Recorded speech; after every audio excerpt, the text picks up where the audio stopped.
Chapter 532. The buzzing sound of high-speed vibrations could be heard around the black horse carriage. Every buzzing sound represented a sharp flying sword. When Ning Ke slashed away a flying sword, the fallen knights confirmed that Mr. 13 of the Academy was extremely sensitive to the changes in the aura of heaven and earth. No matter how they tried to hide the traces of their flying swords, they could not escape his eyes. Therefore, they changed their tactics and stopped trying to hide the traces of their flying swords. Instead, they tried their best to exert their psyche power to maximize the power of each flying sword. However, to Ning Ke, this kind of fighting method was meaningless. After cultivating the Great Spirit, his physical strength and power were incomparable to that of ordinary cultivators. He wandered around the black horse carriage. Occasionally, he struck with his blade, and a blade radiance would appear in the autumn rain around him, and a flying sword would be knocked away. No one, and no sword, could get within a foot of him. This was the powerful tactic of the Sage of Sword, Liu Bai, that his master, Master Yen Sei, had mentioned to him. Ning Ke not only understood the principle of a foot of space in front of him, but he also understood the great river sword style of the Sage of Sword, Liu Bai, through Yi Hong Yu's thin piece of paper. Now, his bladesmanship was not only sharp and simple, but also had a majestic and irresistible power, as well as an extremely strange sword style. No one could get close to him, but he could. The liquid condensed from the Great Spirit in his body was spinning at a high speed, continuously releasing Great Spirit. He stepped on the muddy grass with his right foot and splashed a large amount of muddy water. He then instantly appeared in front of a fallen knight, leaving an afterimage in the air. With a puff, the blade in his hand pierced deep into the thigh of the fallen knight. Then he pulled it out as fast as lightning. The Great Spirit turned again, and he flew back more than 100 feet, returning to the side of the black horse carriage. At this moment, a fallen commander glanced at Ning Quebec. Ning Ke's face was slightly pale. He felt that his sense of perception was in turmoil, as if a huge wave was about to be set off. Only then did he realize that this fallen commander was a rare psyche master. Not many people in the world had a stronger psyche power than Ning Quebec, especially after he received the fragments of consciousness from Master Lotus at the front gate of the Devil's Doctrine. He had become the natural nemesis of psyche masters. Even Master Dao Shi of the Xiankong Temple could not defeat him in the spiritual world, let alone this person. Ning Ke glanced at the fallen commander. The vigorous psyche power in his sea of consciousness directly erased the psyche power that this person had sent at him. That fallen commander's face suddenly turned pale. He held his stomach and vomited. The food in his stomach mixed with blood spurted out from his mouth and nose. He looked extremely miserable. In the battle, Ning Ke's strange and indescribable body movements had already shocked everyone present. It was widely acknowledged in the cultivation world that a psyche master would have an absolute advantage in a battle of the same state. However, Ning Ke had only glanced at the fallen commander and caused him to suffer a serious backfire. It was even more shocking and unimaginable. Ning Ke indeed only had peak grotto profound cultivation realm. But he had too many unique skills, including the youngest uncle's Great Spirit, Liu Bai's sword style, the body of the powerhouse of the Devil's Doctrine, Lotus's consciousness, and Master Yen Sei's talisman Taoism skills. Now, he had even surpassed the invincible realm below the knowing destiny state, and already had the strength close to the knowing destiny state. In other words, even if facing an ordinary grand cultivator in the knowing destiny state, Ning Ke would not have any fear. He even had 40% confidence that he could kill the opponent with his sword. However, these fallen knights did have considerable strength, especially when they cooperated with each other during the battle. Whether it was their body movements, footsteps, or even breathing, they seemed to follow the same frequency. Fighting with these fallen knights was like fighting with one person. Every time Ning Ke seemed to kill someone with his superhuman body movements, there would always be a flying sword coming from a dangerous angle. Some people even directly used their arms to block. In order to protect their companions, These fallen knights who had been condemned as sinners by the West Hill Divine Palace did not hesitate to die, as if they were extremely noble. It was precisely because of this that Ning Ke had injured several people in a few short moments since the beginning of the battle. However, except for the fallen commander who had been seriously injured by the backfire of his psyche power, he had not been able to make any of the enemies lose their combat power. Even so, Ning Ke believed that he could kill all of these people, or in other words, exhaust them, including that powerful person at the peak of the see-through state, as long as he had enough time. However, he was even more clear that he was actually fighting with that person, and that person had not yet made a move. Long Qing made a move. A black peach blossom grew in his hand. A pure black, invisible Taoist sword grew out of the black peach blossom. The black Taoist sword floated in front of the Red Lotus Temple like a ghost. A sense of quietus gradually spread from the sword. Sensing this sense of quietus, the fallen knights were refreshed, as if they had been injected with fresh energy. The flying swords interweaved like flowing lights, and immediately blocked Ning Ke in a very small area in front of the black horse carriage. Ning Ke also felt this sense of quietus. Somehow, there was a shivering, cold feeling in the depths of his heart. He always felt that something terrible was about to happen, and his body also became tired. In fact, Longqing had already made his move a long time ago. When Ning Ke shot the 7th iron arrow, he waved his Taoist robe and turned the autumn rain into a stone waterfall, blasting at the black horse carriage. Some of the faintly black raindrops avoided the big black umbrella and fell into the carriage. They fell on Song Song's body. At this time, Song Song's pale and haggard cheeks became strangely red, as if she was extremely hot. She coughed more and more violently, and there seemed to be spots of blood on her clothes. Sang Sang knew that she was poisoned, although she did not know how she was poisoned. She knew that if she forcibly used the divine skill at this time, no one knew what would happen. However, feeling the horrible aura of quietus penetrating through the carriage, and watching Ning Ke struggling under the siege of the crazy fallen knights through the window, she knew that she had no choice. Sang Sang held the wall of the carriage and stood up with difficulty. She opened the skylight, and then held the big black umbrella with both hands, opening it to the autumn rain that kept falling from the sky. She opened up a piece of light. The holy Hao Yan's divine light lit up the gloomy sky in the rain, and the grass in front of the Red Lotus Temple was clearly illuminated, as if the rain had stopped at this moment, and the scorching sun had come back to the world. Sang Sang was on the roof of the carriage, holding the big black umbrella with both hands. Countless milky lights jumped out of her body, and then sprinkled everywhere in the green mountains through the big black umbrella. Because of the closeness hidden in the deepest part of their hearts, the fallen knights woke up from the aura of quietus. Looking at the familiar and awe-inspiring divine light, some of them remembered the identity of the girl in the handmaiden costume, and could not help but show fear in their eyes. They had served Hao Yan in the West Hill Divine Palace for decades, and their reverence for Hao Yan had long been deeply rooted in their bones. Facing the future great divine priest of light of the Divine Hall, and facing the purest and most solemn Hao Yan's divine light, how could they not be afraid? Since the beginning of the fall, they were willing to offer their souls to Yama in search of survival and power, but did not give them much resistance to Hao Yan's divine light. Instead, it made them even more afraid. The faces of the fallen knights were extremely bright, and all of them had very complicated expressions. Some were confused, some were regretful, and some were afraid. Some even covered their faces and cried in despair. Longqing's situation was relatively better.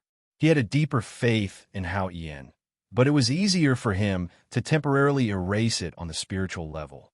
However, the black sword he pulled out from his natal peach blossom had become the primary attack target of Hao Yan's divine light because of its innate aura of the netherworld. The pure black invisible Taoist sword let out a painful moan, accompanied by a light, sizzling sound. Bursts of green smoke rose from the sword, as if it would melt in the next moment in the bright world. Long Qing groaned in pain, and his burnt face turned pale. His burnt body began to emit green smoke, and the wounds caused by the iron arrows began to bleed again. He took back the black sword, ignoring the blood flowing on his body, and walked toward the black horse carriage. Because he found that if he wanted to kill Ninkei, he had to first kill the little handmaiden. Fortunately for Longqing and the fallen knights, the Haotian's divine light in front of the ruined temple today was not as abundant and lasting as the Haotian's divine light by the Yinming Lake that night. It seemed to be a long time, but it was just a moment. The Haotian's divine light on Sang Sang was extinguished, and the cold autumn rain ruled the world again. She looked at the faint shadow on the grass under the carriage and lowered her head. She was seriously ill and poisoned, so there was no way for her to transfer the Haotian's divine light into Ninkei's body today. She had done everything she could. She turned pale, fainted, and fell into the horse carriage. The big black umbrella left her hand and floated to the puddle beside the carriage, swaying gently. The holy Haotian's divine light, even if it only illuminated the world for a moment, was still bright. In that moment of absolute light, Ninkei turned into a very faint shadow, gliding on the grass at a high speed. His blade silently swept past those fallen knights who were as dumb as wooden statues. Then he squeezed out the last of his psyche power and activated all the fu papers in his arms, turning them into countless walls of fire and wind and snow, blocking Longqing outside the black horse carriage. Sang Sang had been with the big black umbrella since she was a child, and she was reluctant to let it go even when she was sleeping. At this time, the big black umbrella left her hand, which could only mean that Song Song's situation was very critical. The autumn rain fell again, and the fallen knights fell to the ground one after another. There was a horrible wound on their necks, chests, and abdomens. In a moment when the light came and left, 2 fallen commanders and 5 fallen knights were killed by Ning Quebec. The others who were still alive were also seriously injured and could not stand up for a while. The situation in the field suddenly changed. Now, the only ones who could still stand were Ninkei and Longqing. After a series of bloody battles, Ninkei's psyche power was exhausted, the Great Spirit was exhausted, the talismans were used up, and the arrow box was empty. He was really at the end of his rope. He moved with difficulty to the side of the black horse carriage, leaned against the wall, and silently lowered his head, breathing tiredly and heavily. Every breath seemed to be so painful. Ziemo sat on the grass, and his body was covered with blood.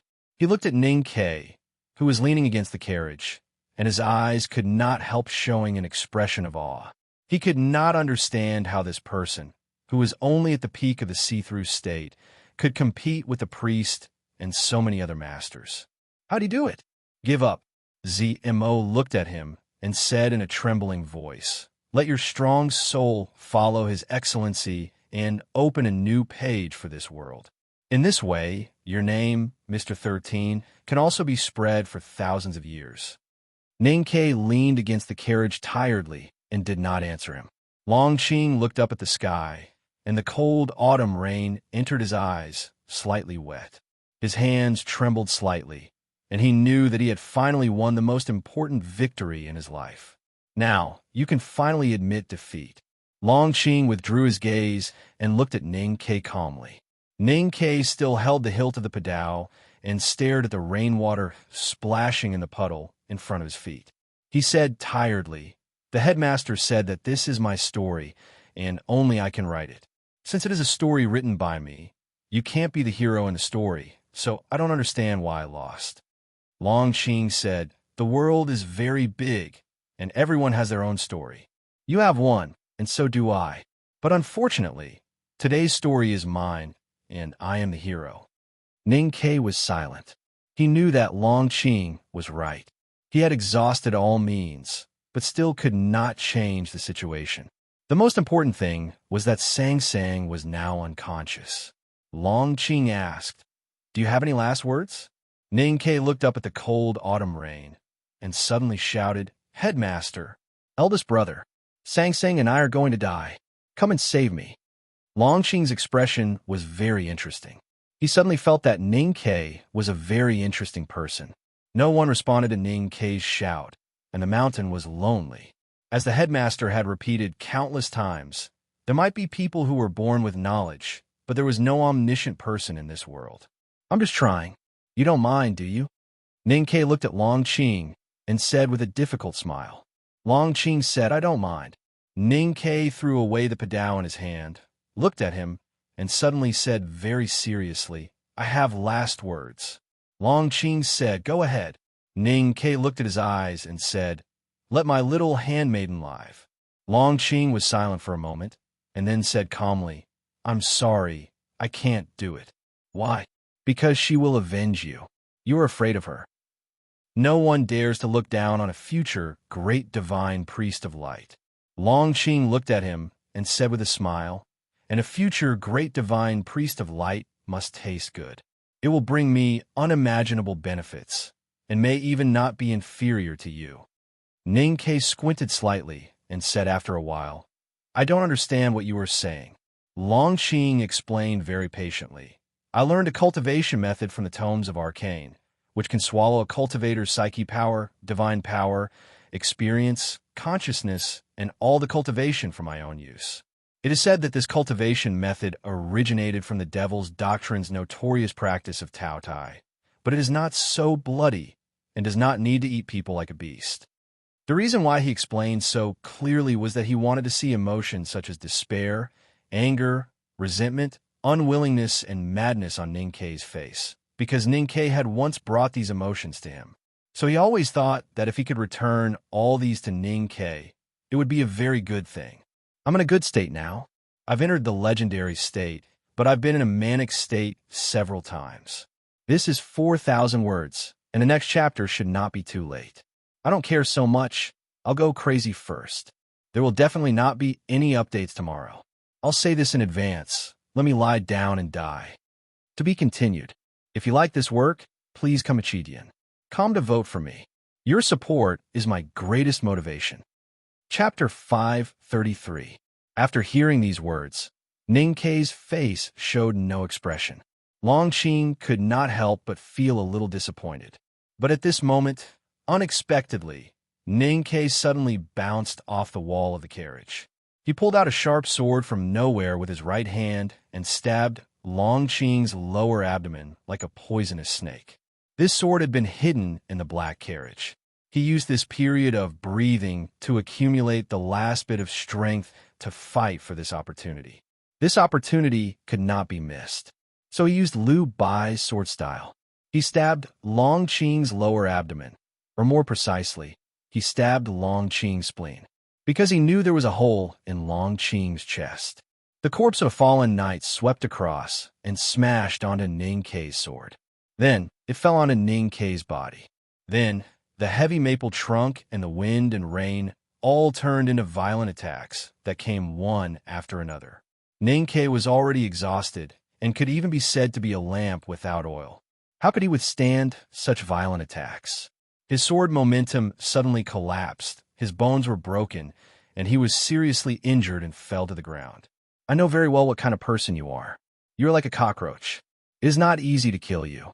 Even if you're going to die, you will be ready to bite someone in the end. Long Qing walked in front of him and looked down at him quietly. He said, but I deliberately left this opportunity for you because I want you to have a taste of hope, only to find that it is just a bubble. Hope, disappointment, despair, and then hope, disappointment, and despair again. These years, thanks to you, I've spent in this endless cycle of pain. Today, I give back to you. Ning Kei was covered with blood and sat by the carriage. I have been observing your performance in the battle just now. Your strength is amazing, your speed is amazing, and the strength of your body is also amazing. Then there is only one possibility. You have already joined the devil. Long Qing's eyes were jumping with excitement. He said, Ning Kei, you really did not let me down. You have obtained too many things in your life, including the academy, the devil's doctrine, and even Liu Bai's aura of talisman Taoism. Although I have sucked Master Zhang's aura, it is not as delicious as Uncle Yen says. Ning Kei looked at him and said tiredly, is it really so fun to be a lunatic? Long Qing didn't listen to what he was saying at all. His eyes were bright, and he said excitedly in a trembling voice, "If I devour you and your little handmaiden full of divine light, how powerful will I be? Is it possible for me to directly enter the peak of knowing destiny, or even cross the boundary between heaven and man? Although you don't look very beautiful right now, you shouldn't think too much about it." Ninkei did not even have the strength to lift a finger, but he did not forget to mock him. Hearing this, Longqing naturally thought of the banquet in Chang'an City. He remembered that it was the first time he was humiliated by this person. His cold Taoist heart was somewhat broken.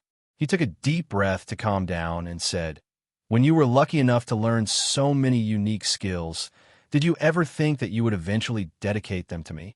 After saying this, his bright eyes gradually dimmed. The black and white lines gradually disappeared, turning into a thick gray, gloomy like rain clouds. Looking at the strange changes in Longqing's eyes, Ninkei knew that the final moment was coming. He thought that he had been cultivating hard all his life, but this lunatic died. He couldn't help but feel unwilling. He and Sang Sang had rolled in bed for a lifetime, but they had never really been intimate. He couldn't help but feel unwilling. He thought of the bitterness in his previous life and also in this life. He finally got rich, but he couldn't enjoy it. He couldn't help but feel unwilling. In short, no one could really be willing in the face of death, especially in this horrible way of death. Ninkei looked at Longqing's gray eyes and felt the aura of nirvanic greed. It entered his sense of perception from Longqing's eyes and said, "Even if I become a ghost, I will F***CK, the flower addict." After saying this, he tiredly leaned against the wheel, no longer caring about what would happen next. At this time, Sang Sang was in the carriage. She was only half a step away from him. He hoped that if there was a next life, he could only be half a step away from her from the moment he was born. Nirvanic was the meaning, and greed was the essence. After the aura from gray, I entered Ninkei's sense of perception. It found that the originally stored strong psyche power had been exhausted, and it couldn't help but feel sorry. Then, the aura dived into the depths of Ninkei's sense of perception from the inside out, trying to plunder the remaining psyche power in the deepest part of his spiritual world, as well as the more precious fighting experience, fragments of consciousness, and the wisdom inherited from predecessors. All of these were the essence of the state of cultivation. After Longqing learned the Gray Eye skill from the Sha hand scroll of the Tomes of Arcane, he had tried it many times. Whether it was Master Zhang of Dragon Tiger Mountain or those masters of the martial arts sect, they all became withered corpses under his Gray Eye skill. He was already very familiar with how to suck the opponent's state of cultivation.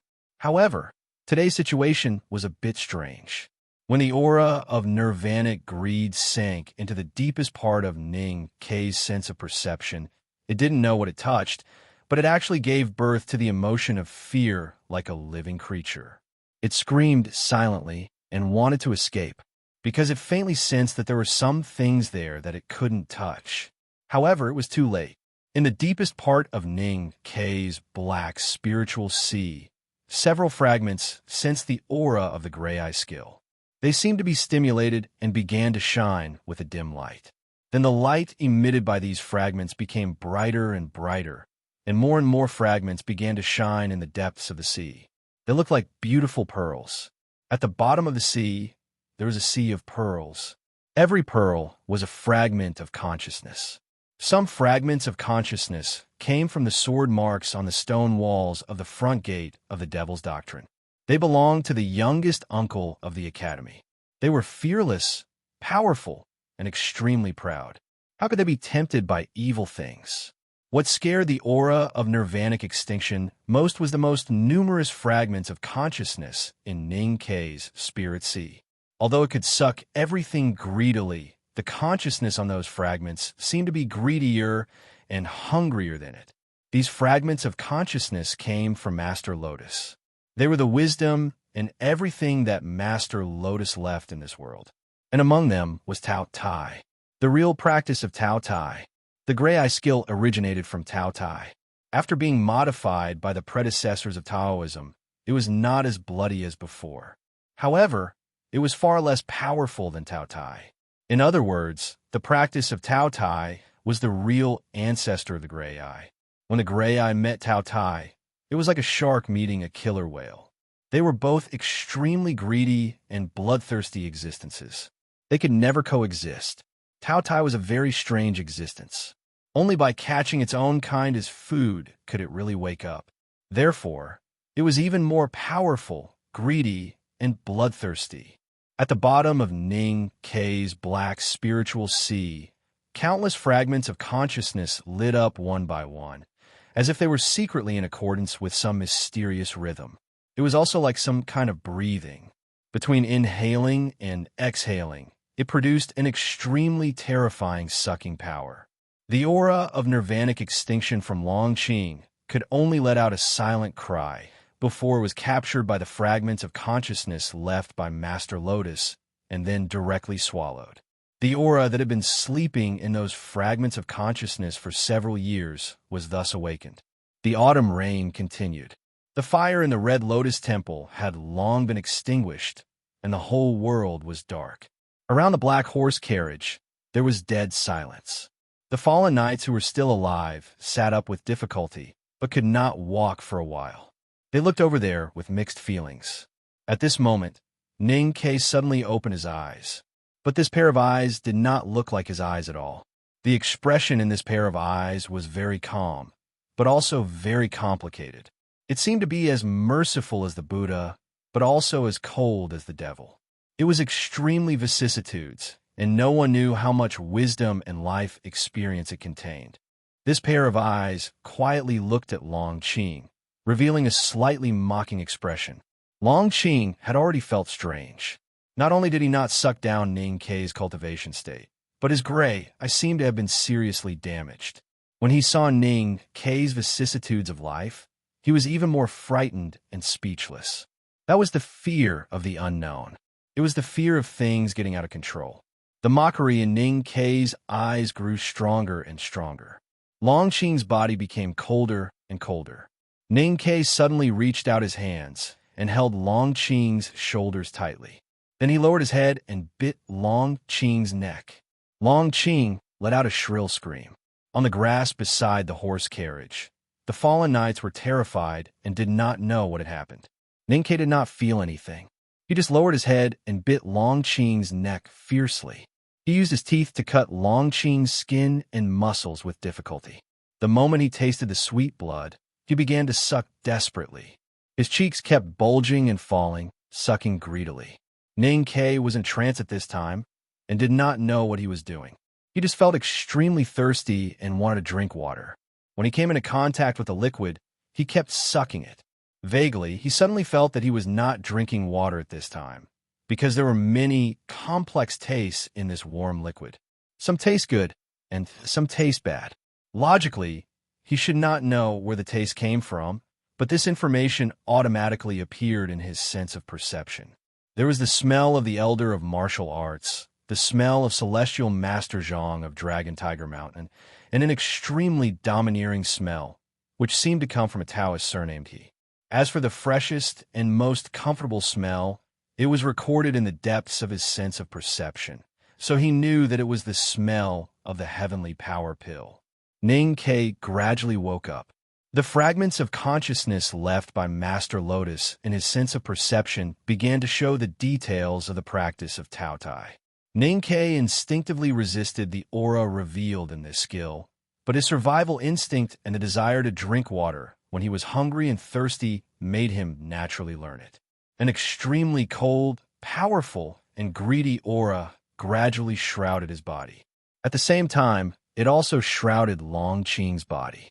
ZMO forced his body up and wanted to walk to the side of the black horse carriage.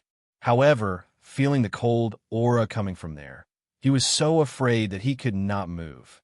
Under the tree on the cliff, he used to think that the priest he saw was the legendary Tao Tai.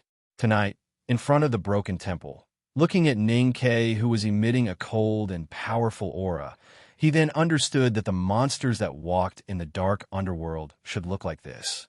Ning Ke was completely awake, and his eyes had also returned to normal. He slowly moved away from Long Qing's bloody neck and looked at Long Qing, who was pale and extremely frightened. He smiled with some difficulty. His smile looked a little lonely, but at this time, the corner of his mouth was still dripping with Long Qing's blood. Therefore, in Long Qing's eyes, this smile was even more terrifying than the devil. Eating people, such a simple thing, is actually not difficult to learn. Ning Ke held Long Qing's shoulders tightly. He thought of the despair at the moment before he died, and thought of this person saying that he wanted to eat Sang Sang. The loneliness in his smile turned into calmness, and he said lightly, "When you were lucky enough to learn so many unique skills, did you ever think that you would eventually give them to me?" This was what Long Qing said before he was about to devour his cultivation state. At this time, Ning Ke returned the words to him. The twists of fate always came so abruptly that it exceeded everyone's imagination. Who could know what their true fate was? Long Qing used to think that he knew, but now he found that he knew nothing. His eyes were full of fear. He felt that Ning Ke's aura was faintly restraining him. For the first time, he felt that Ning Ke was so terrifying. That fear even overcame his reason and made him desperately want to escape. Long Qing screamed painfully and forced out the already damaged peach blossom. Then, without hesitation, he used the majestic psyche power of the half-man Taoist in his body to directly explode the peach blossom. The black peach blossom was crushed into the finest powder. The terrible shock wave directly shook Ning Ke and Long Qing away. Ning Ke's body directly broke the carriage wheel, and Long Qing was even more miserable, lying on the ground with blood all over his body. The autumn rain was still falling. The black peach blossom turned into black rain. The blood turned into a blood mist. It spread around the ruins of the ruined temple. Long Qing looked at Ning Ke with hatred and unwillingness and roared with a trembling voice, "Kill him." After saying this, he fainted. The fallen knight was extremely loyal to Long Qing. Even if he was severely injured, when he heard this, he crawled to the black carriage, even if he had to use his hands. At this time, Ning Ke was digesting a large amount of aura that he had just swallowed and could not move. Whether it was part of the cultivation of the half-man Taoist or the efficacy of the heavenly power pill, they all needed time. He leaned against the broken carriage wheel and closed his eyes. It seemed that the fallen knights really had a chance. However, at this moment, a violent neigh suddenly sounded outside the quiet Red Lotus Temple. The big black horse was like a black lightning, passing through the autumn rain. It raised its front hooves and directly crushed the chest of the fallen knight, who was closest to Ning Ke.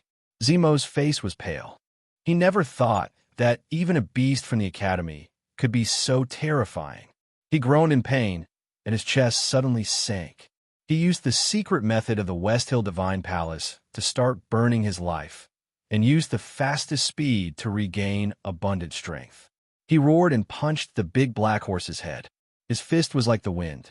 The big black horse neighed wildly and collided with it without fear. There was a heavy, muffled sound. The big black horse's front hooves were slightly bent, and it panted in pain.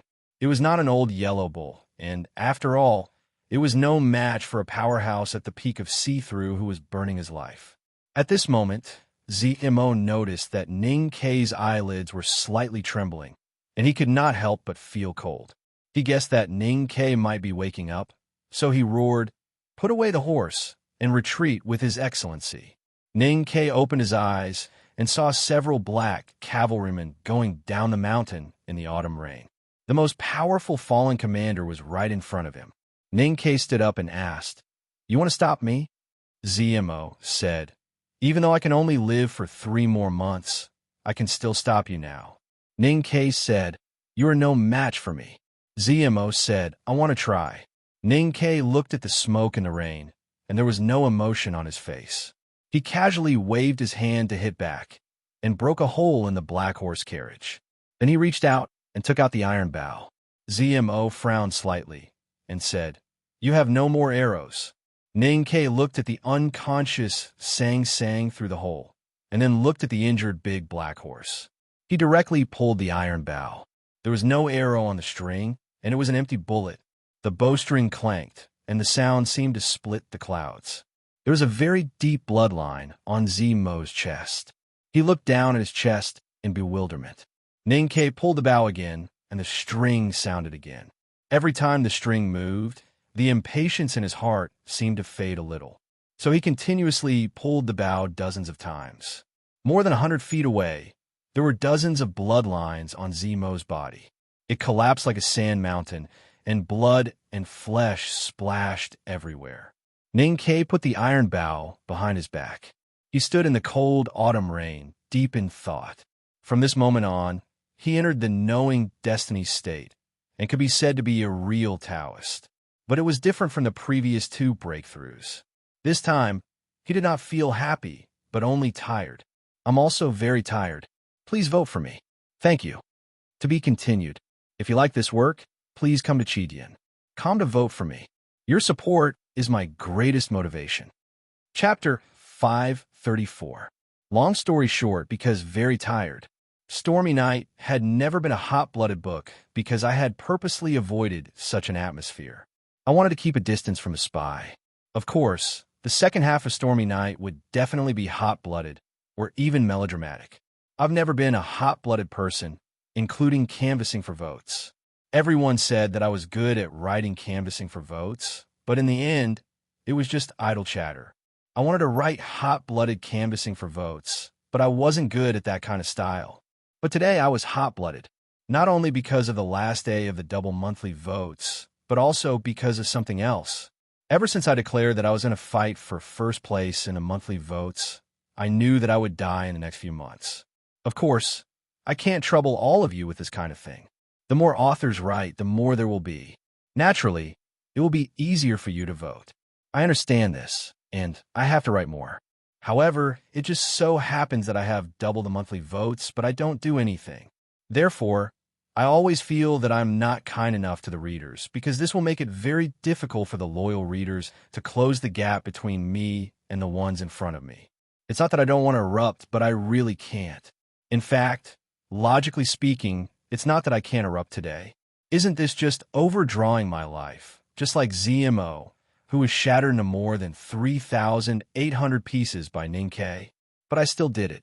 It's not that I hope to shorten the distance between me and the people in front of me, but I want to let everyone rest assured that I still have the spirit to fight and that I really value all of you. Do you want me to cut out my heart for you to see? But I am not Long Qing. He had written 34,000 words in 24 hours. I just wanted to make my stance clear to everyone. At the same time, he expressed his gratitude to everyone.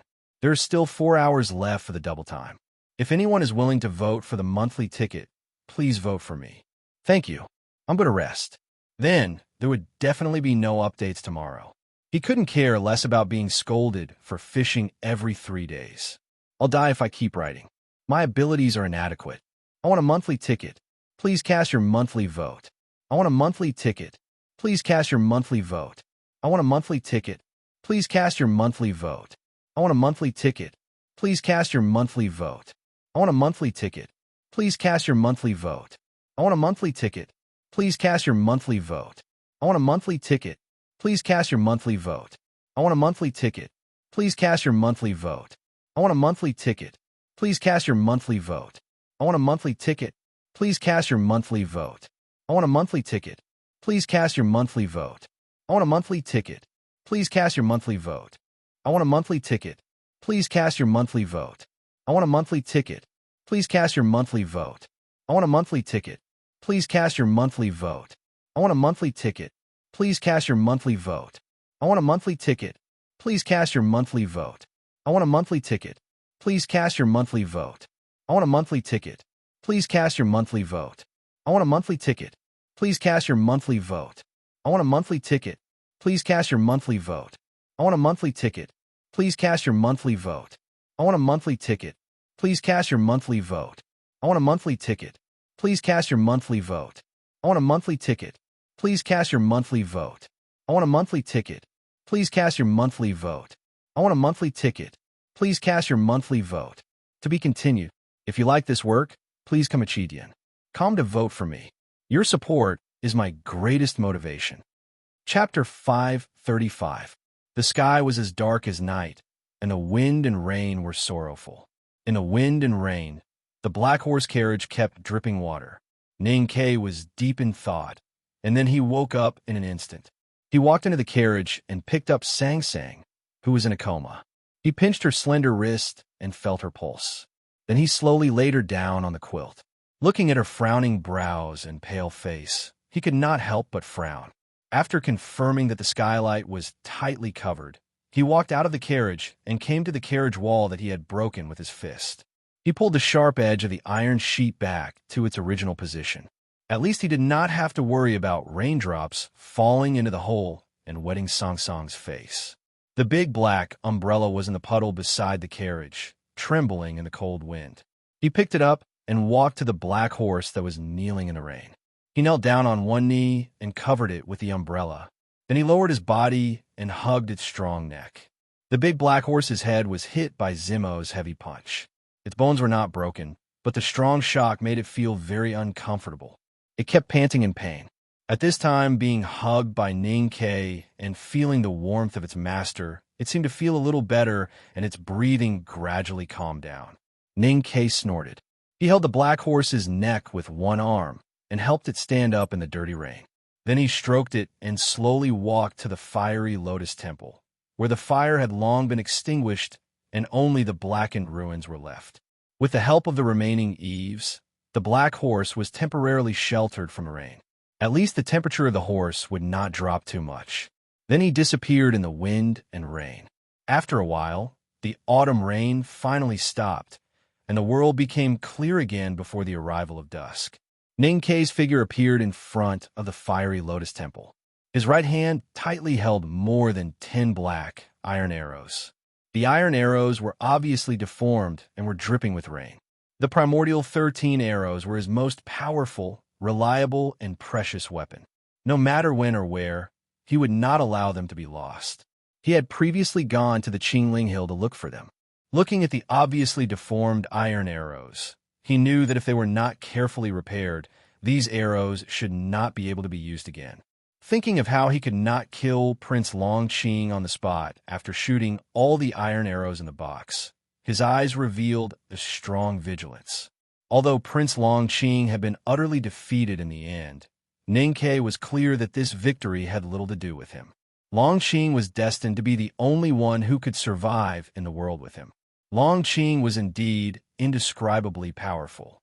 If not for the consciousness fragment left by Master Lotus, Ning Ke would have died long ago. He would not even have the chance to be vigilant. Ning Ke found a few pieces of meat from the scorched temple and walked to the big black horse. He gently persuaded it to chew a piece and covered it with a blanket. Opening the door, he bent his body and walked in. He threw the heavy iron arrow to a corner of the carriage. Suddenly, he felt as if there was something stuck in his teeth. It was very uncomfortable. He frowned and reached out to dig it out. It turned out to be shredded meat. The shredded meat looked very fresh, but it had the tenacity that cooked meat did not have. This is raw meat. This was raw human flesh. This was the flesh from Longqing's neck. Previously, Ning Ke had bitten Longqing's neck and sucked a lot of blood. In a trance, he naturally bit off some meat and stuffed it between his teeth. Looking at the slightly red shredded meat between his fingers, Ning Ke frowned and could not help but have an urge to vomit. After all, this was human flesh, and it was the flesh of Longqing, whom he hated the most. This urge to vomit was mostly due to human instinct, but a large part of it was due to Ning Ke destroying himself in his consciousness. He did not want to have these things in his stomach. However, at this moment he saw Sang Sang, who was curled up in the quilt like a child.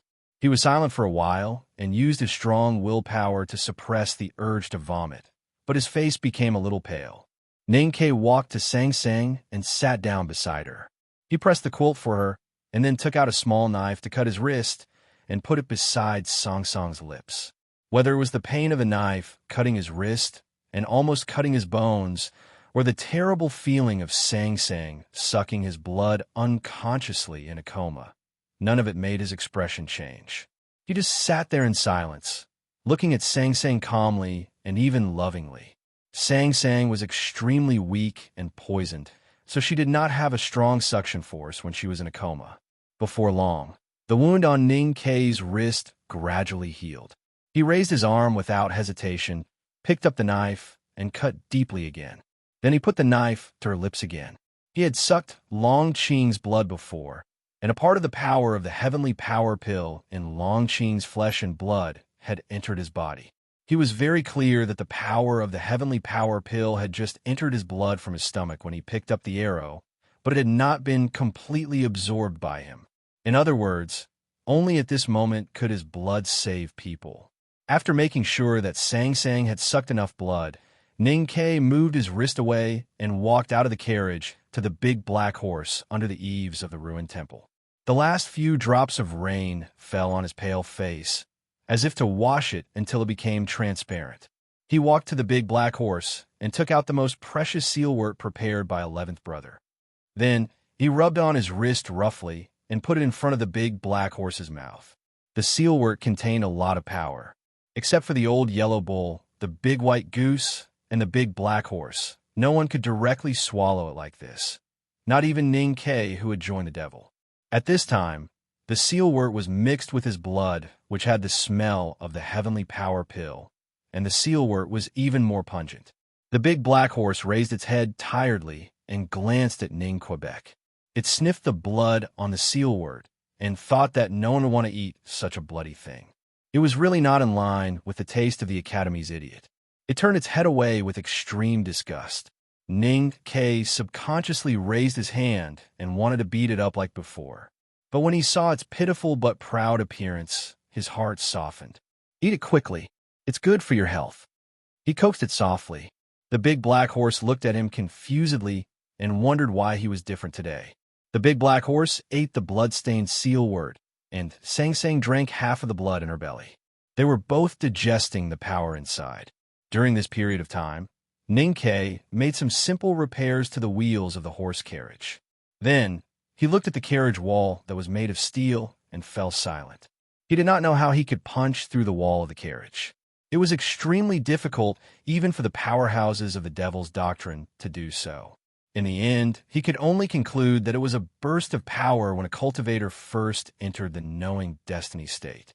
The hole in the carriage wall could barely be mended, but the magical talisman array, carved by Master Yin, say, could not be easily repaired because of the broken lines. Sang Sang and the big black horse's injuries gradually stabilized, but they could not recover immediately. They still needed a place to heal. The current situation was that both the carriage and the people needed to be repaired. Under such circumstances, it was naturally impossible to drive directly to the Lang Temple. It was dusk, and the sky of Qingling was dim after the rain. However, there was a fresh smell of life. It was the smell of the juice from the broken grass, or the mottled smell of blood in the grass. The hard wheels rolled over the loose soil after the rain. It seemed that a small part of the wheels had sunk into it. Without the power of the talisman array on the carriage wall, this carriage made of steel was unimaginably heavy. At least 8 of the strongest horses were needed to pull this carriage. In the past, when the big black horse was completely healthy, it could do so. But now it was injured and did not have the strength to do so. Ning Kei held the reins with his right hand and pulled the black carriage with his left hand. They went down the meadow. Behind the reins was the tired big black horse. Sang Sang was lying in the black carriage. What I can say is that I was supposed to go to Chengdu tomorrow, but in order to write more, I won't go. I won't go to Xi'an either. I'll go home on the 12th. When I get home, I'll make everyone happy. I hope you won't be as depressed as I am today.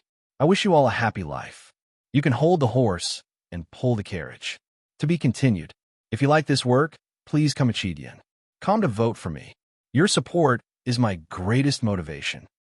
Chapter 536. The Kingdom of Qi was located in the southwest and was an inconspicuous country among the countries in the Central Plains. Naturally, its capital city could not be compared to Chang'an. It was not magnificent, but it was exceptionally clean and quiet. Under the yellowish ginkgo leaves, pedestrians weaved in and out. They looked calm or numb, as if the beautiful scenery on the street and the daily life stories around them could not affect them at all. For thousands of years, the kingdom of Qi had been a vassal of the divine halls of West Hill. Haotian Taoism enjoyed a high status here.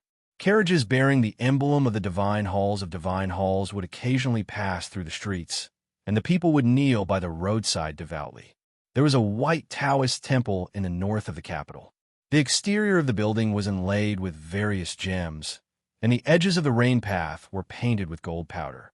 It was obviously modeled after the divine halls of West Hill on Peach Mountain, but much smaller. The height of this Taoist temple was even higher than the imperial palace of the Kingdom of Qi in the center of the capital. Standing on top of the Taoist temple and looking at the imperial palace from afar, one would naturally feel as if they were looking down from above. This difference in height was a deliberate arrangement, and it was also the true portrayal of the situation for thousands of years. The succession of the Qi kingdom's throne had to be approved by the Divine Hall. Regardless of military or diplomatic affairs, the Divine Hall's influence could not be shaken off. Therefore, one could imagine how powerful the Divine Hall was here. The red-robed priest who lived in the Taoist Hall had a status even vaguely higher than the emperor in Qi Kingdom. With power came endless wealth and resources. All the citizens of the Kingdom of Qi knew that the most dazzling jewels and the rarest items in the Taoist temple were not in the imperial palace, but in the Taoist temple. Wealth was always tempting. Even the most daring and powerful robbers would not dare to steal from the Taoist temple. No robber would be stupid enough to rob here because this Taoist temple was the most heavily guarded place in the Kingdom of Qi. No one dared to easily offend it in Haotian's world. Just a few days ago, something major happened in the Kingdom of Qi. The celestial master Taoism of Longhu Mountain was massacred, and the national master, Celestial Master Zhang, died horribly. The divine halls and the royal family of the Kingdom of Qi jointly sent a large number of people to investigate. However, the atmosphere in the capital was still as gloomy as autumn. The security in the Taoist temple grew tighter. The knights standing on both sides of the stone steps stared coldly at the passers-by. Their eyes were as cold as ice, as if everyone was a thief in their eyes. On the quiet street, an ear-piercing and unpleasant sound of friction suddenly rang out. The knights immediately became alert and looked in that direction. Their indifferent eyes were suddenly filled with disbelief. A black carriage was slowly moving along the street. The black wheels of the carriage rolled over the hard stone road, leaving behind a deep mark. Broken stone chips flew in all directions. The knights were shocked speechless. They wondered how heavy the black carriage was to create such an effect. Also, what material were the wheels of the carriage made of? How could they not be deformed? What was even more difficult for them to understand was that although there was a tall black horse in front of the black carriage, it was not pulled by the horse. Instead, there was an extremely thick rope tied to the front of the carriage, which was pulled by a young man. How strong did this young man have to be to pull such a heavy carriage? This matter was immediately reported to the Taoist temple. A middle-aged divine priest came out to have a look. When he saw this scene, his face became a little gloomy and a little complicated. A person who could pull this carriage with one hand was certainly not an ordinary person. Although he was vigilant, he did not want to cause any trouble. The black carriage slowly moved up the ramp and stopped in front of the Taoist temple. The big black horse lowered its head and panted heavily. It looked extremely tired. Some of the knights who were good horses looked at its smooth fur and could not help but feel sorry for it. They thought that the young man was really bad for raising such a divine horse into a sick one. "What are you doing here?" The middle-aged divine priest looked at the young man and asked with a slight frown. As a member of the West Hill Divine Palace, he carried out decrees on behalf of Haotian in the world. He was used to living a high and mighty life in the capital of the Kingdom of Qi. Naturally, he was arrogant and cold. He thought that his question was very gentle, but he did not know how rude it was to others. The young man was, of course, Ning Quebec.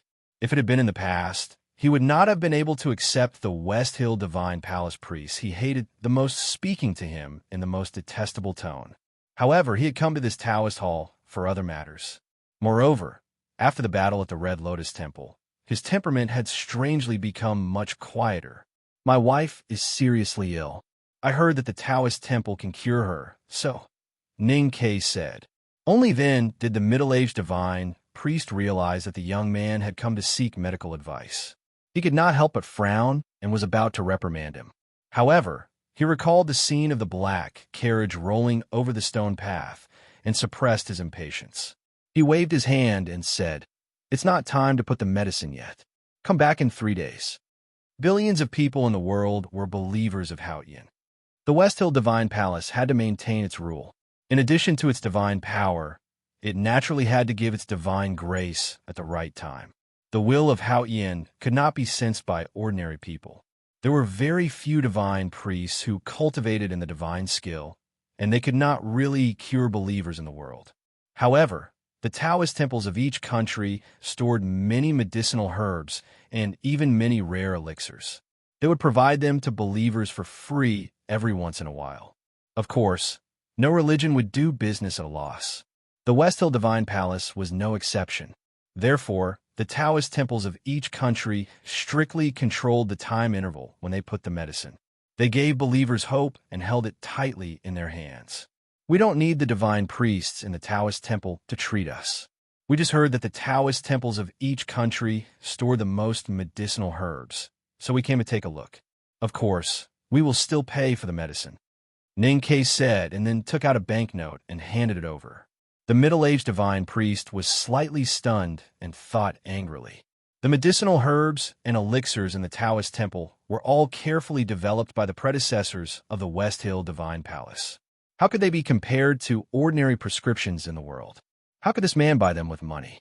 It was an insult to the divine hall. Suddenly, from the corner of his eyes, he saw the number on the banknote and couldn't help but tremble.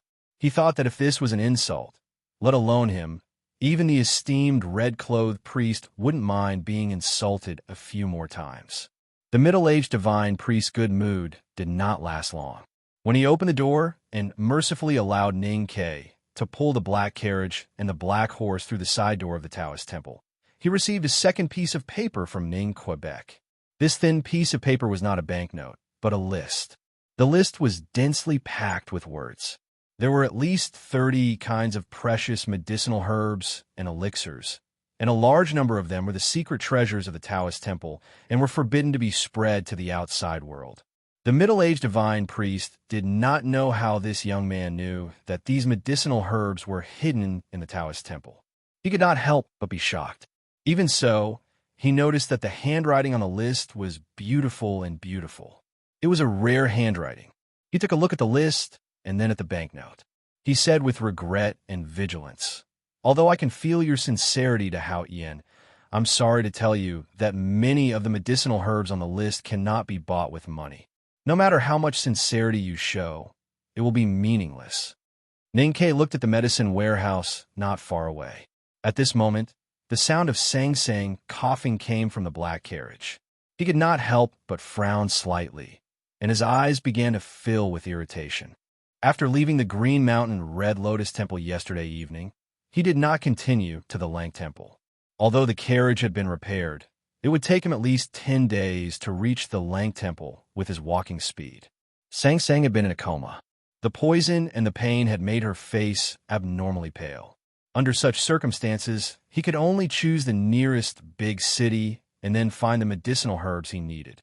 Before leaving Chang'an, the 11th brother of the academy, Wang Qi, had left him more than a dozen prescriptions.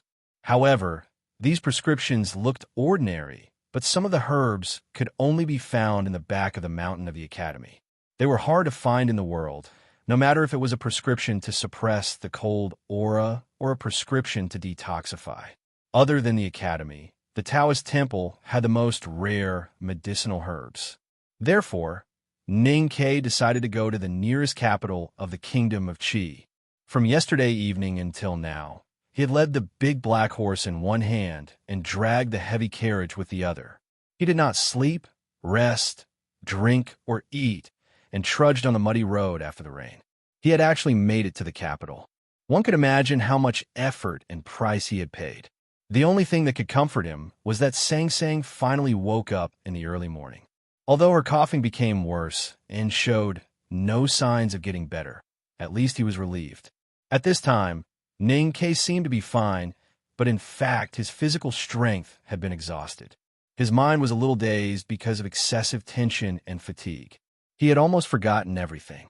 He forgot that he was going to the Lang Temple to participate in the Yulan Hungry Ghost Festival. He forgot that he had just fought with Prince Long Qing and the Fallen Knight. He forgot that he had entered the knowing destiny state.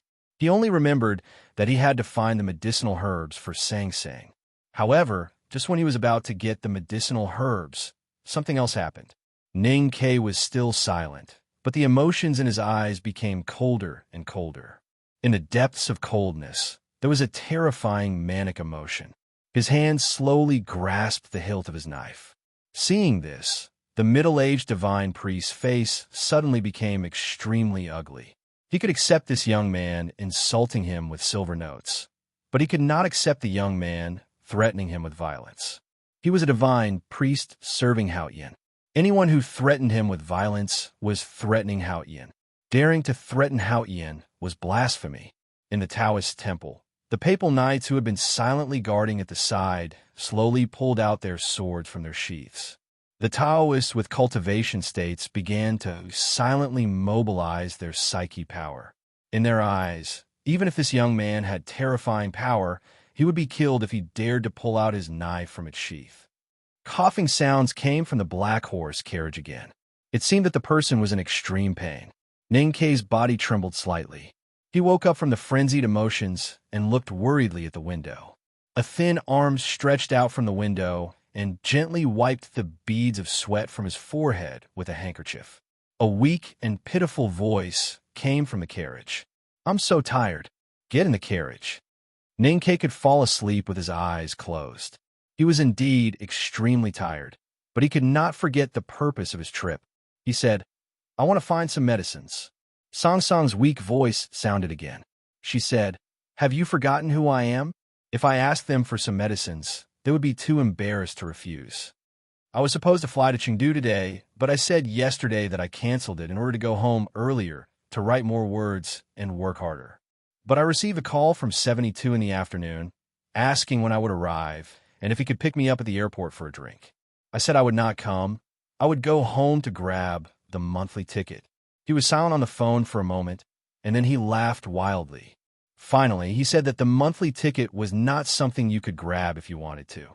Then I said that when I got home, I would prove it to everyone. I'm a guy who doesn't grab anything, but once I grab something, it's amazing. To be continued. If you like this work, please come a Chidian. Come to vote for me. Your support is my greatest motivation. Chapter 537.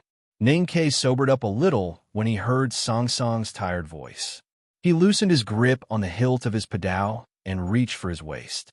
He was a Tang from the academy, so he had no good feelings for these fakes from the West Hill Divine Palace. Moreover, Sang Sang was extremely worried and emotionally unstable.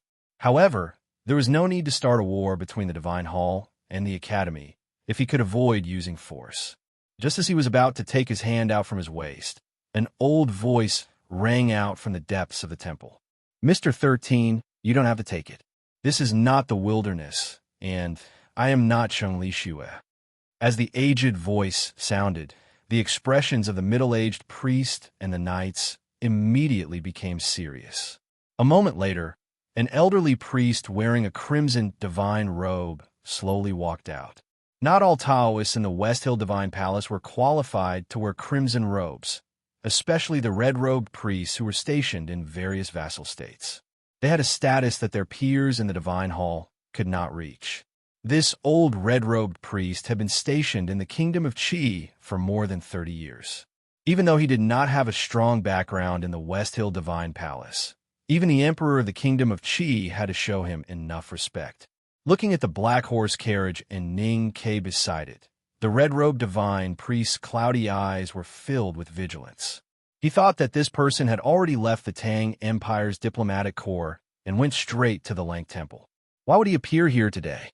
Hearing the name, Mr. 13, the previously vigilant and cold knights finally knew the identity of the young man beside the black horse carriage. They could not help but feel extremely conflicted. The Tang Empire was the most powerful country in the world, and the only world that the West Hill Divine Palace could not control.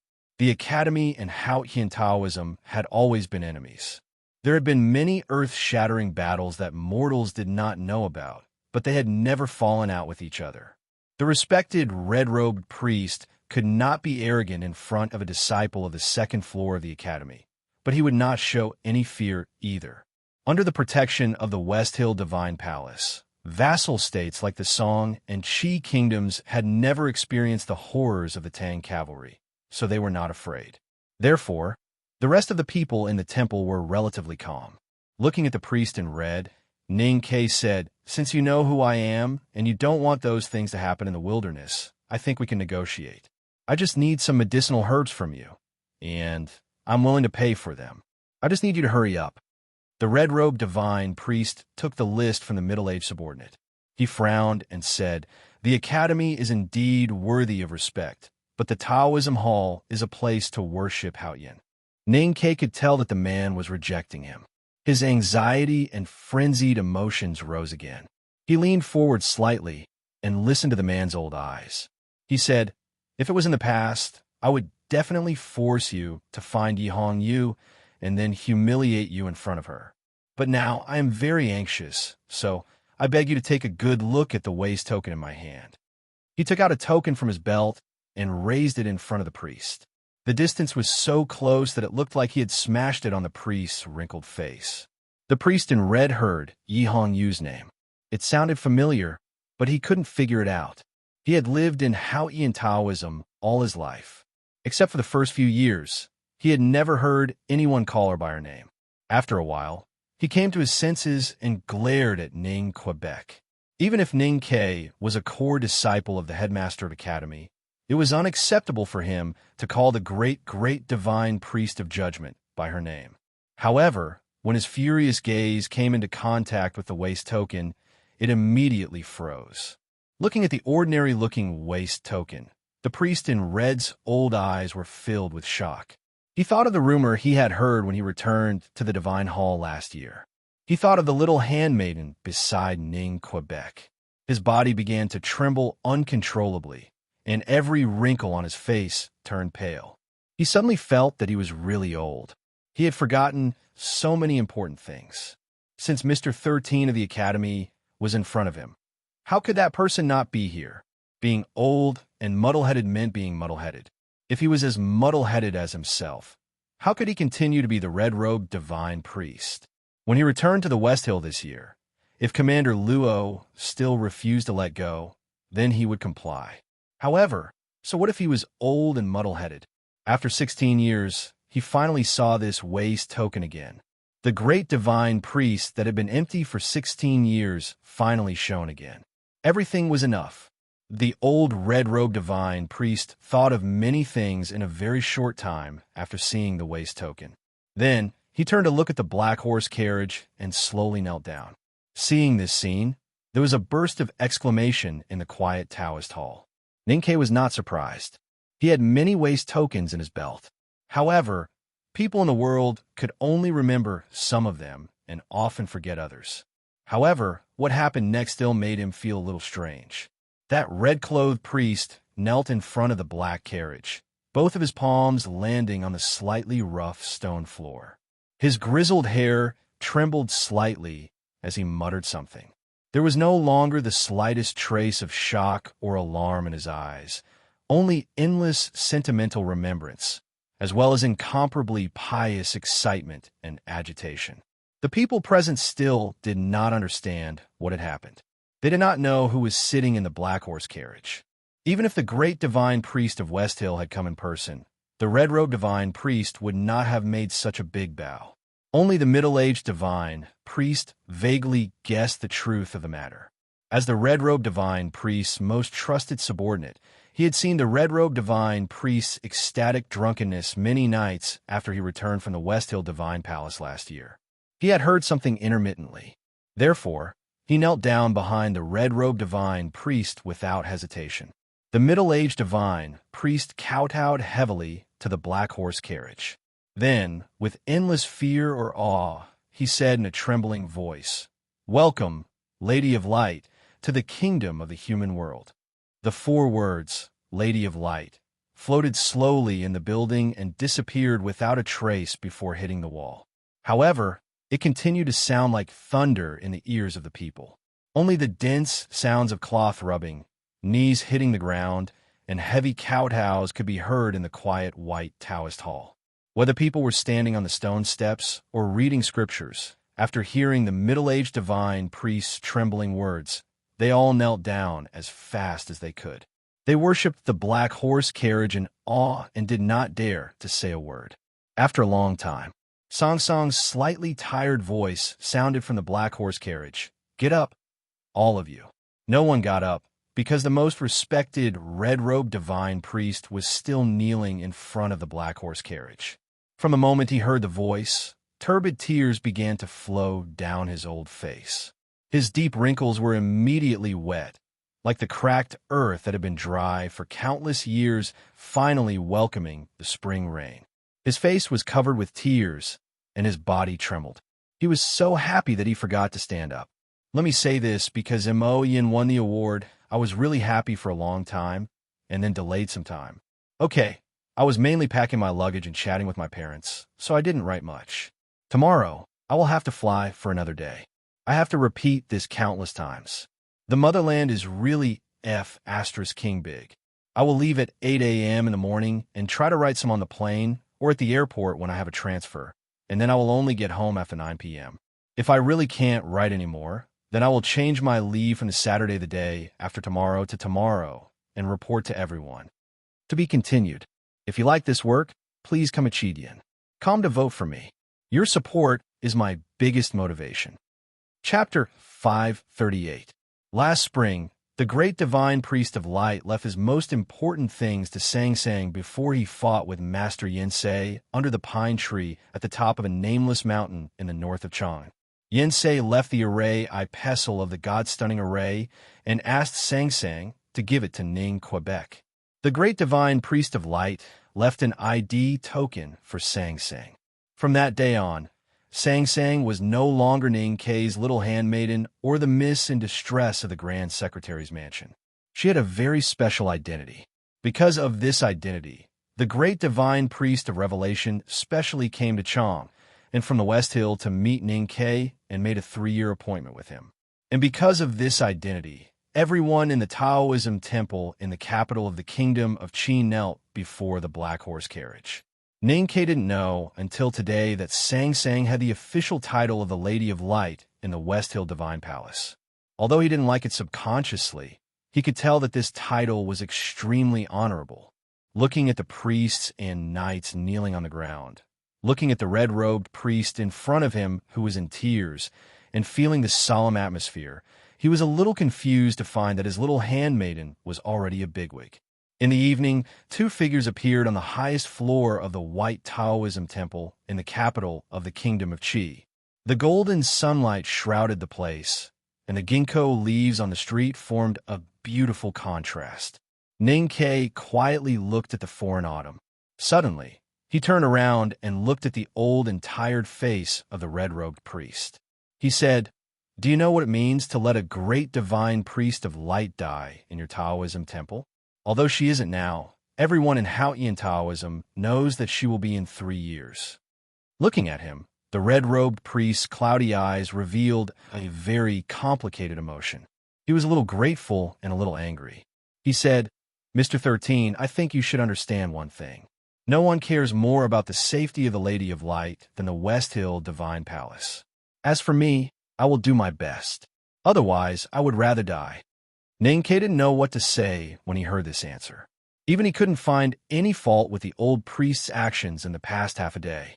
Relying on the supreme power of the West Hill Divine Palace in its vassal states, the red-robed divine priest mobilized the entire Taoism temple and the imperial court of the Kingdom of Qi to kidnap the most famous doctors in the capital and bring them back to the Taoism temple to treat Sang Sang in a short period of time. As for the antidote that Ning K had left for 11th brother, he had already prepared 2 of them forcibly from the imperial palace of the Kingdom of Qi. After taking the medicine, most of the toxins in Song Song's body had been eliminated. She was obviously getting better. Although she was still unconscious most of the time, at least her life was not in danger. The poison in the divine throne is very peculiar. Mr. 13, although your prescription is extremely brilliant, it obviously can't be completely eradicated. We still need to think of other methods. As for the energy in the divine throne, I can't. When the red-robed divine priest mentioned Sang Sang, he didn't use the official title of Lady of Light for Sang Sang in the West Hill Divine Palace. Instead, he called her the Divine Throne, as if he was certain that Sang Sang would inherit the Divine Throne of Light. Speaking of this, the old priest looked at Ning K coldly and said with endless anger, "The Divine Throne's health is so important. How did the Academy take care of her?" Most people in Haotian Taoism thought that Sang Sang stayed in Chang and to receive the Academy's meticulous care and education. However, the truth was that Sang Sang not only had to continue taking care of Ning K's food and clothing, but also often had to cook for the lazy people in the Academy. Ning K could imagine that if the people in the West Hill Divine Palace knew that the great divine priest, who was incomparably noble in their hearts, was living such a life, they would definitely go crazy with anger. Therefore, in the face of the red-robed divine priest's anger, he very rationally remained silent. However, he couldn't help but feel a little confused when he thought of the man crying in front of the black horse carriage and his subsequent behavior. He looked at the old eyes of the red-robed divine priest and asked, "Which department are you from?" The red-robed divine priest said calmly and proudly, "I am from the Divine Hall of Light." Ning K vaguely understood something and suddenly asked, "Do you know my relationship with her?" The red-robed divine priest said with a complicated expression, "The great divine priest and Mr. 13 are master and servant in name, but they are actually partners." Ning K shook his head and said, "Wrong." The red-robed divine priest's expression turned slightly serious, and he asked, "What's wrong?" Ning K said, "We were engaged before we left Chang'an, so we are husband and wife now." Congratulations. Even though he said so, there was no joy on the red-robed divine priest's face. He looked extremely numb, and even disappointment and pain could be seen in his eyes. There were stories of the great divine priest of West Hill marrying someone in the secular world in history, but that was extremely rare, especially for the great divine priest of light, who was regarded as the closest to Haotian. He had served Haotian wholeheartedly for hundreds of years, so how could he get married? And it was with someone outside of the West Hill. The future great divine priest of light of West Hill had been tricked into becoming the wife of a shameless disciple of the Academy many years in advance. For the people of West Hill, especially in the Divine Hall of Light, it was undoubtedly extremely difficult to accept.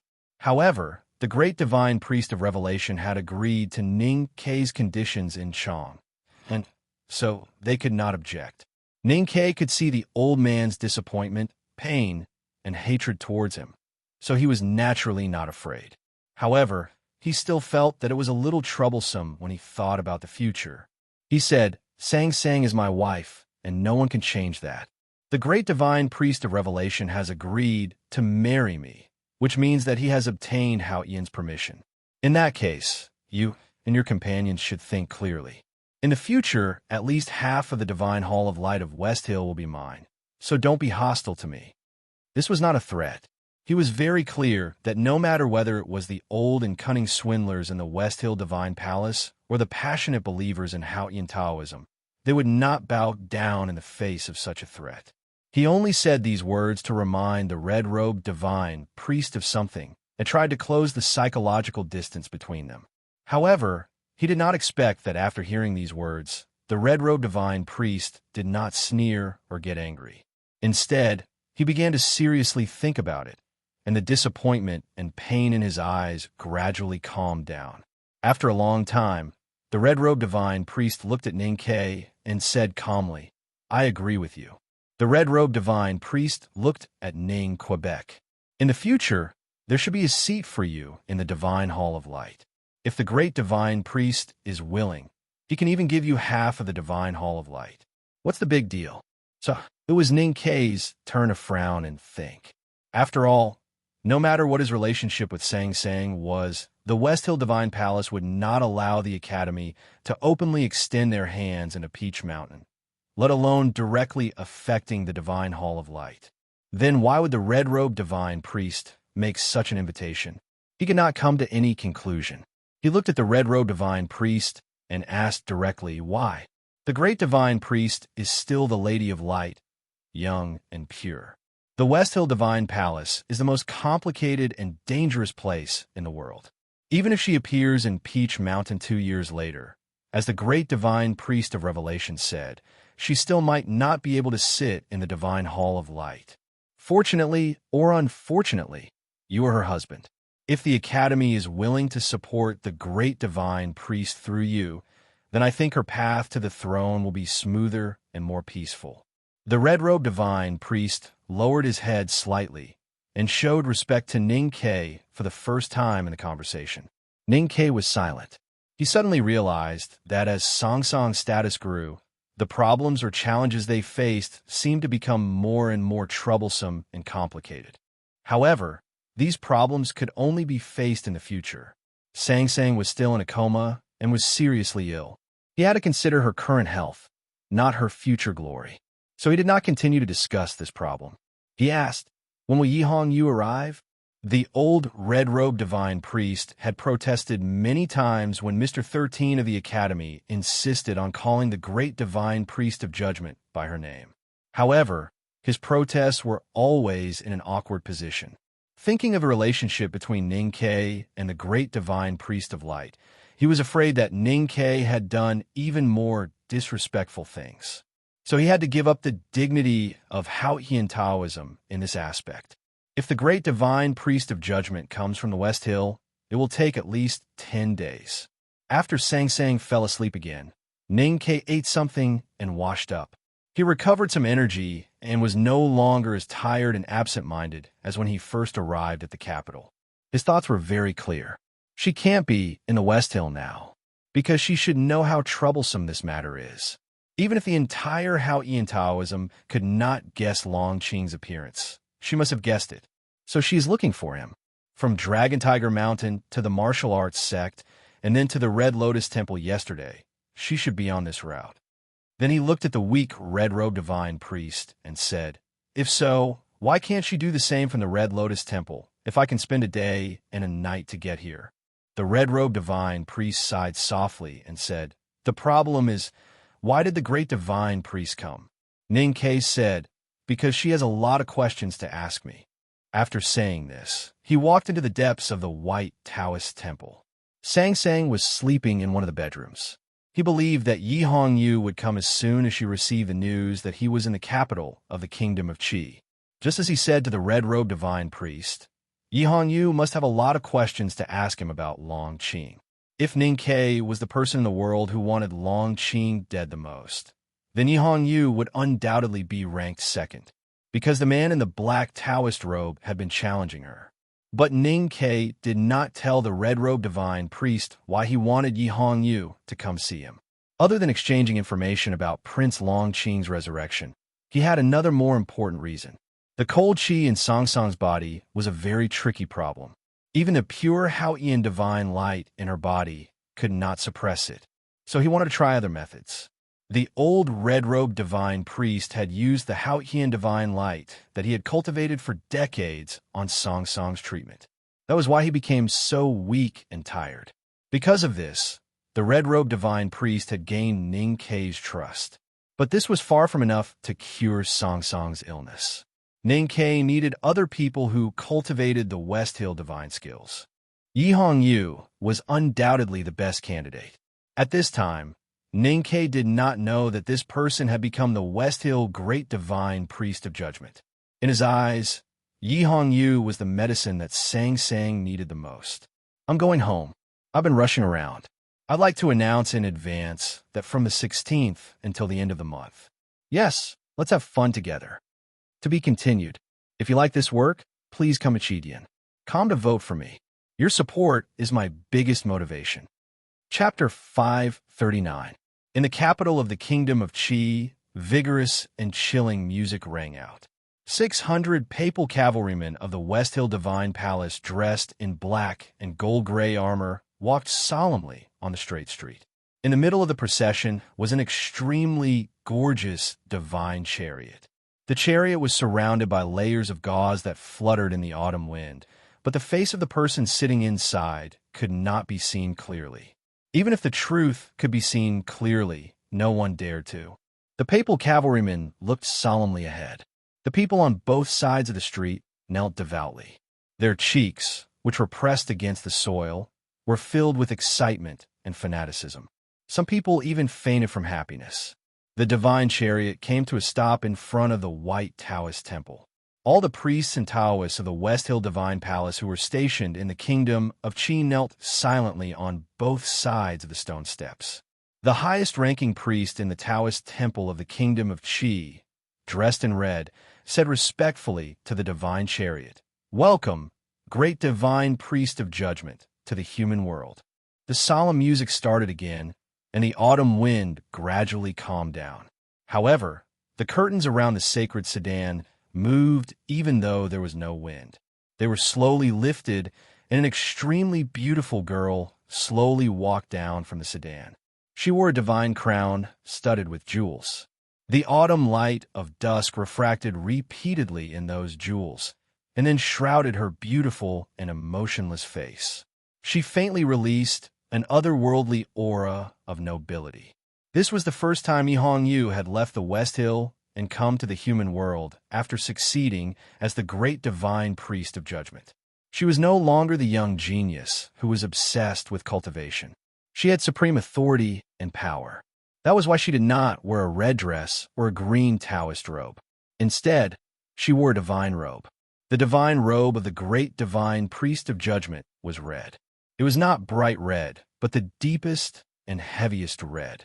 It was so red that it was almost black. It seemed to be stained with the blood of countless sinners, like a block of ink that was about to burn in the twilight. Unlike what ordinary people imagined, the divine robe of judgment was not very heavy. It was not embroidered with gold. It was simply and solemnly cut. It was very light and thin. A red carpet had already been laid in front of the Taoist temple of the kingdom of Qi. There were newly plucked flowering trees by the side of the steps. Yi Hongyu walked indifferently among the flowering trees towards the temple.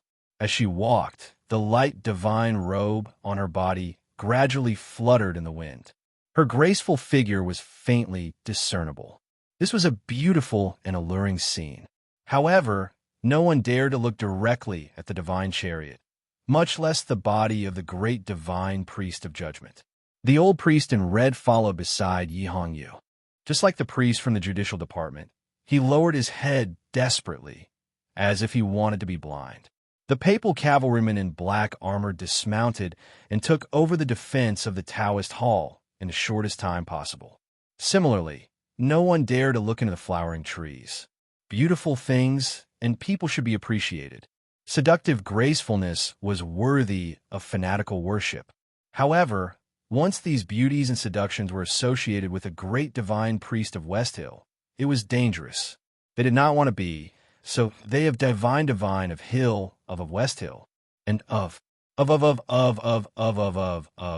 divine, of divine, of Yang, of Hill, of priest of Chun, of a mountain, in, and of Qi, Hill of great of spirits of Yin of Hill, Lin of. They did not want to sink into such a situation, which was worse than death, so they did not dare to look. There was only one person who could look directly at Yi Hongyu's beautiful face and seductive body under the divine robe. His expression was calm, but he did not hide the admiration and desire in his eyes. Yi Hongyu looked at the young man in the black uniform of the academy behind the door of the temple. A smile suddenly appeared on her beautiful face, which her subordinates had never seen. Her smile was very complicated. It was a little mocking, emotional, disdainful, and contemptuous. It was definitely not a sweet smile, but it was just a smile. She seemed to have returned from the infinite light and solemn divine kingdom to the human world, from the high and mighty great divine priest to the house by Yinming Lake in Chang'an. Yi Hongyu walked into the temple. The heavy door of the temple slowly closed behind her. All the subordinates and officials of the divine hall of the kingdom of Qi looked at the closed door in shock. They did not know why the great divine priest had left them outside. Beside the divine chariot at the bottom of the stone steps of the temple, there was a man who was as burly as a mountain. He slowly raised his head and looked at the door. His face was full of hatred. But a moment later, the hatred on his face turned into confusion and fear. Even though the whole world admits that you are the most beautiful woman in Haotian Taoism, you will become a statue if you always pretend to be lonely and hopeless. No matter how beautiful you are, you will still make people feel that you are lifeless. Ning Ke looked at Yi Hongyu and said seriously, "You are more beautiful when you smile. I like to see you smile." Yi Hongyu reached out and took off the jeweled crown from her head and handed it to him. Then she rubbed her sore neck and said, "Can I interpret what you said as flirting?" Ning Ke took the crown and realized that it was indeed very heavy. Thinking that he was holding the crown of the great divine priest of judgment, even he felt a little nervous. He said, "How would I dare to flirt with you?" Yi Hongyu walked into the temple. As she walked, she untied her intricately combed hair. Her long black hair cascaded down her shoulders like a waterfall. She looked very relaxed. Ning Ke followed her with the crown in his arms. Yi Hongyu took out a handkerchief from the sleeve of her robe and casually tied up her black hair. Listening to the footsteps behind her, she said, "You have always been the most courageous person in the world. The future divine priest of light has been played with and taught by you every day. Why would you be afraid of flirting with me?" Ning Ke sighed when he heard that. He said, "Speaking of which, the boldest and most presumptuous imagination of my childhood probably did not include marrying a great divine priest of West Hill. Naturally, I did not expect that one day I would hold the crown and talk about such an intimate topic with another great divine priest of West Hill." Yi Hongyu turned to look at him and said expressionlessly, "But I have to warn you, don't act too intimate with Sang Sang in front of the believers of Haotian Taoism. Just like before, you said that I look better when I smile. If you said that before the doors of the temple closed, the believers and subordinates outside would definitely think that you are blaspheming Haotian, then, even if you're a core disciple of the headmaster of academy, they would still chop you into pieces." Ning Ke said, "Flirting with you is just a habit. As for Sang Sang, she is my wife. Even the hierarch lord has no right to control her. What can your subordinates do to me?" Yi Hongyu looked at him quietly and said, "Do you really think so?" Ning Ke thought of the hundreds of papal knights he saw earlier, especially the dozens of judicial priests who were obviously in the see-through state. He could not help but fall silent, especially the burly man beside the sacred sedan. Even though he had entered the knowing destiny state, he could still feel the man's power and even some kind of danger. Today and tomorrow, I need to sort out the details of the plot so that it will be easier for me to break out. So, I will write less. Again, from the 16th onwards for the next half a month, please watch my performance. It will be very sustained and powerful. I don't ask for a moment, but we will be together forever. To be continued. If you like this work, please come to Chidian. Come to vote for me. Your support is my greatest motivation. Chapter 540. A man who could make Ning Ke feel threatened must be extraordinarily powerful. At the very least, he must have surpassed the threshold of the knowing destiny state. Such a powerful grand cultivator was only Yi Hongyu's follower. Ning Ke thought of the dozens of see-through state powerhouses walking around the divine sedan of judgment. He was shocked that Haotian Taoism had hidden such a powerful force, and finally had a clear understanding of Yi Hongyu's power. There were winding corridors and stairs in the white Taoist temple building. The red twilight shone through the stone windows and refracted on the stone steps, giving off a warm aura. Yi Hongyu lifted her blood-red divine robe with both hands, revealing her fair ankles. She did not care that this posture was somewhat indecent and walked up the stone steps. Her movements were light, and her casually tied black hair swayed behind her. She looked like a village girl in the south of the Tang Empire, stepping on grapes in a barrel with her long skirt. Ning Ke followed behind her and looked at this scene. He was not intoxicated by the seduction and the whiteness, but he had to admit that it was really beautiful. Whether it was the Tao addict in the past or the great divine priest of judgment now, Yi Hongyu would never show her girlish side in front of her subordinates and believers, nor would she deliberately spread her aura of seduction. She would only show her true self in front of those she truly trusted or those she thought qualified to be her opponent. The most beautiful Taoist girl was now faintly plated with a layer of divinity's brilliance, making her look even more unbearable. However, when she took off the layer of divinity's brilliance and revealed her true self, she looked even more alluring. Ning Ke knew that she was not deliberately seducing him, but he knew that this kind of inadvertent seduction was like a divine robe swaying in the wind, revealing the faintly discernible body underneath. It was the sweetest and most tempting honey. He did not want to taste this kind of honey. He moved his gaze away from Yi Hongyu's back and looked at the priests of the judicial department in the temple. He asked, "Who is that burly man beside the divine sedan?" "Luo Kadi." Yi Hongyu stood on the stone steps and turned around. The hem of her ink-red, divine robe spread out with this movement, slightly changing into an oval red flower. It spread out with the wind and then closed up, covering her bare legs. Hearing this name, Ning Ke could not help but be shocked speechless. He had heard of a divine guard commander called Luo Kadi in the West Hill Divine Palace when he was in the academy. He was very powerful and was the Hierarch Lord's most trusted aide. Yi Hongyu knew what he was thinking just by looking at his expression. She said indifferently, "He is the Hierarch's dog. The Hierarch did not allow me to kill dogs, so he lent me this dog for a few days." "You really have guts." Ning Ke walked up the stone stairs, looked at her, and said, "I heard that you once injured him, but I didn't expect that you would dare to keep him by your side. After all, he is a grand cultivator in a knowing destiny state. If you really push him too hard, he will bite back at you. No matter if he is in the knowing destiny state or an ordinary person, as long as he starts to be a dog, he can only be a dog for the rest of his life. There is no difference between being the Hierarch's dog and being my dog. How can a dog dare to rebel against its master?" Yi Hongyu looked at Ning Ke and said, "Speaking of courage, you have the guts to let Sang Sang appear in the kingdom of Qi when the entire Haotian Taoism was unprepared." Ning Ke frowned slightly and said, "What do you mean by that?" Yi Hongyu turned around and walked into the quiet stone corridor. She said, "The former divine priest of light was the most outstanding figure in the West Hill Divine Palace in the past 100 years. Even compared to the divine Lord Lotus, the divine priest of light was not inferior. It was just that he had always kept a low profile and was not willing to show off." Ning Ke thought about it silently. More than 10 years ago, the divine priest of light had stirred up 2 bloody storms in Chang and in the villages in the Yin territory.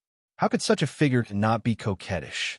Yi Hongyu knew about his background and did not continue the topic.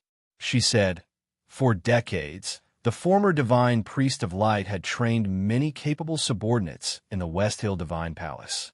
These subordinates either held important positions in the Peach Mountain or were stationed in the temples of the vassal states.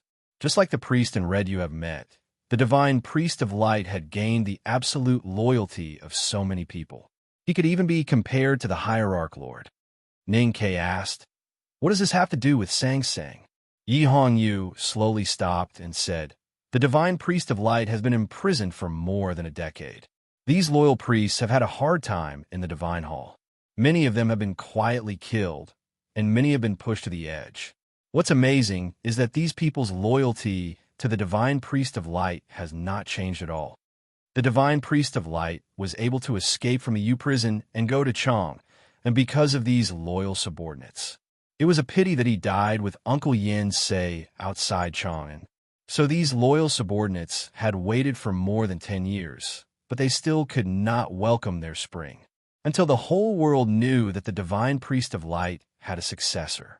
She turned to look at Ning Ke and said, "There are many people in Haotian Taoism who are fervently waiting for the day that Sang Sang returns to the West Hill Divine Palace. There are also many people who are wary of her return. Originally, the Hierarch Lord and I thought that since the great divine priest of Revelation said that it would happen in 3 years," Ning Ke reminded her, Now it is 2 years later. Yi Hongyu continued. The Divine Hall should have enough time to prepare for Song Song's return. However, no one expected that you would let Sang Sang appear in the Taoist Hall of the Kingdom of Qi so much earlier. So many troubles may come early. Ning Ke frowned slightly and asked, will the return be troublesome? Yi Hongyu said, the successor of the Divine Priest of Light has always been appointed by the previous generation.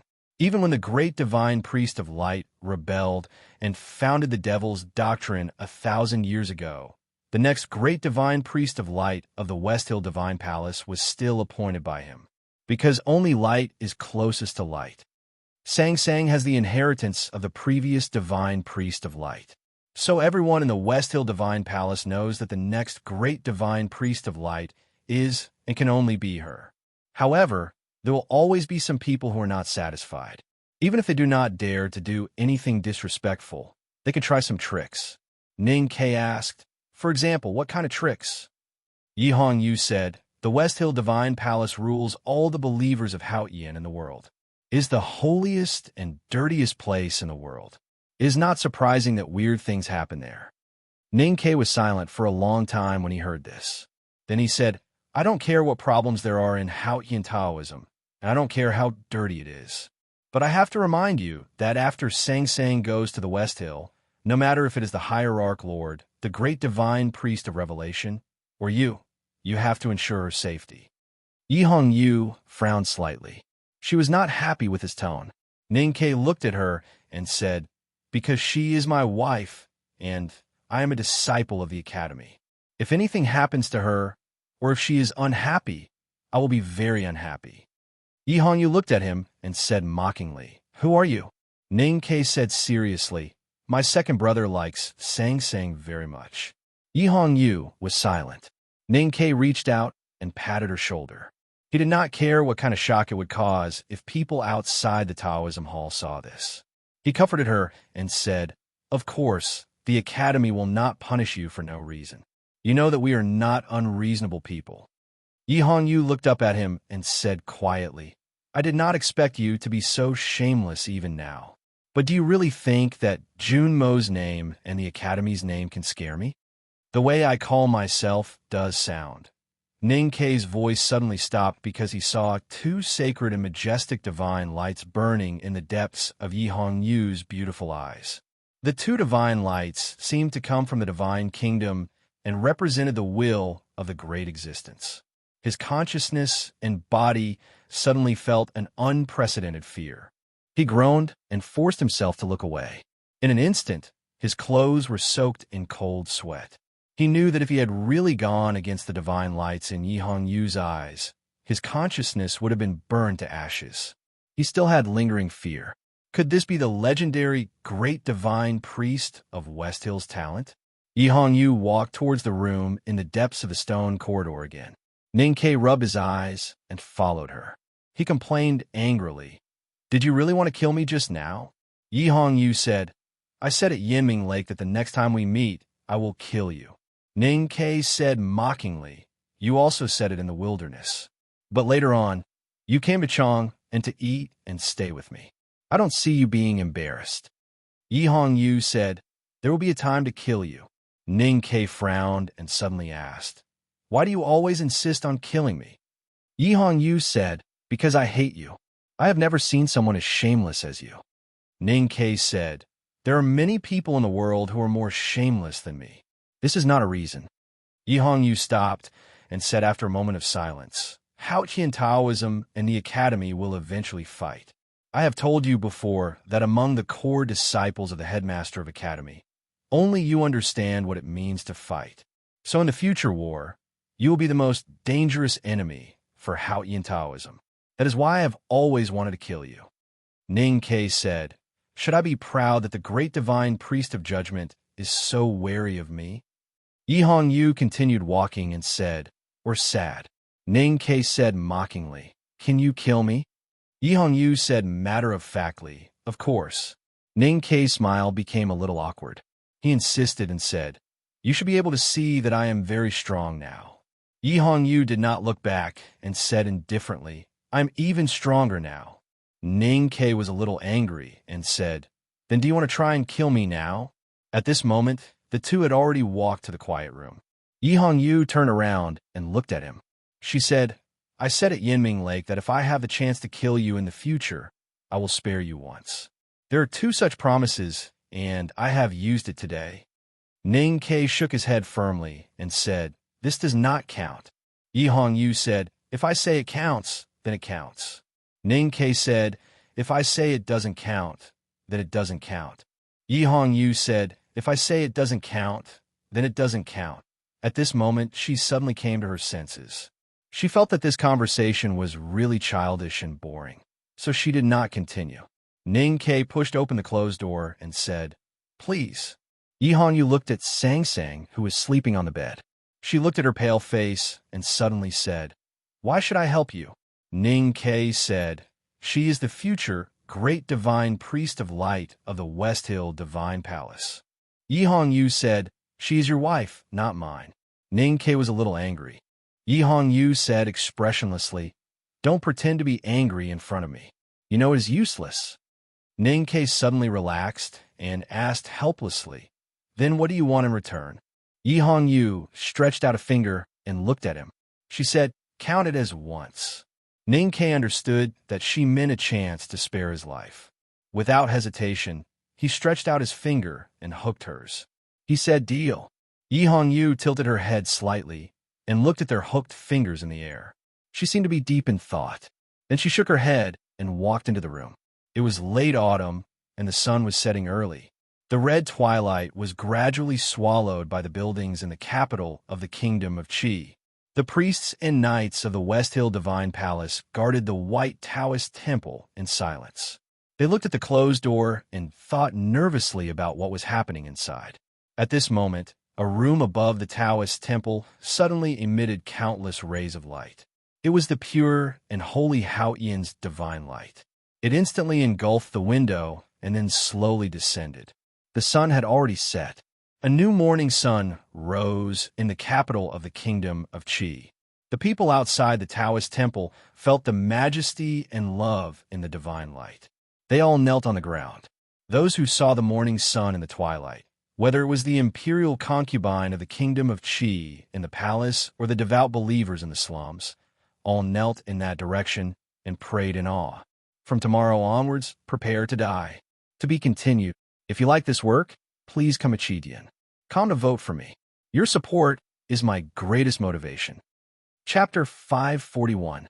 The last ray of twilight disappeared, and the capital of Qi Kingdom was covered by the darkness of night. The light in the white Taoist temple also gradually faded away. The devout worshippers woke up from their awe and intoxicated state and stared blankly at the window. No one knew what they were thinking. The lights of thousands of households gradually lit up.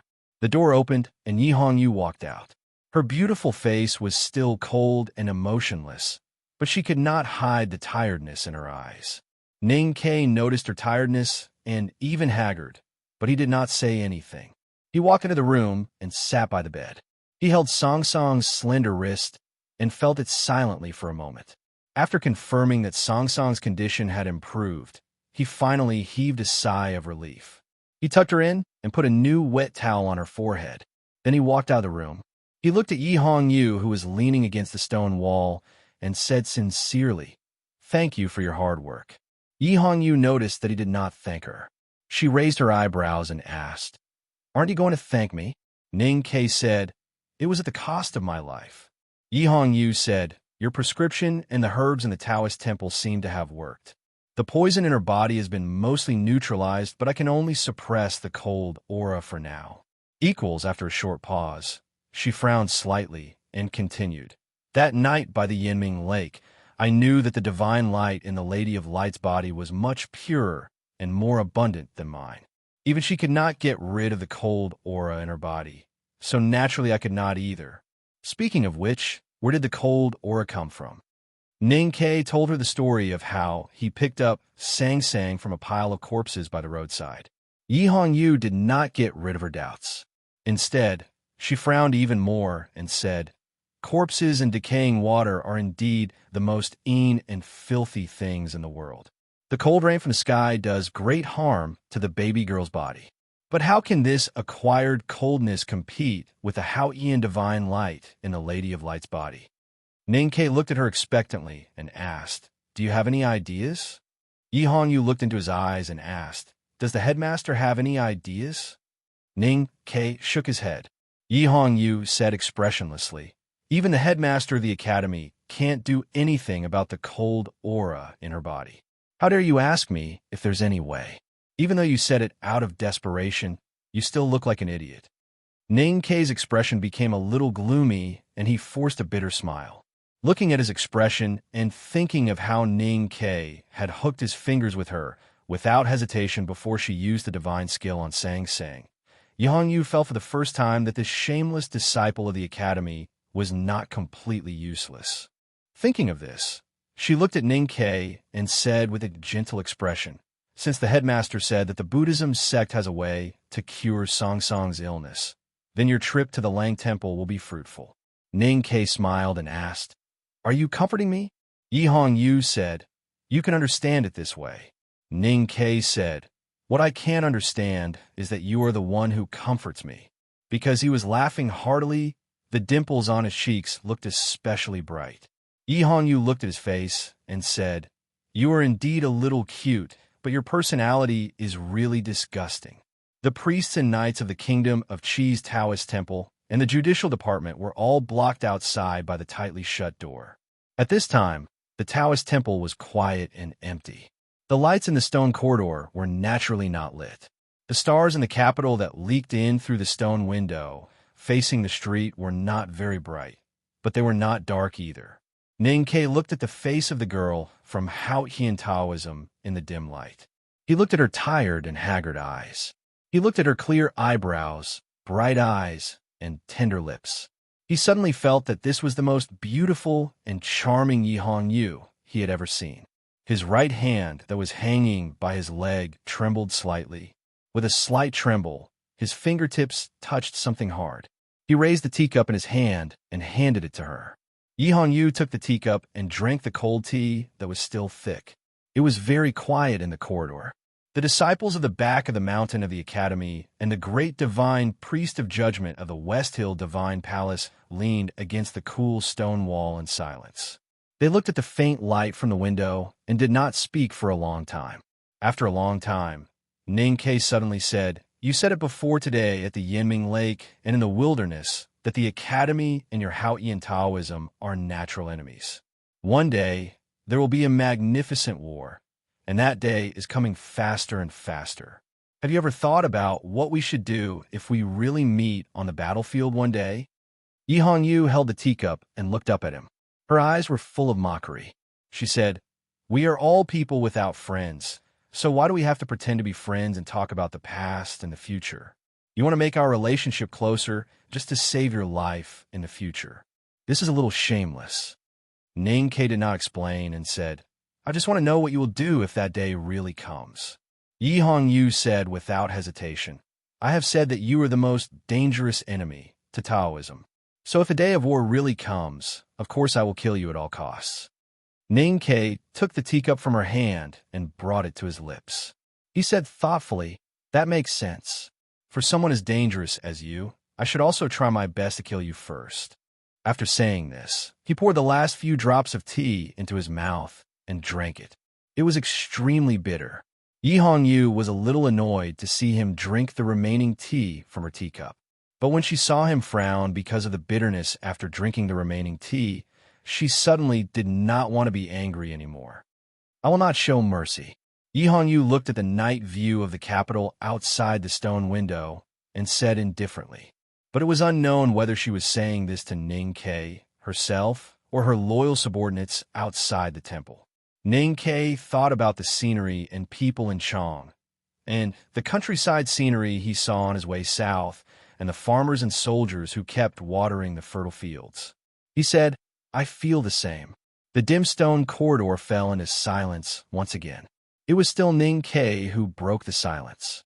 He looked at Yi Hongyu and said with a smile, "Speaking of which, I have yet to congratulate you." Yi Hongyu was slightly startled and said, "Congratulate me for what?" Ning-Ke saw that she did not seem to be faking it and knew that she would never pretend to be mature when it came to the ways of the world. He could not help but sigh silently. He thought that she was still the Tao addict who could not be disturbed by external things and had a pure Taoist heart. Sitting on the seat of heavenly black jade and becoming the great divine priest of judgment. Isn't that something worth celebrating? Chun Pippi said that there were only a few who became the great divine priest at your age in the past 1,000 years. Yi Hongyu finally knew that he was congratulating her. She said calmly, "Ever since I started cultivating, I knew that I would definitely become the great divine priest of West Hill. From the first day I entered the judicial department, I knew that I would sit on the seat of heavenly black jade one day. So it is only natural. Why should I celebrate?" Ning-Ke sighed and said, "Only I understand you. Otherwise, if anyone in the world heard what you said, they would think that your narcissism has already surpassed that of my second brother. You're almost crazy with narcissism." Yi Hongyu heard him comparing her to Jun Mo and smiled slightly. She was very satisfied. Ning-Ke turned to look at her face and looked into the deepest part of her bright eyes. He recalled the indescribable brilliance in her eyes during the day and said with emotion, "Among the younger generation of cultivators, as long as they are talented and narcissistic, they have been chasing after your footsteps all these years. However, they could never catch up with you. You have always been at the forefront and even pulled further and further behind. So I really admire you." Yi Hongyu looked into his eyes and felt the brilliance hidden in his black pupils. She said, "You have only cultivated for a few years, but you have become a grand cultivator from an ordinary person who knows nothing about Taoism. If you want to talk about admiration among the younger generation, you are the only one that I admire and am even wary of." Ning-Ke smiled and said, "Praise and self-praise are always pleasing things. However, there is no audience at this time. It is rare for us to flatter each other, so it is a pity that we are walking in the dark." Yi Hongyu said, "But since you congratulate me, I should congratulate you too." Ning-Ke said, "It is not a happy thing that I have entered the knowing destiny state." There was a lot hidden in his words, which included the fragments in the depths of his consciousness, Master Lotus's generous inheritance, the terrifying and bloody devil's doctrine skills, and the fire in the Red Lotus Temple. Even Long Qing did not fully understand what had happened to him at that time. Yi Hongyu naturally did not know either. She looked at him in confusion. Ning-Ke casually said, "You have entered the knowing destiny state long ago. Shanshan has also entered it. Senior brother Chun Pippi entered it many years ago.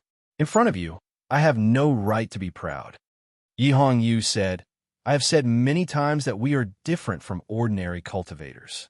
The knowing destiny state is more important to us because the state is a means of fighting for us." Ning-Ke said, "I always feel that you have repeated this statement countless times. Are you telling the world that we are the same person, like two pearls in the bottom of the sea, a match made in heaven? It has always been so. I dare to challenge the former divine priest of judgment when I had just entered the knowing destiny state, even though he had not recovered from the injury left by the divine priest of light at that time. You could kill Xiaohou before you entered the knowing destiny state. Once you entered the knowing destiny state, even Long Qing, who had many adventures, was no match for you." She said proudly, "Not many cultivators are like us. Long Qing is not, the calligraphy addict is not, and Chun Pippi is not, even though he has been called a rare genius of Haotian Taoism since he was young." Ning-Ke did not expect that Yi Hongyu would completely ignore his deliberate teasing. He could not help but feel speechless. When he heard her mention Chun Pippi, he suddenly showed a disapproving expression. There are many kinds of geniuses. The talents of cultivation geniuses should be reflected in cultivation, not just in fighting or killing like you and me. I have never seen such a genius like Senior Brother 12 in my life, but he doesn't know it at all. When it comes to the purity of his Taoist heart, he is much better than you and Long Qing." He looked at Yi Hongyu and warned, "Senior Brother seems to be not good at fighting, but that is only because he does not like fighting. If he is forced to fight one day, you will probably understand how scary he is." Hearing his comments about Chun Pippi, Yi Hongyu frowned slightly. She thought of the fair and chubby boy in the Taoist temple when she was young. He was a guy who liked to peek at female Taoist priests when they were bathing when he was bored. He was a coward who screamed like a girl when she punched him and did not dare to resist. She could not imagine how terrifying he was. Ninkei looked at her thoughtful expression and suddenly asked, "How did you become the great divine priest of judgment? I only heard some rumors in Chong, and that you killed the former great divine priest." Yi Hongyu said in a very normal tone, "Unlike the inheritance of the divine priest of light, the great divine priest of judgment has never appointed a successor. There is no definite successor, so there is no process of returning to the throne. For thousands of years, the seat of heavenly black jade has been changing hands in bloody battles. There is no other way to become the great divine priest of judgment. I killed the previous great divine priest, so naturally I inherited his position."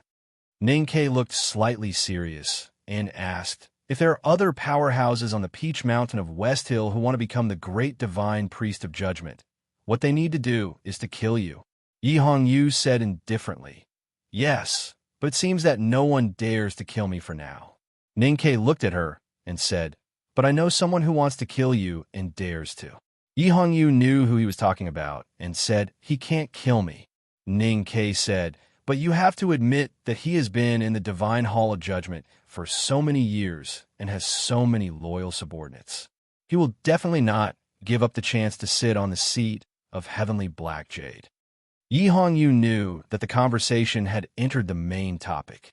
After a moment of silence, she said, "Long Qing is a dog. Although he is different from Luo Kadi, he is not the hierarch's dog, nor is he my dog. Although he has many lucky chances that even I find unbelievable, he is still a dog." Ninkei looked into her eyes and said, "You said that a dog will not rebel against its owner. But have you ever thought that a mad dog does not know who its owner is? It will become crazy and dangerous." Yi Hongyu looked back at him quietly and said, "It seems that he left a deep impression on you in the Red Lotus Temple yesterday." Ninkei thought of the cold autumn rain, the blood-stained grass, the fire in the ruined temple, the empty arrow box, and the black peach blossoms. After a long silence, he said, "Long Qing made me feel fear yesterday." Yi Hongyu said, "But you still beat him." Ninkei said, "But he did not die. I don't know if I can beat him next time." Yi Hongyu said, "What are you trying to say? Don't tell me that the West Hill Divine Palace does not know how terrifying he is now. If we let him live, he will become stronger and crazier day by day. In this world, the two people he wants to kill the most are you and me. So we should kill him while he is not strong enough." Ninkei stared into her eyes and said, "I beg you to kill him." This is the first chapter. The second chapter will be updated before 6 o'clock. To be continued. If you like this work, please come to vote for me. Your support is my greatest motivation. Chapter 542. Yi Hongyu did not say anything. She just looked at him quietly. Ninkei looked at her and continued, "Long Qing's survival will do no good to the West Hill Divine Palace or the Tang Empire. I have no way to kill him now, so I need you to do it yourself." Yi Hongyu suddenly said, "Since he has betrayed the Divine Hall, he will not be able to survive in Hao Yin's world. So he will definitely leave the Central Plains and enter the wilderness." Ninkei said, "That is what I am worried about. The wilderness is boundless. If he hides in Tianqi Mountain with the fallen knights, who can find him? But if he wants to leave the Central Plains and enter the wilderness, he has to pass through the Yin Kingdom. I don't think Long Qing and his subordinates can do it." Yi Hongyu said, "Because you have forgotten that there is someone in the Yin Kingdom. Compared to us, that person is the one that Long Qing wants to kill the most. Correspondingly, that person also wants Long Qing to die the most." "You mean Crown Prince Chongming?" Ninkei only then realized that the West Hill Divine Palace had already made arrangements, but he still felt that it was not reliable. He frowned and said, "Even if Crown Prince Chongming can control the cavalry of the Yin Kingdom, they are still ordinary people. I don't think he has the ability to kill Long Qing." Yi Hongyu said expressionlessly, "Even if he can't kill him, he can at least delay him for a while. Ning Ke understood something and said, delay is to wait for someone to arrive. Yi Hongyu said, exactly. Ning Ke looked into her eyes and said, you go personally. Yi Hongyu looked back at him calmly and said, I will go personally. Ning Ke immediately heaved a sigh of relief and said goodbye. Yi Hongyu raised her eyebrows and said, it seems that you don't want to see me in front of you. If it were any other time, I would be very willing to make a pot of good tea, cut a few plates of beef, and have a long talk with you. But I'm really anxious now. No matter how good the tea is, it should not go with beef. It should go with liquor. As a disciple of the headmaster of the academy, you actually made such a mistake. It seems that you are really anxious. Ning Ke looked down at his boots and thought of the blood that the boots had stepped on yesterday. He said, yesterday in front of the Red Lotus Temple, Long Qing said that he might be the son of Yama. Hearing this, Yi Hongyu smiled. Her smile had a complicated meaning. She looked at Ning Ke and said, now everyone in the world is guessing that you are the son of Yama. But because there is no evidence, neither the Haotian Taoism nor the Buddhism sect has done anything. But you're saying that Long Qing is? Ning Ke looked up and spread his hands and said with a smile, at least from the stories over these years, Long Long is more like the son of Yama than me, because he is darker and more miserable than me. Than me. Yi Hongyu said, this does not prove anything. You must know that the reason why everyone is guessing that you are the son of Yama is because the former divine priest of light used his eyes to discover you in Chang'an. Ning Ke said, but what he saw may not be true. In fact, the West Hill Divine Palace denied his opinion. The Abbey Dean put him in the U-prison. Yi Hongyu looked at him quietly. After a long silence, she suddenly said, but have you ever thought that if the divine priest of light was wrong, why would Haotian Taoism have such a strong reaction? Why did the Abbey Dean come back to the human world and put him down personally? I don't know what happened back then, but I have a feeling that it is not so simple. Most things in the world are simple or complicated. The reason why the Abbey Dean suppressed Wei Guangming in person was that the old man was too obsessed. He still wanted to stir up a storm of blood in Chang, and then kill the son of Yama in his imagination. The Abbey Dean cared about the world and Haotian Taoism. How could he let him provoke another war between Haotian Taoism and the Academy? Ning Ke said calmly, I have thought about these things, but you probably haven't thought about it. Even if Wei Guangming is the most powerful divine priest of light in the West Hill Divine Palace in 100 years, light and darkness are always beyond the human realm. How could he see through the arrangements of Yama? Maybe the truth that Wei Guangming saw was the truth in the mirror. That's why he mistook illusion for reality. I am just an illusion that Yama cast in the human world. I am a fake person in the mirror. Long Qing is not in the mirror. He is the real one. The door of the Taoist temple opened slowly. The burning torches were blown by the air that gushed out of the temple. The light around the stone steps suddenly flickered. Yi Hongyu's blood-red robe of judgment fluttered in the night wind. She walked out with an indifferent expression. Everyone, including the priest in red, bowed to her as they looked at her. Yi Hongyu did not talk to the priests in the Taoist temple, nor did she go to the palace to accept the emperor of the kingdom of Qi's greeting. She got on the sacred sedan and left with 500 divine hall papal knights and dozens of subordinates of the judicial department. The sacred sedan arrived at dusk and left shortly after nightfall. She left the West Hill Divine Palace and came to the capital of the human world. It seemed that she had made a special trip to meet Ning Ke and cure Sang Sang. The subordinates of the judicial department, who had been silent all this while, could no longer suppress the shock in their hearts. They looked at the dark window above the Taoist temple in confusion, thinking that the relationship between the academy and the great divine priest of judgment was unexpectedly close if the great divine priest of judgment could summon them at will. Luo Kadi, who was as burly as a mountain, walked silently behind the sacred sedan. He looked indifferently at the faintly discernible figure behind the veil of the sacred sedan. The fanaticism and greed in his eyes quickly disappeared. You are obsessed with Taoism, so you're called a Tao addict. But are you really the Tao addict in the eyes of your believers? He thought silently, that she would use the power of the academy to strengthen her position in the divine hall. How could such a person be ignorant of the world? The autumn wind of the entire continent gradually turned cold. Capital Chung, the capital of the Yin Kingdom located in the north, was even colder. Winter had arrived. Withered leaves were blown by the wind on the quiet long street, rolling all over the ground, accompanied by a crisp sound of breaking into powder. Most of the streets in the capital of the Yin Kingdom had been cordoned off since morning. Other than the armed troops, no one could be seen on the streets.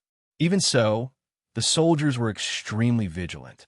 They stood with their backs to the street and stared at all moving objects in front of them, including the fallen leaves. All of this was because of the huge sacred sedan that was moving slowly on the long street. The sacred sedan had just entered the capital from the south gate of the Yin Kingdom. It passed by the Yin Kingdom's imperial palace, but did not enter. Instead, it went to the north gate. The sacred sedan was magnificent and huge, as if it was a moving Taoist temple. It was accompanied by hundreds of papal cavalrymen and dozens of powerhouses from the judicial department. Logically speaking, it should be moving very slowly. In fact, it was moving very slowly. However, the amazing thing was that the sacred sedan was in the capital of the Qi Kingdom in the south a few days ago. Now, it had appeared in the capital of the Yin Kingdom in the north. This itself was almost a miracle. The veil around the sacred sedan was very thin. Even though it was like the willow trees in the winter fog, it could not completely block out the light and cold wind. It was a little cold inside the sacred sedan. Yi Hongyu was still wearing the thin blood-red robe. Her feet were bare as she stepped on the velvet blanket. She did not seem to feel the cold at all. Crown Prince Chongming tightened his robe and tried to make his sitting posture more upright and respectful. He tried his best not to look at the beautiful girl's bare feet. He knew that although the girl was beautiful, her beauty belonged to Hao Yin after she put on the blood-red robe. She was not someone mortals like him could get close to. Yi Hongyu looked at the weak man sitting a few feet away and said coldly, "You disappoint me." Crown Prince Chongming smiled bitterly and said, "Great divine priest, although I also want to kill my brother, he is my father's son after all. He has many loyal subordinates in the Yin Kingdom. Most importantly, he is now a grand cultivator in the knowing destiny state. The Yin Kingdom is weak and cannot stop him." Yi Hongyu said expressionlessly, "No matter how weak a country is, a cultivator cannot resist it. I said in a letter that you have to delay him for some time, even if you cannot stop him. Is Chongming's fault to disappoint you?" Crown Prince Chongming looked at the northern wilderness outside the city gate. He had a complicated expression on his face and murmured, "This time, no one can stop him." Yi Hongyu looked at the expression on his face and pondered. Prince Longqing and his fallen knights had successfully broken through several lines of defense of the West Hill Divine Palace. After entering the territory of the Yin Kingdom, they seemed to have melted into the land. They passed through capital Chung and entered the wilderness without a sound. In many people's eyes, the West Hill Divine Palace's pursuit of this traitor could only end here. Even 1,000 years ago, when the great divine priest of light rebelled, Hao Yi and Taoism did not try to enter the wilderness to kill him. That was because the seemingly barren but actually rich land did not belong to the people of the Central Plains. Hao Yi's divine light had not completely covered that land. However, to everyone's surprise, the great divine priest of judgment did not turn south at capital Chung. Instead, he continued into the wilderness. The chilly autumn wind grew stronger in the wilderness. At one point, it blew up all the layers of gauze around the divine chariot. At this moment, some priests were shocked to find that the graceful figure of the great divine priest of judgment was no longer there. In the wilderness northwest of the frontier fortress of the Yin Kingdom, there was a not-so-steep mountain range. There was a hot spring in the mountain and a small lake as blue as the sea beside the mountain. The lake was shaped like a beauty's waist. The autumn wind blew gently between the cliffs. Yi Hongyu's blood-red divine robe fluttered in the wind, outlining her mesmerizing waistline. It was like the thin blue lake below the cliff that could make countless people drown in it. looking at the few bonfires by the blue lake in the distance. Her expression did not change at all, just like ascending to the great divine priest of judgment. These were all things that came naturally to her. Since she had promised Ninkei that she would personally kill that mad dog, she would definitely do it, no matter where she went, whether it was in the Central Plains or the wilderness. Just now, I couldn't open Chidian no matter what. I was so anxious. I'm going to eat now. I'll try to finish the 3rd chapter before 10:30. To be continued. If you like this work, please come to Chidian. Come to vote for me. Your support is my greatest motivation. Chapter 543. Today is Feng Ling's birthday. He asked me to join in on his YY activity. After going to the toilet, I was writing while listening to his YY. Suddenly, the world turned dark. My house has been experiencing power outages recently. I was already very depressed.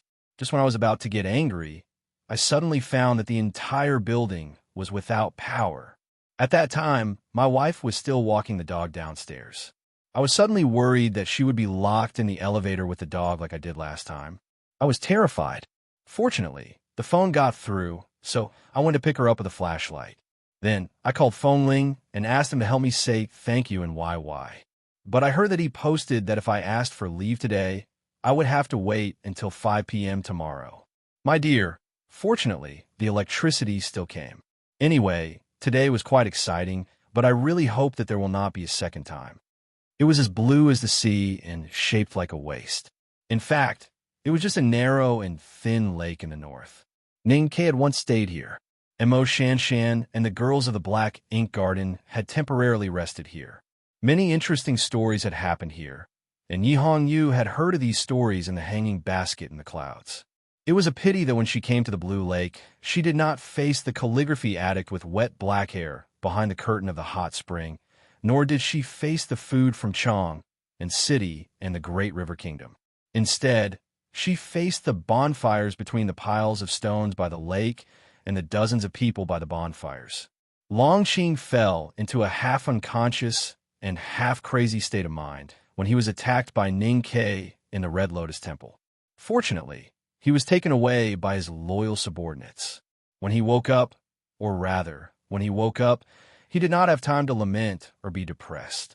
He took these subordinates and unwaveringly embarked on the journey to the north.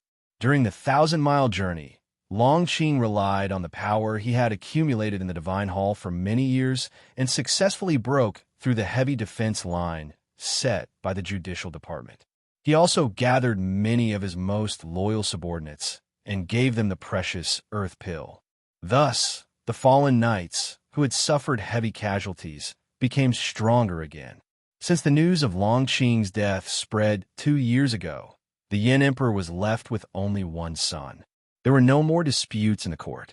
The court and military of the Yin Kingdom had long been firmly controlled by Crown Prince Chongming. Therefore, the Divine Hall thought that when Longqing brought the fallen knights into the Yin Kingdom, he would definitely be dealt a fatal blow by his brother. However, to everyone's surprise, Longqing and his subordinates easily crossed the entire Yin territory. They did not encounter any strong snipers, even when they left the fortress. They finally arrived at the wilderness. Sitting by the fire, Prince Longqing's face was pale. He picked up a handkerchief to cover his mouth from time to time, but he could not stop coughing. Neither could he stop the white handkerchief from being dyed red by the blood he coughed out. He had been seriously injured in the battle with Ning Ke in the autumn rain at the Red Lotus Temple and had not fully recovered yet. He looked at the blue lake in front of him and the thin ice blocks that were piled up on the surface of the lake by the cold autumn wind. He thought of the time when he entered the wilderness from here 2 years ago and how his life had been changed. He could not help but be silent. At this moment, in the depths of the dark green lake, a few clear white ripples suddenly swept past. The black shadows in front of the ripples were obviously left behind by the fish. However, to cause such a big splash, how big did the fish have to be? Longqing looked at the blood-stained handkerchief in his hand and suddenly laughed at himself. He put the handkerchief back into his sleeve and slowly stood up. He looked at the girl in the ink-red divine robe on the other side of the lake. The divine robe was very thin, but the red on it was very thick. It was as thick as blood, and when it landed on the beautiful body of the young girl, it was as smooth as red velvet, even giving off a solemn and dignified feeling. Longqing was very familiar with this blood-red divine robe. In the past few years, he had seen the great divine priest of judgment wearing this blood-red robe on the seat of heavenly black jade countless times. He had also fantasized countless times about how he would feel if he wore this divine robe that seemed to be stained with the blood of hundreds of millions of people. Unfortunately, the new owner of this blood-red divine robe was not him. Longqing was also very familiar with the new owner of the divine priest of judgment. Many years ago, he had made a name for himself in the Revelation Institute. When he was about to shine brightly, a little girl in a green Taoist robe, with a stubborn, proud, and indifferent expression, came before the students of the Revelation Institute under the respectful guidance of the divine priest. From that day on, the two names of Yi Hongyu and Prince Longqing were often compared. One was the Tao addict, and the other was the divine son of West Hill. They had left the Revelation Institute at the same time and entered the judicial department at the same time. However, what made him feel endless shame was that he had never won against her and never walked ahead of her. When he was in the Revelation Institute, his grades were ranked first. That was because she often did not participate in the examinations. When he entered the see-through state, she had already seen the threshold of the knowing destiny state. He was the second priest of the judicial department of the Divine Hall, and she was the Grand Master of the judicial department. 2 years ago in the wilderness, he was about to enter the knowing destiny state before her, but he met with a tragic accident. It was not until later that he realized with some loneliness and bitterness that she could enter the knowing destiny state at any time. Longqing was very clear that there would be a battle between him and Yi Hongyu in this life. Otherwise, his Taoist heart could not be truly clear, just like the significance of Ningke to his cultivation journey. However, he had never thought that this battle would happen under such circumstances. Yi Hongyu walked towards the surface of the lake. Her bare feet stepped lightly on the surface of the lake as she floated forward. Her blood-red divine robe billowed in the wind from time to time. She looked like a fairy bathed in blood. She was a mixture of charm and holiness. If one were to look closely, they would discover that every time she took a step, a thin piece of ice would float to her feet. Those thin pieces of ice seemed to be able to sense her thoughts, or perhaps it could be said that she had a complete grasp of the rules of the movement of everything on this autumn lake. This was even more incredible than walking on the lake. Priest, divine throne, the fallen knights in black armor stood up in shock when they saw the blood-robed girl on the lake. Their horses neighed in fear, and many of them were so terrified that they forgot to prepare for battle. Longqing watched silently as Yi Hongyu stepped on the lake ice and approached him. He thought for a moment and then took a deep breath. His psyche power surged out, and he summoned his peach blossom without hesitation. In the face of such a terrifying opponent, he knew that any fighting methods, skills, or willpower would be meaningless. He could only use his strongest ability to fight with his opponent. The black peach blossom had 5 petals. One of them had been shot by Ningke's primordial 13 arrows, and the other 2 petals had been crushed into powder in front of the ruined temple. It looked a little strange now. There was a sense of disgusting ugliness in its misery, like a rotten fish that had been dead for half a year on a ship. The fallen knights felt the deadly darkness in Prince Longqing's peach blossom. They were suddenly refreshed and got rid of their natural fear of Yi Hongyu. Dozens of Taoist swords came out of their scabbards with a shrill, buzzing sound. They attacked the girl on the lake. The moment Prince Longqing summoned the black peach blossom, Yi Hongyu's expression changed slightly. That was because she sensed the deadly aura. She thought of the tragedy in the Jisho Abbey and understood what was going on. As for the dozens of seemingly powerful Taoist swords, they were not in her eyes at all. She did not even pay any attention to them. She spread her robe slightly, and the holy Haotian divine light spread across the lake. With the help of the earth pill, most of the fallen knights had reached the see-through realm, especially the few cavalry commanders who were lucky enough to survive. Their natal Taoist swords followed the aura of Prince Longqing and were painted with the darkness of the underworld that they had obtained after sacrificing themselves to Yama. Their power was amazing and could directly break through the front of the armored cavalry. Ordinary cultivators would not be able to resist it. The West Hill divine skill was the nemesis of the Nether Taoist swords.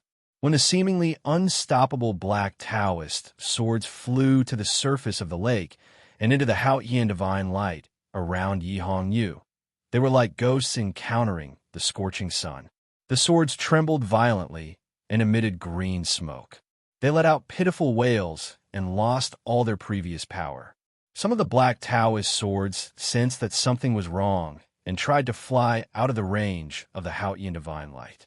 However, the green smoke emitted from the swords was like countless invisible ropes that tightly bound them. No matter how hard they tried, they could not fly out of the holy light. They looked like moths trapped in a lampshade. The blood-red robe draped over her jade-like arms like a waterfall. Yi Hongyu calmly stepped on the lake water and slowly and unstoppably walked to the other side of the blue lake. The Haotian divine light emitted from her body was like a huge light shield. It moved along with her on the surface of the lake. The black Taoist swords also moved along with her. The scene was very strange and shocking. Her bare, jade-like feet stepped onto the shore of the lake, leaving a shallow footprint on the ice-cold sandy ground. The holy Haotian divine light gradually disappeared into Yi Hongyu's body. The dozens of black, ghostly Taoist swords flew away as if they had been pardoned. Yi Hongyu casually raised her right hand into the air and grabbed one of the ghostly Taoist swords. The moment she grabbed the ghostly Taoist sword, the black sword emitted green smoke as if it had caught fire. Accompanied by the green smoke, the Taoist sword gradually returned to its bright white color. Some of the remaining dozens of ghostly Taoist swords successfully flew back to the side of the fallen knights. Most of them fell miserably into the cold lake water, splashing up countless waves and scaring countless fish in the lake. Yi Hongyu casually snatched the sword and drew it out, seemed to be very casual. She stabbed the black peach blossom of life with her sword. Because it was casual, she did not know where the sword style was pointing. How could she dodge it? Longqing could not dodge the sword style that was a combination of Ku Haoran's sword style and Liu Bai's sword style. He did not even think about dodging it. His face was pale, but he resolutely faced it. The tip of the sword touched the black peach blossom lightly. There was a soft chi sound. The black peach blossom formed from the pure chi of heaven, and earth shook violently and showed signs of cracking in an instant. There was no despair in Longqing's eyes. There was only determination and coldness. In the next moment, the black and white in his eyes fused together again and turned into a gloomy gray. An extremely greedy and violent aura shot out from the black Taoist robe on his body. It immediately caused the autumn lake to ripple. Looking at his strange eyes, Yi Hongyu frowned slightly. Her expression was solemn and disgusted. In the end, it was all disdain and mockery. She flicked her divine robe lightly. The holy divine light mixed with the strong smell of blood struck the vortex formed by the greedy aura in front of her. Holiness and blood, these two auras could not be mixed. At this moment, when they were waved out from the sleeves of her divine robe, they seemed to become the stones in the Yu prison of the divine hall that had been soaked in blood for thousands of years. Those stones with the smell of blood were protecting the light of Haotian.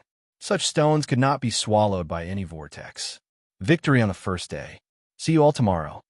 To be continued. If you like this work, please come Chidian. Come to vote for me. Your support is my greatest motivation. Chapter 544. Longqing's face turned cold as he watched Yi Hongyu brush her divine robe. His eyes turned even darker until they lost all signs of life. The greedy and cold aura of nirvanic extermination in the gravel by the lake grew thicker. However, in this cold world, there was always a ray of light that could not be erased. It was a ray of light with a strong smell of blood. It came from the blood-red divine robe. The sleeves of the divine robe danced by the lake.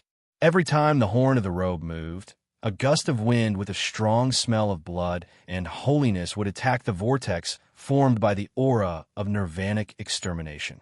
The strong wind was really like the moss-covered stones in the U-prison of the West Hill Divine Palace. It continuously entered the whirlpool, like lake water falling from the sky into the ground. It shook the surrounding chi of heaven and earth, causing it to tremble and escape in all directions. Countless violent roars sounded in the quiet lake. Affected by Long Qing's gray eyes and Yi Hongyu's mighty attack, the lake water seemed to be boiling.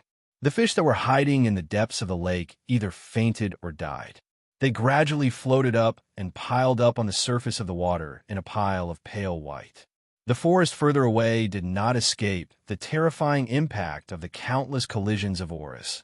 The 1,000-year-old branches that stretched out to the surface of the lake broke, and the trees shook uneasily.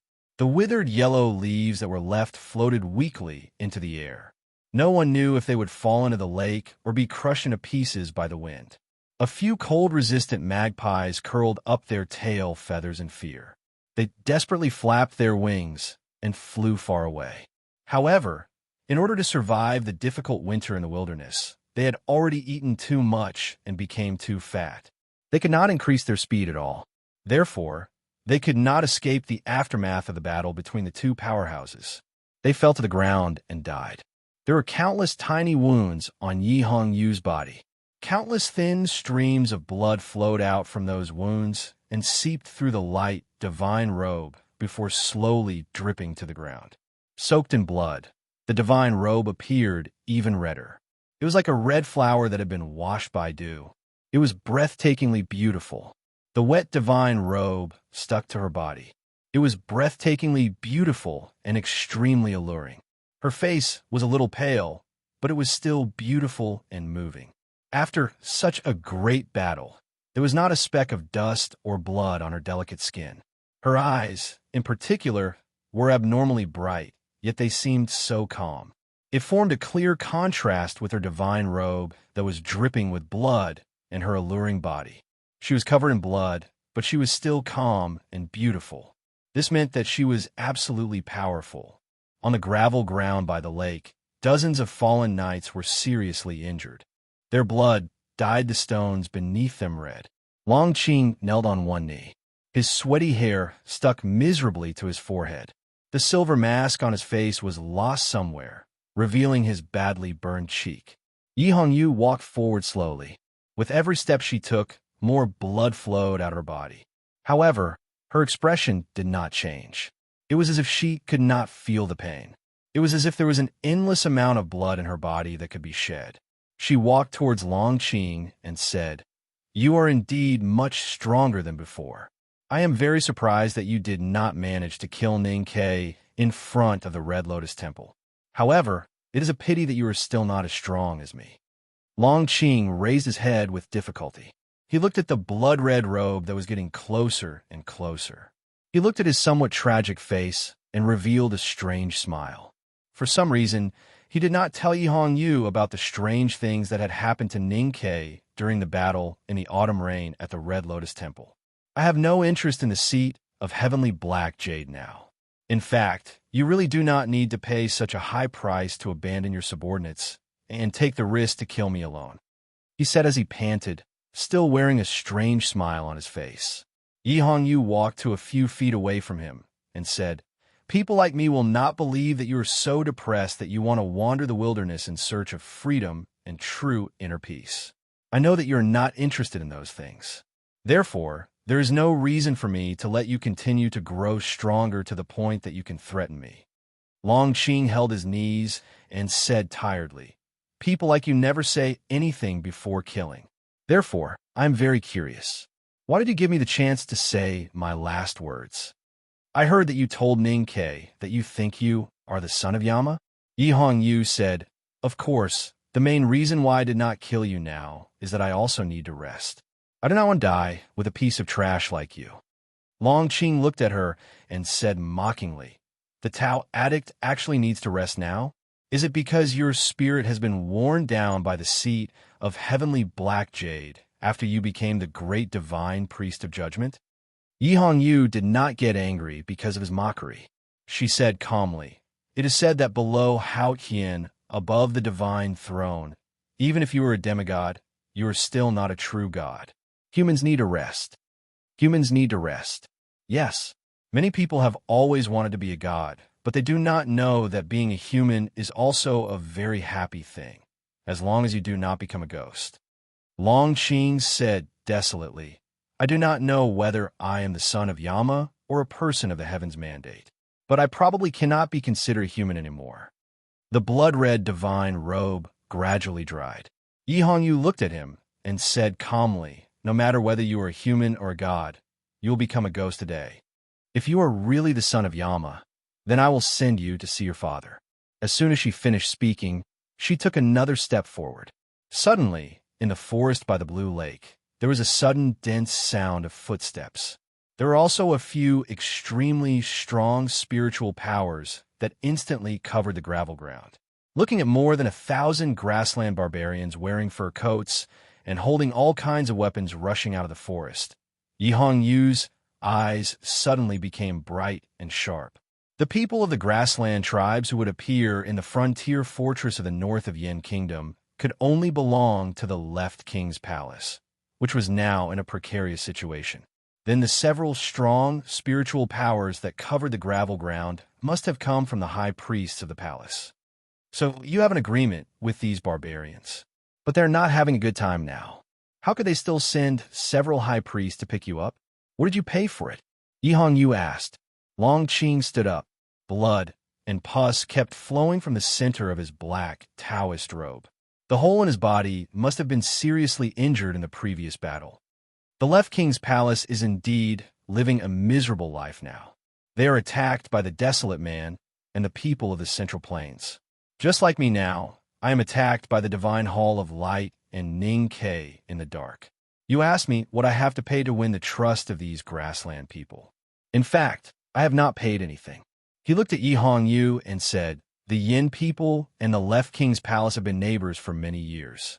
We have been enemies for many years and friends for many years. Coincidentally, I have been a friend of their new Chanyu since many years ago. More importantly, we are in the same situation now and have the same goal." Yi Hongyu asked, "What goal?" Long Qing said, "To become strong again and then to take revenge." Yi Hongyu was silent. Long Qing said, "Actually, I did not expect that you would catch up with me here. But fortunately, as you said, no matter how strong you are only a human, not a real god. So you need to rest," which gave me a chance to turn things around. At the same time, I'm also very grateful to myself for being able to stand in front of you until now." Yi Hongyu suddenly smiled slightly. Her beautiful face was slightly pale, but this smile instantly brightened her beauty. Longqing was not in the mood to appreciate her beauty, even though he was sometimes amazed by her beauty in the West Hill Divine Palace over the years, because he could see the mockery and disdain in her smile. "It's true that I'm not a god. I'm just a human being, so sometimes I still have some human curiosity. For example, whether you're the son of Yama or what your intentions are in heading north to the wilderness. So I've been waiting to see who would appear to help you." Yi Hongyu looked at him and said calmly, "Ning Ke once said something very strange by the Yiming Lake. Curiosity kills the cat. I don't understand it, but I know that curiosity can easily delay things. However, it is a pity that the level you have reached is not enough to delay me from killing you." Long Qing had an incredulous expression on his face. He said coldly, "Now I have 1,000 grassland warriors and 7 high priests here. How can you kill me?" Yi Hongyu looked at him as if she was looking at an idiot and said, "You are just 30 feet in front of me. Even if the Chanyu of the Golden Tribe leads his wolf cavalry here, how can they stop me from killing you, let alone the left king's palace?" Long Qing said in shock, "But after you kill me, how can you escape?" Yi Hongyu said, "My goal in coming to the West Hill is to kill you, not to escape. As long as I can kill you, does it matter whether I can escape or not?" Such a simple sentence required a strong logic and a fearless will to be able to say it so calmly. Hearing this, Long Qing's expression suddenly froze. Yi Hongyu finally said, "Most importantly, If you become a meaningless corpse, what reason will the left king's palace have to keep me alive? Will these barbarians be so loyal that they will not hesitate to destroy their entire race, to kill me, the great divine priest of Westhill? Long Qing, you are really stupid. Long Qing's face became abnormally pale because he knew that Yi Hongyu was right.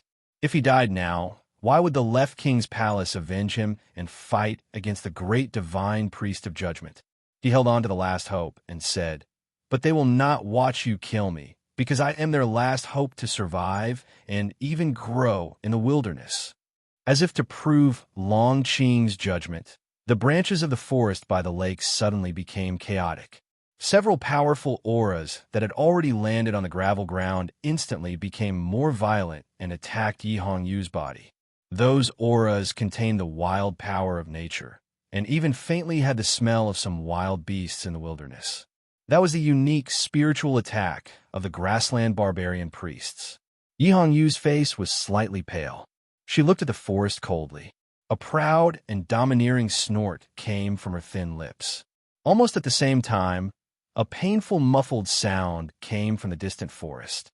In the dark forest, a priest of the left king's palace, who was wearing an expensive fur coat and several kinds of bone celestial devices, sat down on the ground with a terrified expression. A very thin bone instrument on his body broke instantly, and 2 streams of black blood flowed from his nostrils. He was seriously injured. Yi Hongyu looked at the forest and felt the several spiritual auras. She disdainfully said, "How dare you hurt me with the spiritual power? You are really brave and stupid." Before they met, a priest of the left king's palace had his sense of perception broken and his internal organs bleeding. The grassland priests in the forest looked at each other and saw the shock and fear in each other's eyes. The most shocking thing about Tao addict Yi Hongyu was that she was proficient in all kinds of arts. When she met a sword master, she was a more powerful sword master. When she met an array master, she was a better array master. When she met a psyche master, she was the most terrifying psyche master. Now that she had become the great divine priest of judgment, why would she be afraid of the spiritual power of these grassland priests? Yi Hongyu looked at Long Qing. The nether Taoist sword that she had snatched earlier had been thrown away. Now it was her Taoist sword that had been quietly hidden in the blood-red robe. It was her natal Taoist sword. The sword seemed to have no edge. It swam out of the robe and was as agile as a fish. However, it left a straight white line in the air. Long Qing looked desperate and smiled bitterly. However, at this moment, there was a loud bang. A bolt of lightning fell from the sky and hit the Taoist sword in the air without any deviation. After a while, the dull roar of thunder sounded in the sky. The sound lasted for an eternity. There was little rain in the cold autumn in the wilderness, and there was no rain today. However, there was thunder. Countless sky thunders struck the lake and the forest. It was deafening. The lake water was shaking, and the gravel ground by the lake was full of smoke and dust. After a long time, the thunder finally stopped. At this time, the sky became much gloomier. The smoke and dust in the sky seemed to float up and form thick black clouds, shrouding the lake and the mountain. Yi Hongyu took back her Taoist sword and looked up at the sky. Behind the black clouds, there was a faint flash of lightning. The will of heaven was unpredictable. The power of heaven was unpredictable. She looked at the sky in silence. No one knew what she was thinking. Long Qing was sent flying further away. He leaned against a rock. His burnt face was full of excitement and fanaticism. He coughed up blood and laughed loudly. He looked at Yi Hongyu, his face twisted. He shouted crazily, "I said that I am not a human. Naturally, I have the will of heaven. I am a person of the heavenly mandate. Look, how Ian did not abandon me. Yi Hongyu, as long as heaven does not kill me, what can you do to me?" Yi Hongyu did not care about Long Qing's crazy shouting. She looked up at the sky attentively, as if there was a beautiful scenery behind the clouds. She saw the scenery. Her expression was a little confused, and then it gradually returned to indifference. Then she saw a person on a cliff far away. The cliff was very high, so the person was also standing very high. He was so high that he could reach the clouds in the sky.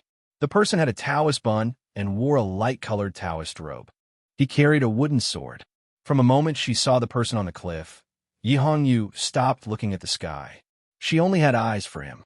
However, no matter how she looked, the person remained silent and did not move. Yi Hongyu's expression became more and more indifferent. There seemed to be a thin layer of frost on her eyebrows. Then she was unable to suppress her anger. This was the first time in her life that she was angry at the man with the wooden sword. She suddenly turned around and looked at Long Qing again. Her killing intent rose again. It was as if she had sensed something. The man on the cliff in the distance made a sound. The thick black clouds that seemed to be flowing slowly, but were actually turbulent, suddenly squeezed out more than 10 balls of light. They turned into more than 10 bolts of lightning and fell towards the blue lake again. The lightning came again. The boiling stones in the lake cracked uneasily. The aura of heaven and earth was torn into countless pieces. It turned into a terrible hurricane and violently passed through the gravel by the lake. Lightning flashed and thunder roared. The blood-red, divine robe of judgment danced in the wind. The figure did not fall. More than 1,000 grassland barbarians rushed out of the dense forest, but before they had time to approach the lake, they were shaken by the thunderbolts falling from the sky. The instinctive reverence for the sky made them kneel on the ground, constantly praying that God would forgive their sins. The 7 priests of the left king's palace in the dense forest were much calmer than the ordinary people. However, it was precisely because they could sense the majesty and power contained in the thunderbolts that they were actually more shocked than the ordinary people. When they saw the blood-red divine robe dancing in the wind and the figure stubbornly refusing to obey the lightning, the shock in their hearts finally reached its peak. He was indeed the legendary great divine priest of West Hill. He had such a terrible willpower and dared to fight with God. The wind and thunder gradually subsided. Yi Hongyu stood by the lake full of holes. Her figure looked a little lonely. She did not look at Long Qing anymore, nor did she look at the figure on the cliff in the distance. She did not look at the scenery in the clouds. She did not look at the scenery of the lake and mountains. She did not look at anything. He just looked at himself, looked at his own shadow, and looked at it silently for a long time. She gave a loud shout. This shout was very clear and angry. In the quiet lake and mountains, it spread far and wide. This shout was full of unwillingness. A stream of blood slowly flowed from the corner of her mouth. In the forest, several priests of the left king's palace from the grassland were shocked by the terrible spiritual impact contained in this shout. They spat out blood and directly fell down, unconscious. Yi Su, who was standing on the cliff in the distance, heard this angry shout. He knew that her anger was directed at him. This was the first time in his life that his sister showed anger to him. She even faintly wanted to challenge him. Yi Su was not unhappy. He was very happy.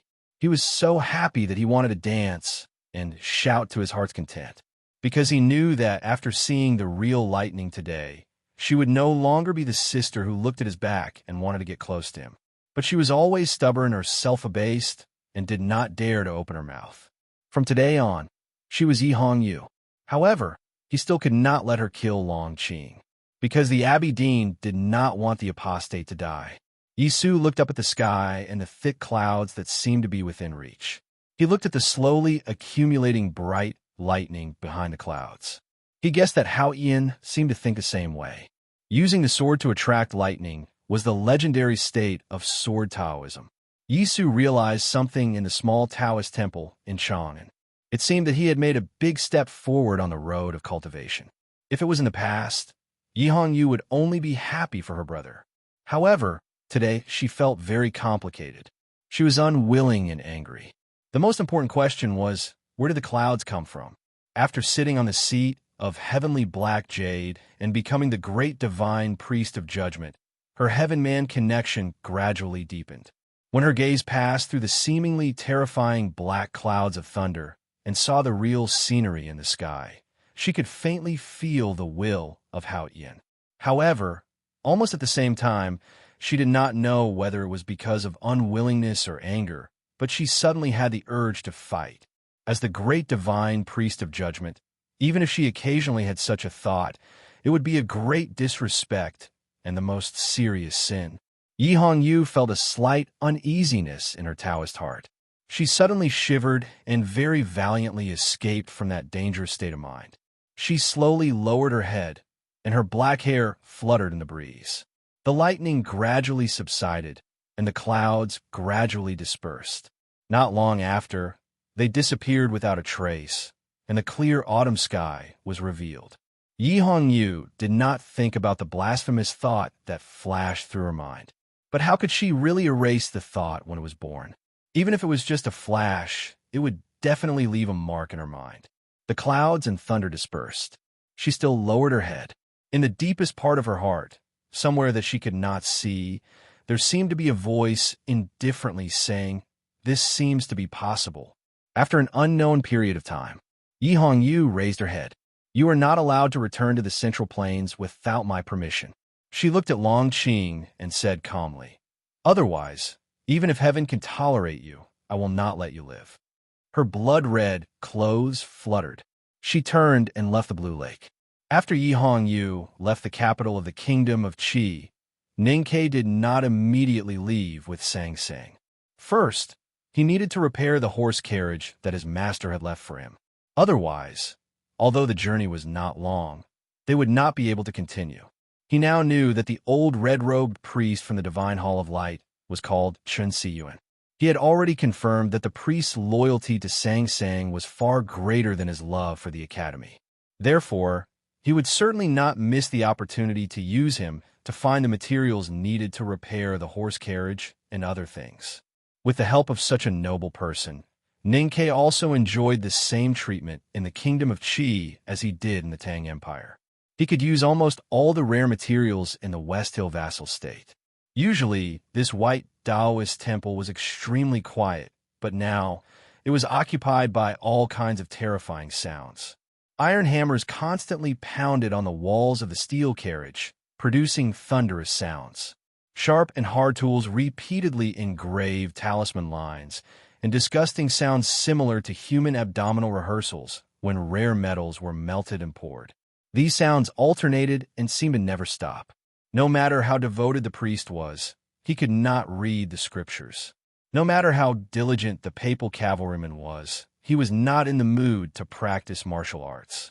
Even the wrinkles on Chan Siyuan's face were increasing rapidly. Fortunately, although Ning Ke was not as talented as the sixth brother in this aspect, he was still very amazing. It did not take long for the black horse carriage to be repaired to its original state, if one did not pay attention to the ugly scars on the walls of the carriage. When they left the capital of the Kingdom of Qi, the red-robed priest Chen Siyuan sent a team of cavalrymen to escort them.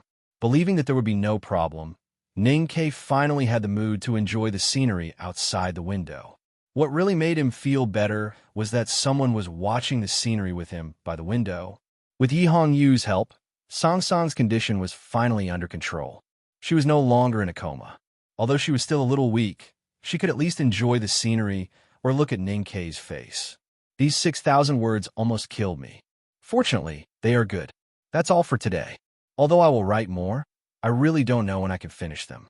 It's even more likely that I won't be able to finish them tonight. That's why I have to say that there is no more for today. Everyone, please go to bed after reading. I said 10,000 per day, not 10,000 per day. Of course, I have to write more in the beginning. Otherwise, if I accumulate too much debt, I will really die. To be continued.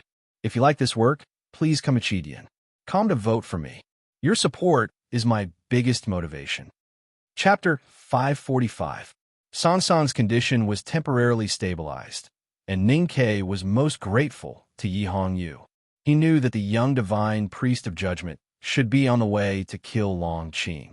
Logically speaking, even if they were not friends, he should have expressed a certain degree of worry out of gratitude. But he did not. Ning Ke had absolute confidence in Yi Hongyu. The current Prince Long Qing was indeed very terrifying. In the Battle of Autumn Rain, if he had not been lucky, he would have died long ago. However, he still believed that Yi Hongyu was the most terrifying person among the younger generation of cultivators. Since she had said that she would kill Long Qing herself, then Long Qing would not be able to escape death. Looking at the autumn scenery outside the window, He recalled the bloody battle in the autumn rain, the ghostly figure of the fallen knight in front of the ruined temple, and Long Qing, who was wearing a black Taoist robe, suddenly overlapped with some scenes in his memory. After a while, he remembered that in his dreams, he had seen 3 black whirlwinds in the wilderness. The 3 black whirlwinds were cold and dark, as if they were a part of the night. Now that he thought about it carefully, it was really similar to the feeling that Long Qing and the fallen knight revealed. Ning Ke increasingly felt that what Long Qing had said that day might be true. The guy who learned to eat and loved to eat people was the son of Yama. Thinking of this, he suddenly felt that his state of mind was calmer. The faint fear of rumors about his origin and the Buddhism sect had naturally lessened. He was a little anxious about reaching the Lang Temple.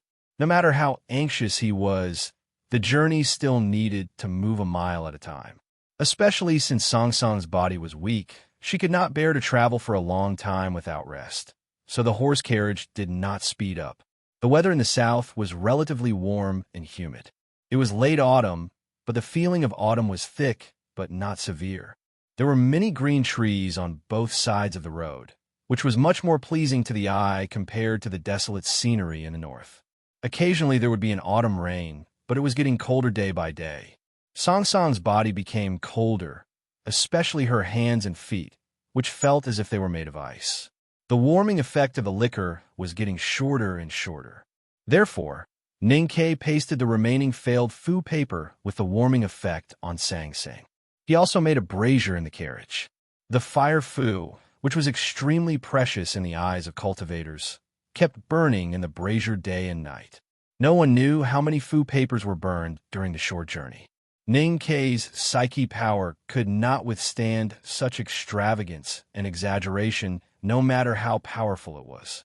His face became more and more haggard. Sang Sang did not dissuade him, because she knew it was meaningless and ineffective. If Ning Ke was sick, she would do the same thing, and Ning Ke would not dissuade her. She looked at the autumn scenery outside the window every day, or at Ning Ke's face by the window, with a calm smile on her face. For her, as long as the scenery was beautiful, even if the autumn wind and rain fell and the yellow leaves withered, as long as it was Ning Ke's face, even if it was haggard as if he had not slept for many days. Sang Sang looked at the scenery longer and longer, and the smile on her face became sweeter and sweeter. However, she spoke less and less. In the past few years, she did not speak much, but now she became more and more silent. She did not know if the elder of Lang Temple could cure her strange illness. She did not know if there was a future for her, and if there was, what kind of future it would be. The fear of not knowing was the reason for her silence. Ning Ke understood her feelings, but he did not say anything because he knew Song Song's temperament. Sang Sang, who seemed gentle but was actually stubborn, never liked to be comforted. That was because she and Ning Ke had risked their lives to survive all these years, so she knew that no matter what happened, she could not be weak. The weaker she was, the easier it would be for her to die. If she was moved by being comforted, that would be the beginning of her weakness. Ning Ke did not comfort her, but hugged her more tightly in his arms. He looked at the autumn scenery outside the window and stared blankly for a long time. In fact, this was good. They both felt as if they had returned to 10 years ago. Other than holding Sang Sang in his arms and staring blankly at the scenery, Ning Ke had been doing something else the rest of the time, especially when Sang Sang was asleep. That was to repair the primordial 13 arrows. There were special tools for repairing arrows in the arrow box. His hands were very steady, and the talisman carved on the iron arrow shaft was originally his, so the repair of the iron arrows went smoothly. Just as he was repairing the last iron arrow, there was a hubbub of voices coming from outside the carriage. Sang Sang lifted the curtains and looked forward. She saw several strangely shaped mountains among the hills in the south. The tops of the mountains were flat and looked like the black tiles on the eaves. They had arrived at Wall Mountain. In the world of Hao Yin, the Buddhism sect had been silent for thousands of years. They cultivated behind closed doors. Occasionally, they entered the human realm, but they were willing to be vassals of Hao Yin Taoism. Most of them were famous for their thinking and meditation. In the relationship between worshipping Buddha and worshipping heaven, many eminent monks directly believed that the fate wheel was just another way of expressing the will of Haoyin.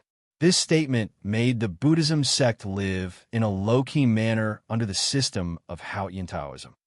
It was so low-key that many predecessors wrote in their notes that the Buddhism sect was more of a way of thinking than anything else. Perhaps it was because of these various reasons that the Buddhism sect was not very prosperous in the world. Other than the sadhus in the countryside, it was extremely difficult to find a Buddhist temple in countries like the South Jin Kingdom. The only exception was the Yueluan Kingdom. That was because it was very close to the Xiankong Temple in the unknown place of the Buddhism sect in the depths of the wilderness. The Yueluan Kingdom was deeply influenced by the Buddhism sect, and cultivating Buddhism was extremely popular there. There were even descriptions of the 72 temples in the misty rain. However, the 72 temples in the misty rain could never surpass an ancient temple in the famous southeast. Whether it was the importance to the Buddhism sect or the position in the hearts of the believers, this ancient temple far surpassed the temples in the Yueluan Kingdom. This ancient temple was the Lang Temple. The Lang Temple was in the Tile Mountain. The Lang Temple had a very long history.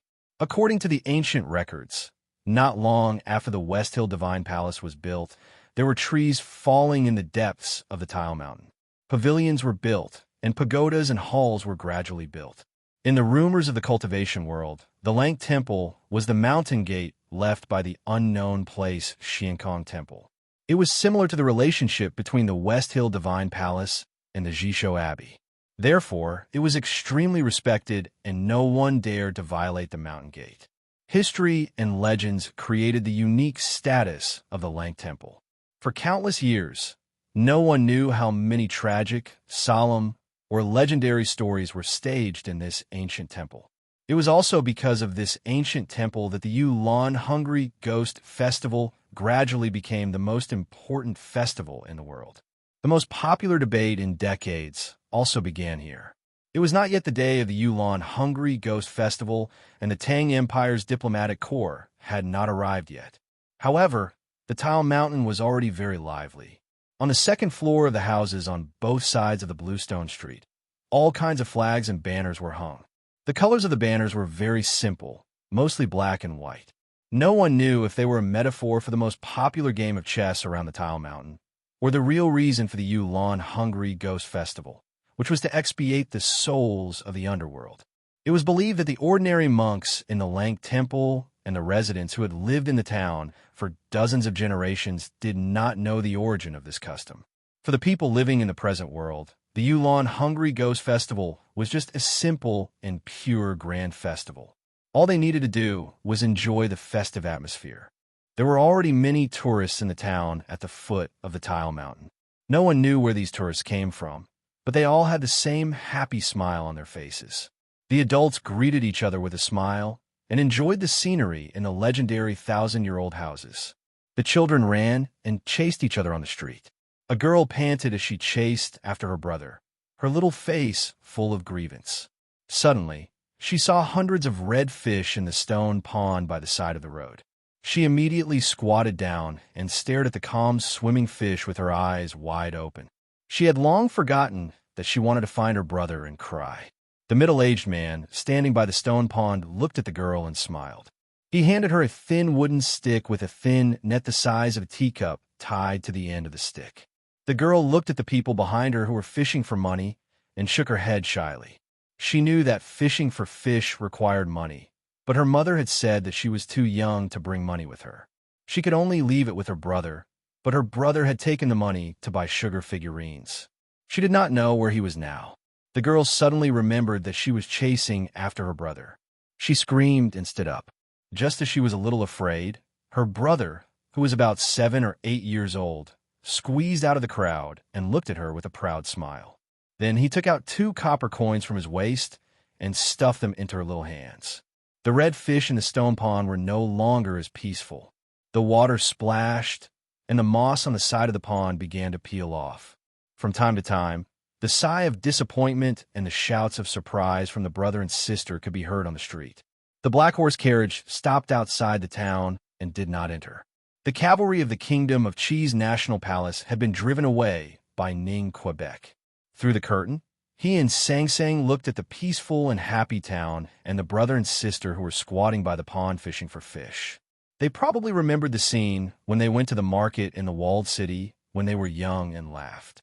The Tile Mountain was not a single mountain, but several mountains connected.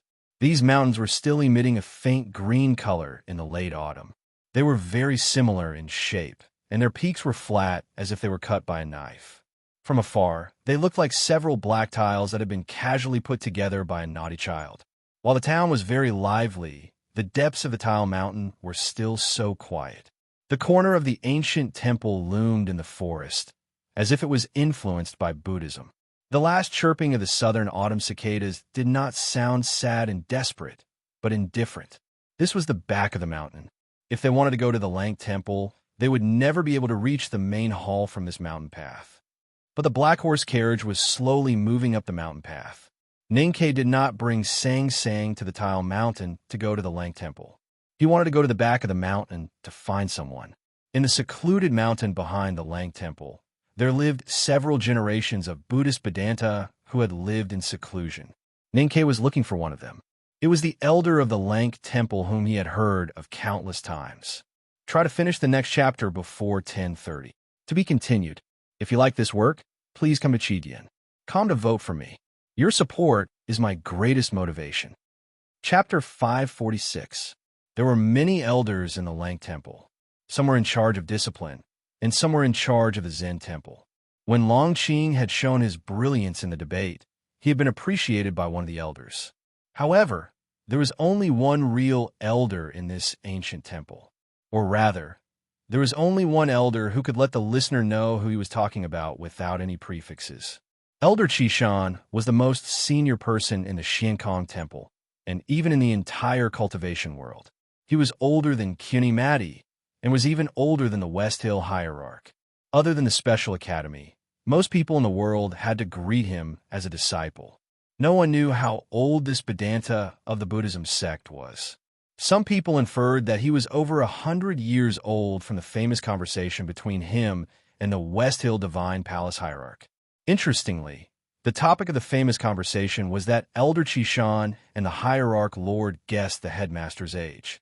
It was rumored in the cultivation world that Elder Qishan was the illegitimate son of the former chief preaching monk of the Xiankong Temple.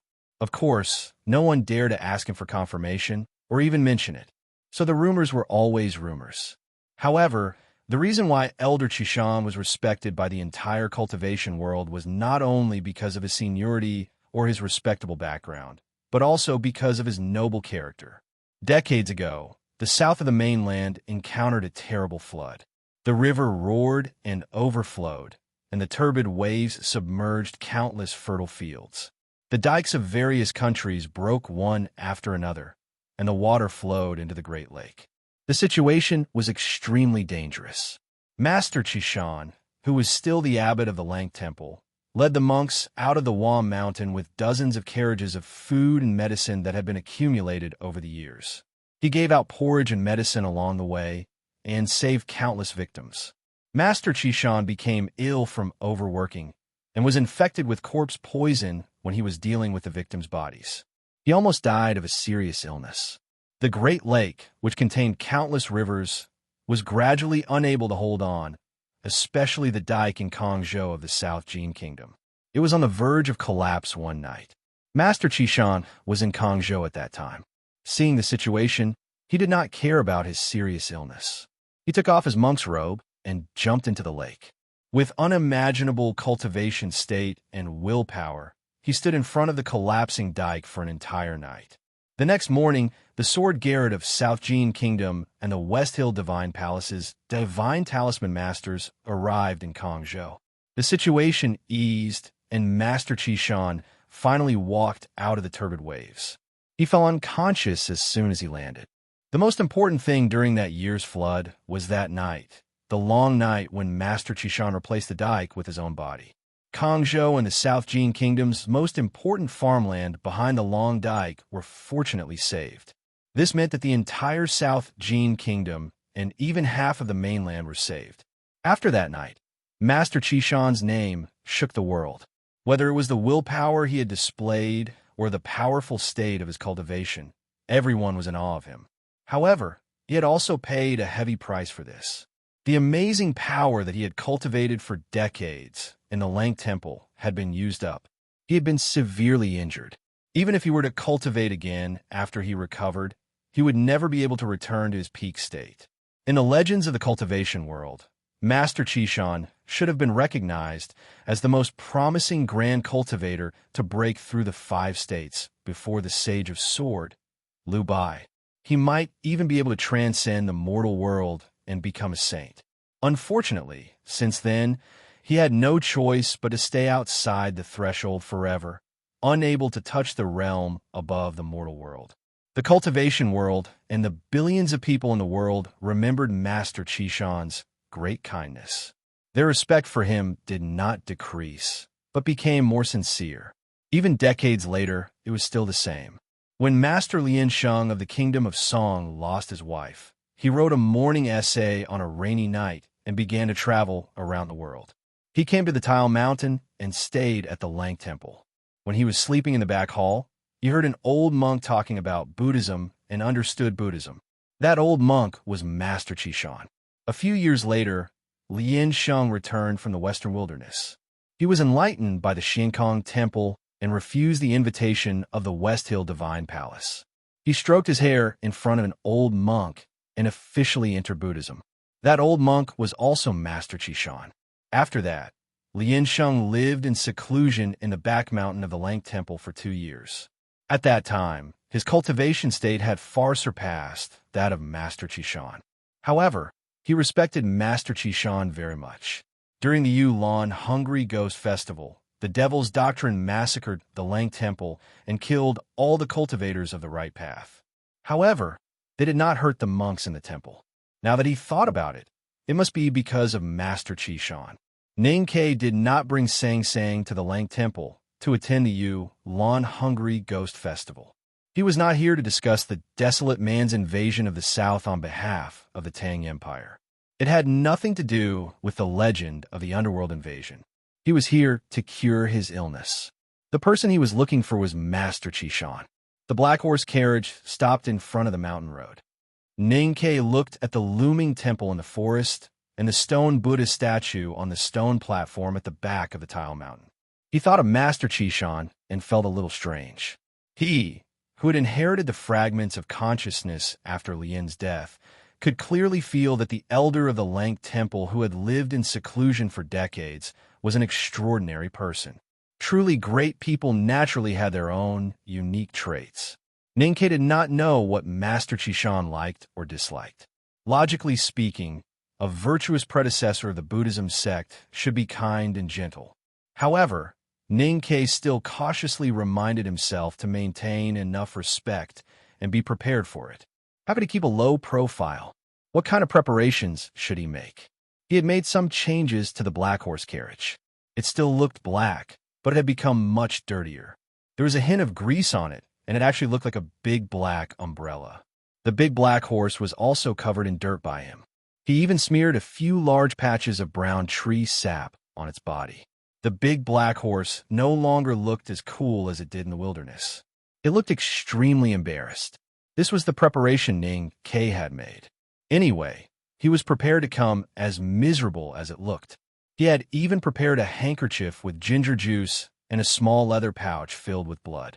He planned to use the powder from Chinjinji Cosmetic Store to make Song Song's little face even paler before seeing Master Chishan. After seeing Master Chishan, he would use the handkerchief to make his eyes red and squeeze the blood pouch to pretend to cough up blood. He did not believe that the Vedanta of the Buddhism sect could bear to ignore it. Who would dare to be more miserable than him? If someone dared to be more miserable than him and Sang Sang, he would probably really make that person miserable. At this moment, a young monk slowly walked up the mountain road.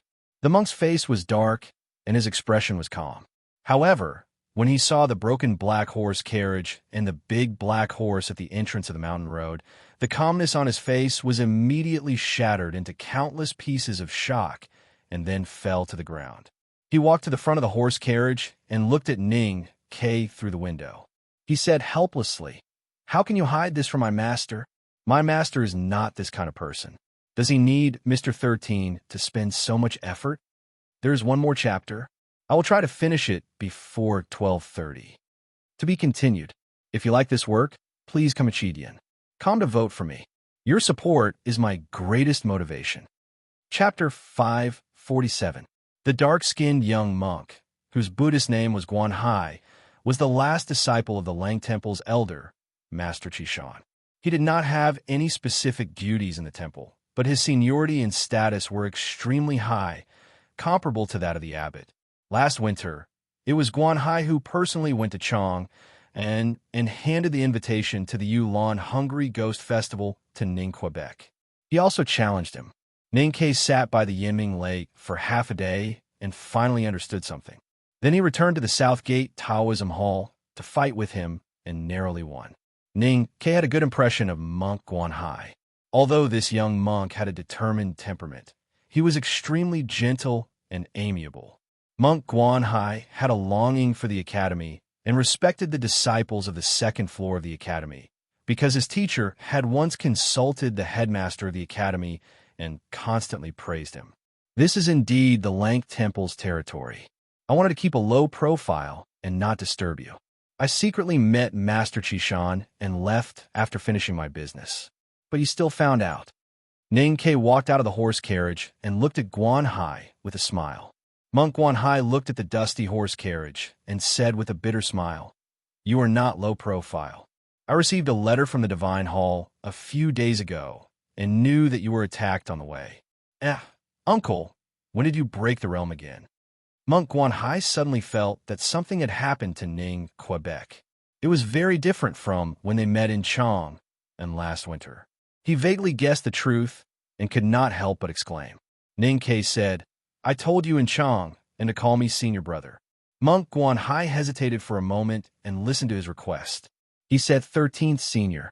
"Brother, when we met last year, you were still in the see-through state. How did you break the realm in such a short time? Did you have an adventure again?" As a Buddhist disciple, his temperament was calm and determined.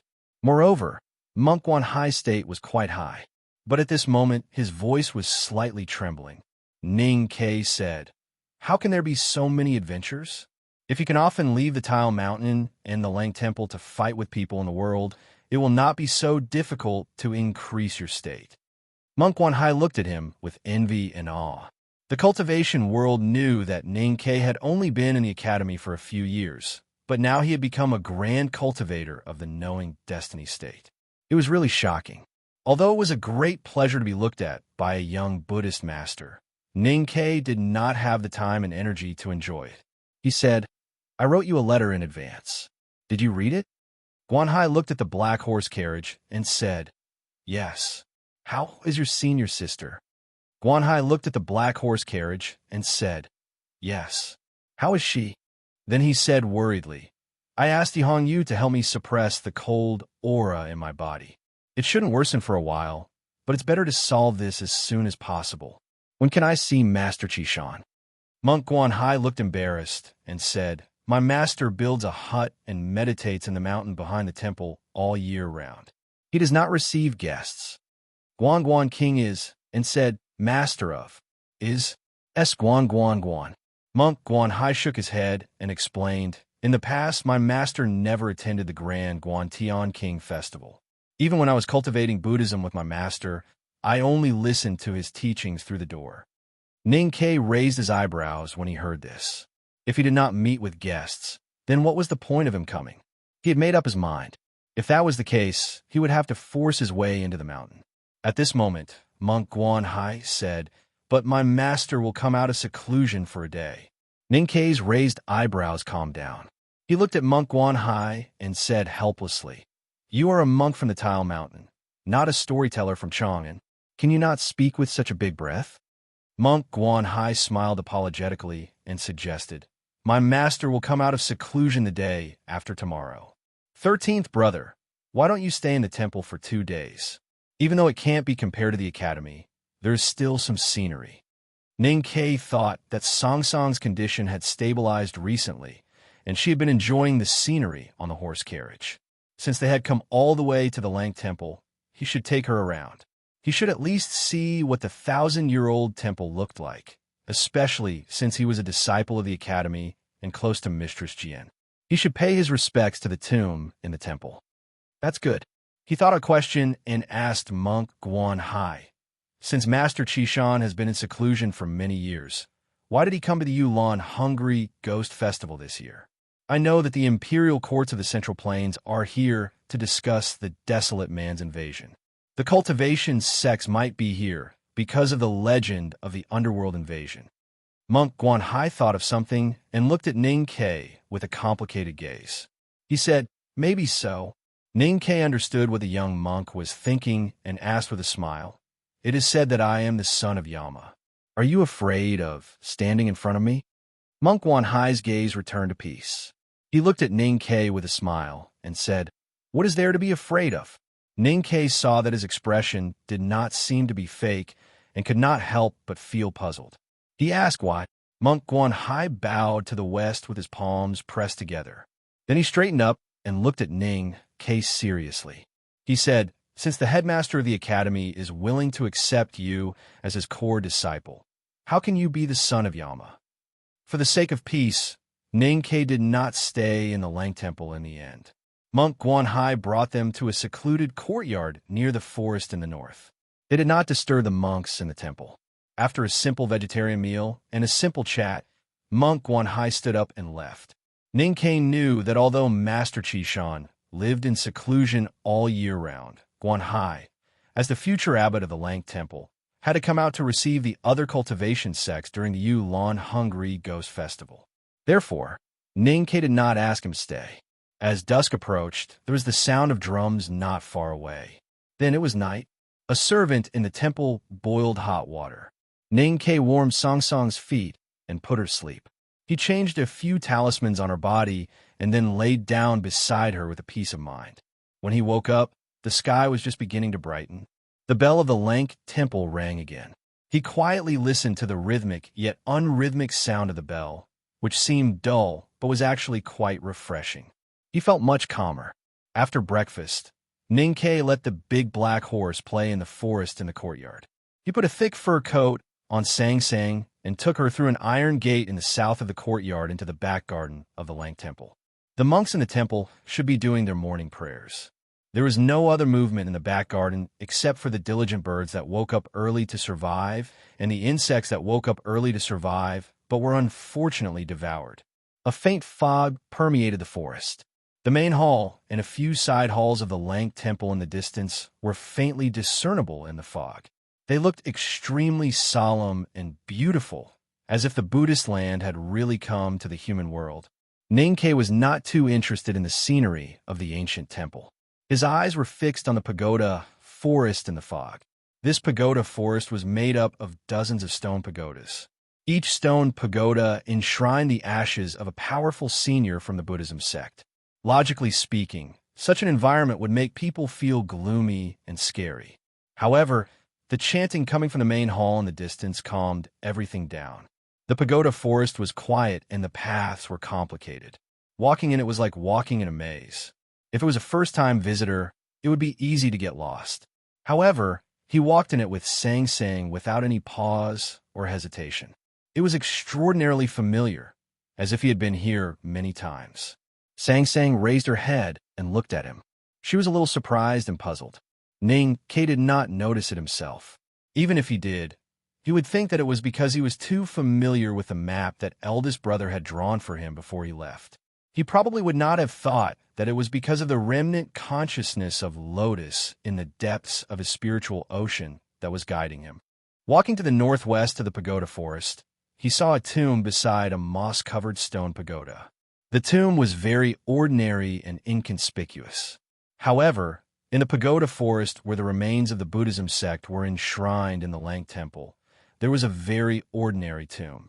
It was already very eye-catching and vaguely revealed an unusual feeling. Ning Ke held Song Song's hand and walked to the tomb. He noticed that there were some traces of moss on the tomb, but it looked very clean. It must have been taken care of frequently.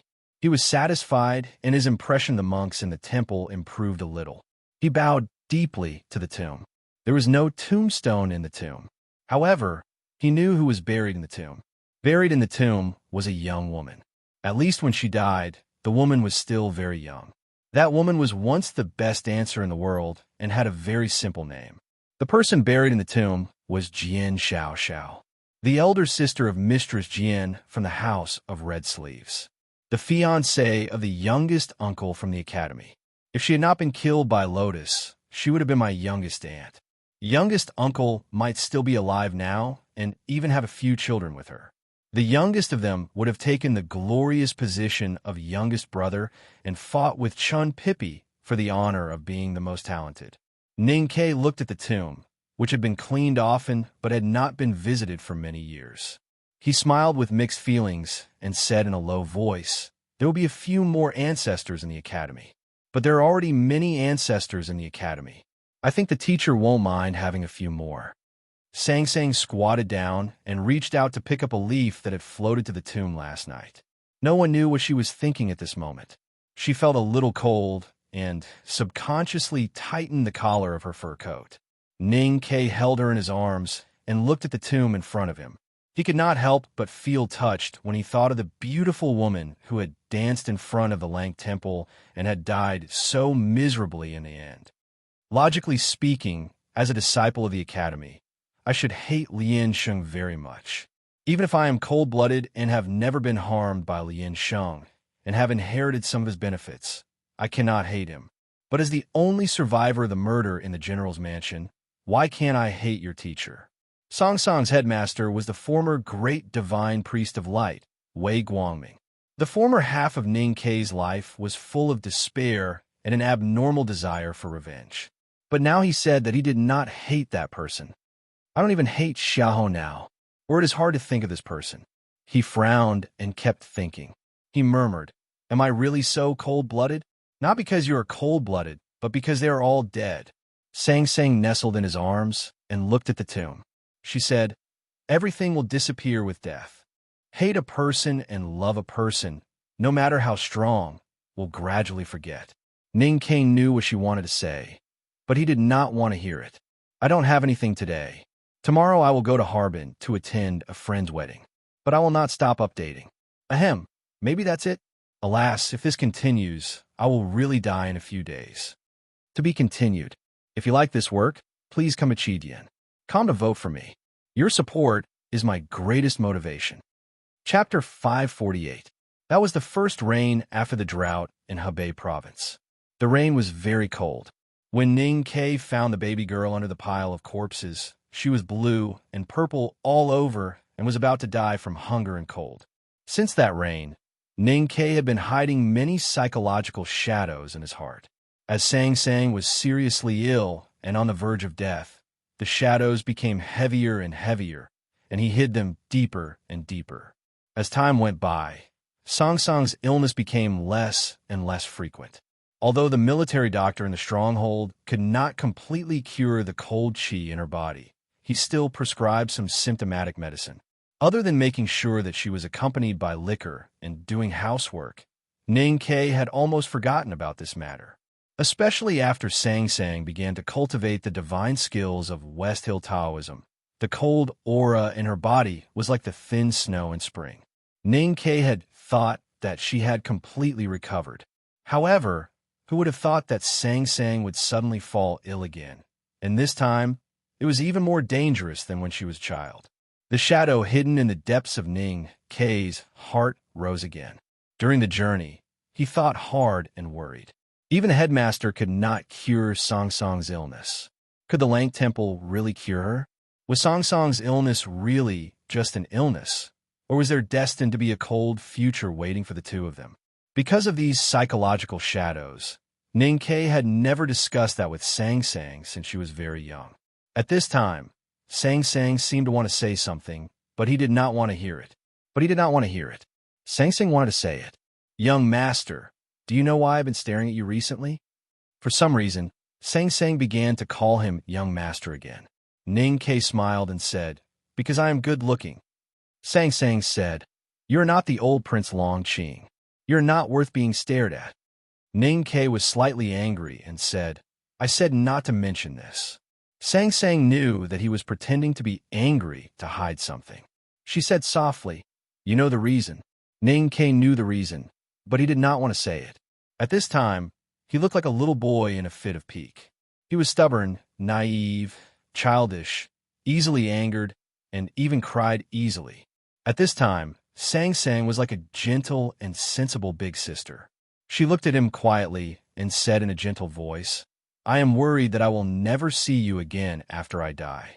Ning Ke's body trembled slightly when he finally heard the word from her mouth. Looking at the grave in front of them, Sang Sang curiously asked, Where do people go after they die? Whether I turn into ashes or rot, I'm sealed by the stone bricks. But is that still me? Ning Ke did not want her to stay in this kind of mood for a long time because this kind of mood or thinking was very unhealthy for a seriously ill person. He wanted to change the topic, but he could not. Some say that death is nothingness. Some say that after death, one will go to the netherworld. I'd rather go to the netherworld. Sang Sang looked at him and said seriously, The underworld sounds terrible, but I can wait for you there. Looking at her pale face, Ning Ke untied his coat and put it on her shoulders. He said in a low voice, People in the underworld will forget what happened in this world. You won't remember me then, so don't go. What does death feel like? Sang Sang looked at him and asked. There was no sadness or fear on her face, only curiosity, just like a child. She was very thin and small. Wearing Ning Ke's coat, she indeed looked like a child who had stolen an adult's clothes to wear. It looked a little funny, but it also showed a rare sense of cuteness. Your face is a little pale from the cold. Hurry up and go back, Ning Ke said. At this time, although it was late autumn, it was not very cold around the Lang Temple. Song Song's little face was a little pale, but it was not because of the cold, but because of the cold aura in her body. Sang Sang was very clear about this. She stretched out her hands in front of Ning Quebec. Ning Ke was startled. He thought of many years ago when Sang Sang was still a little girl and sometimes acted like a spoiled child. He felt a pain in his heart and blew a few warm breaths into her palms. Sang Sang took back her slightly warm hands and touched both sides of her cheeks. She said with some regret, Young master, you always said that I was an ugly girl. I know that I was indeed born black. You always said that whiteness can cover all ugliness, so I always wanted to make myself whiter. After coming to Chang'an, I spent so much money to buy cosmetics from Chinjinji Cosmetic Store, but it was all in vain. Now that I'm really white, I can't make you happy. Ning Ke hugged her tighter and said, No matter if you are black or white, as long as you can be as greedy and fierce as before, you can make young master happy. Hearing this, Sang Sang smiled happily, revealing 2 white teeth.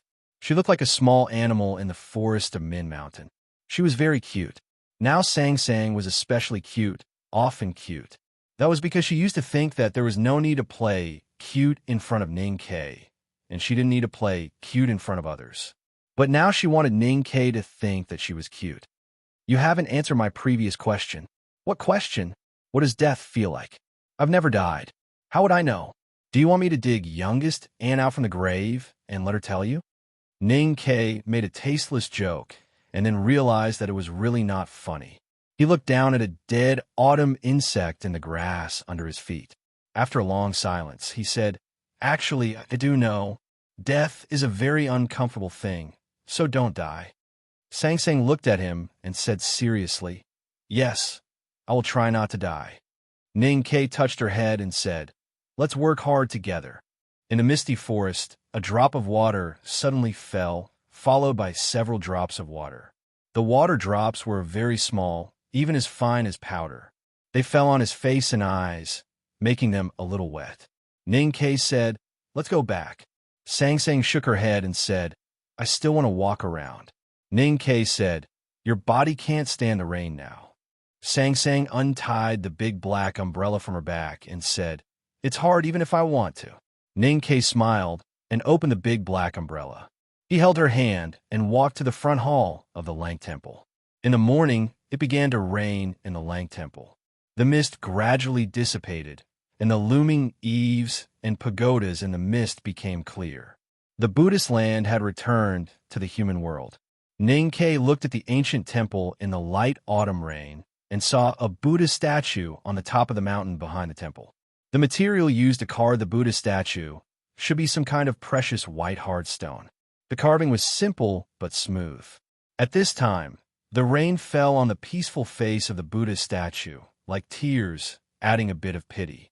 Even at such a distance, the face of the Buddha statue could still be seen clearly. One could imagine how huge the Buddha statue was. When the believers looked up at it from the foot of the mountain, it was easy to feel a sense of worship. He pointed to the giant Buddha at the top of the mountain and said, "It is said that this is the Buddha who founded the Buddhism sect." Sang Sang looked at him and asked, "Do you want to worship it? If you don't go up the mountain, you can worship it from afar. The Buddha is a human, and so am I. The Buddha has read the Ming hand scroll, and so have I. Why should I worship him?" There were faint sounds of people and wheels coming from the main hall. It was still early in the morning, and the Lang Temple did not receive visitors. So they must be official envoys or representatives of cultivation sects staying in the temple like Ning, Quebec Ning. Kay did not pay attention to these people and said, "Of course, if the Buddha can really show his spirit and cure your illness, why don't I worship him for 3 days and 3 nights after that?" Suddenly, a voice came from the main hall. "You need to be sincere to ask the Buddha to cure you. Do you think the Buddha is a doctor that you can find anywhere? If you are not sincere enough, even if the Buddha can cure your wife's illness, he will not cure her." A few luxurious carriages came from the main hall of the Lang Temple. The voice that was full of blame and arrogance came from one of the carriages. Ning-Ke had thought that only the people from the Yueluan kingdom who believed in Buddhism would say something like that. However, when his gaze fell on the luxurious carriages, he was surprised to find that they were from the South Jin kingdom. Even though it was raining in autumn, it was still a little arrogant to drive a carriage in the quiet ancient temple. Since they were staying in the temple, they must not be ordinary people. Looking at the carriages, Ning-Ke thought that if the people in the carriages were not from the South Jin kingdom, they must be disciples of the Sword Garret. No matter who they were not people he wanted to see now. The carriage that had made the sound stopped not far from Ning-Ke and Sang Sang. The curtains were lifted, revealing a pale but handsome young face. The young man looked at Ning-Ke and said unhappily, "In a Buddhist temple, you should worship the Buddha. If you don't even know this, I don't know why the monks in the temple let you stay." Ning-Ke asked, "Do you know me?" The young man said mockingly, "Do I need to know you?" Ning-Ke said, "I thought you recognized me, so you deliberately said this for me to hear. Then you sincerely apologized to me and finally achieve your goal of getting to know me." Hearing this, the young man was stunned for a while before he understood what Ning-Ke wanted to say. He asked in disbelief, "You mean I deliberately approached you?" Ning-Ke smiled and said, "Recently, many people have indeed thought of many strange ways to get to know me. I thought you deliberately flirted with me with the same idea, but I didn't expect that to be the case." His calm words had a very mean sense of ridicule. Ning-Ke had been feeling uneasy since Sang Sang's illness. After the battle in the Red Lotus Temple, he was even more depressed because of those very strange things. Although the joy of breaking through the knowing destiny state was slightly alleviated, he still needed a channel or an outlet to vent. At this moment, he saw the carriages and heard the sound coming from the carriage. The young man was furious. He pointed at Ning-Ke through the window and scolded coldly, "Who do you think you are?" Hearing this, Ning-Ke was very happy. He tilted his head and clamped the big black umbrella on his shoulder. Then, he began to roll up his sleeves.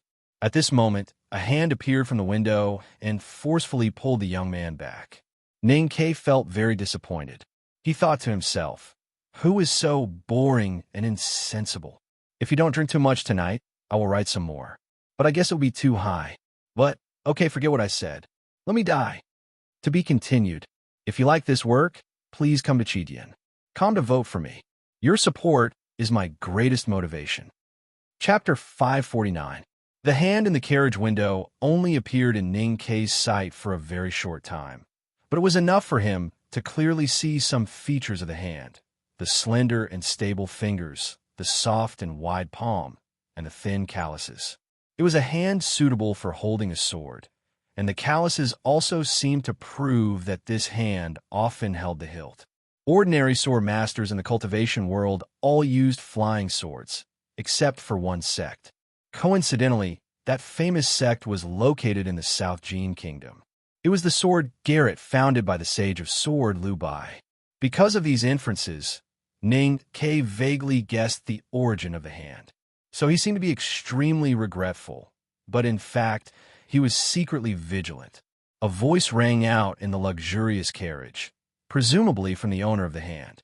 The voice was calm and gentle, and he apologized to Ning Ke on behalf of the young man. Ning Ke listened to the apology and sensed the calmness in the man's voice. Although his expression did not change, he was a little shocked. Although he had guessed that the man was from the sword garret, he did not expect that he was a powerhouse in the knowing destiny state. What was more difficult for him to understand was that a powerhouse in the knowing destiny state would show such weakness. The powerhouse from the sword garret in the carriage apologized sincerely and gently. Ning Ke could feel the kindness and sincerity that he wanted to convey. Especially after confirming that he was a powerhouse in the knowing destiny state, the kindness and sincerity increased many times in a very short period of time. Sang Sang was in the ancient Lang Temple, and she needed to be treated by the monks of the Buddhism sect. Ning Ke did not want to make things unmanageable. Seeing the sincere apology, he waved his hand to signal that it was over. After a moment of silence in the carriage, the sincere and kind voice of the powerhouse from the sword garret sounded again. "My young master was indeed rude. But since you are here to worship Buddha, it is good to be more sincere." Though this advice was well-intentioned, it was difficult to repress a hint of instruction. Ning Ke thought that the man was after all a powerhouse in the knowing destiny state, so he was not surprised by the tone of his words. He shook his head and said, "You people in the South Jin Kingdom worship Hao Yin, but you come here to worship Buddha. Buddha may not be very happy. I am the same. I have never worshipped Buddha before, and now that there's a problem, Buddha may not believe me no matter how sincere and respectful I am. In this case, why should I care about my attitude?" The powerhouse from the sword garret sighed in the carriage, as if he was a little sorry to hear such an answer from Ning Quebec. He said goodbye, and several carriages slowly moved to the East Side Hall. The Yulon Hungry Ghost Festival was a grand event in the world. Many bigwigs would gather in the Lang Temple in this autumn. Especially in a few days, they might meet a famous bigwig in the cultivation world. Ning Ke did not care too much about this encounter, even though he had guessed the young man's real identity. The autumn rain became heavier and fell on the surface of the big black umbrella. Although the rain did not penetrate through the umbrella and wet them, the temperature in the temple became lower and lower. Ning Ke took Sang Sang's hand and prepared to go back to the yard to rest. Before leaving, he glanced at the top of the Wa mountain in the distance. The Buddha stone statue was quietly watching the world under the mountain. Its face, wet by the rain, looked more and more compassionate, as if it was sympathizing with the people who were trapped in the trap of life, death, sickness, and aging. If what Buddha said is true, and there's a cycle of karma in the world, then I have done many evil things in my life. I don't think I will get any good retribution, but I've been very careful not to stain Sang Sang's hands with too much blood. I have really tried my best. Even if there is retribution, it will only be on me, not on her. Ning Ke looked at the Buddha statue in the autumn rain and prayed devoutly. If you insist on taking your anger out on her because of my evil deeds, or even let her leave, I will destroy your biggest stone statue in the world. I will burn the Lang Temple and the 72 temples of the Yuelun Kingdom. I will kill all the monks in the world and destroy your Buddhism sect. Several luxurious horse carriages from the South Jin Kingdom quietly stopped in front of a side hall of the Lang Temple.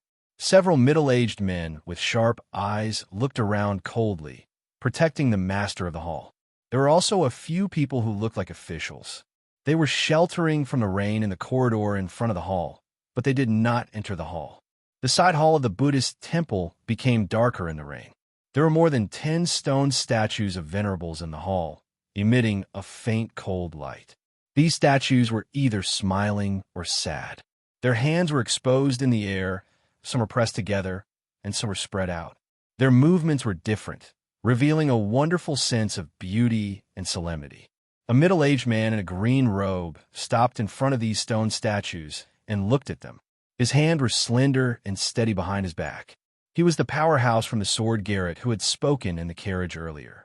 Looking at these stone statues, he sighed and said, "The Lank Temple, the Yulin White Tower Temple, and the Wanyan Tower Temple in Chang, and all worship these stone statues of venerables. It is said that people with innate wisdom can see the true meaning of the emblematic gestures of Buddhism from these stone statues. Unfortunately, I can only feel the existence of the wisdom, but not understand it." The side hall was silent. The face of a nobleman from the South Jin Kingdom who had reprimanded Ning Ke was very ugly.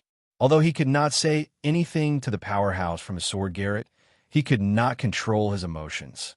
He was very displeased that the man had apologized for him to Ning Ke, which made him feel extremely humiliated.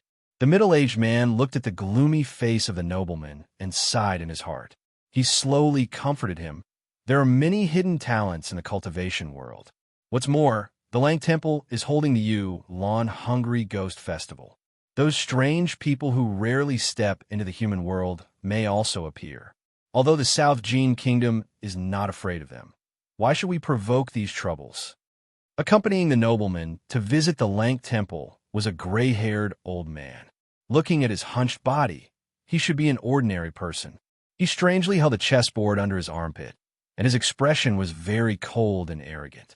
This old man was the national champion of the South Jin Kingdom and was also known as the chess sage. He had rarely lost in chess and could enter and leave the palace without any restrictions. That was why he had developed an arrogant temperament. Thinking of the nobleman's identity, he thought that he would not be afraid of trouble. So he said unhappily, "Mr. Chung is the junior brother of the sword sage. Why would he be afraid of these small troubles?" And from the accent of the young man with the black umbrella, "He is a Tang, so we should not avoid him." The young nobleman thought that this was the truth. He looked at the middle-aged man and wanted to hear his explanation. The middle-aged man's name was Chung Ziqing, and he was one of the few powerhouses in the knowing destiny state in the sword Garrett. Naturally, he did not care about the old man's attitude, and even ignored the young nobleman's gaze. He explained indifferently, "Master Qishan has done a great favor for the South Jin Kingdom. If he really causes trouble in the Lang Temple, neither my senior brother nor His Majesty will be happy." His Majesty was naturally the Emperor of the South Jin Kingdom, and his senior brother was naturally the Sage of Sword, Liu Bai. Now that Chung Ziqing had invited these two people, the side hall immediately returned to silence, and no one dared to object.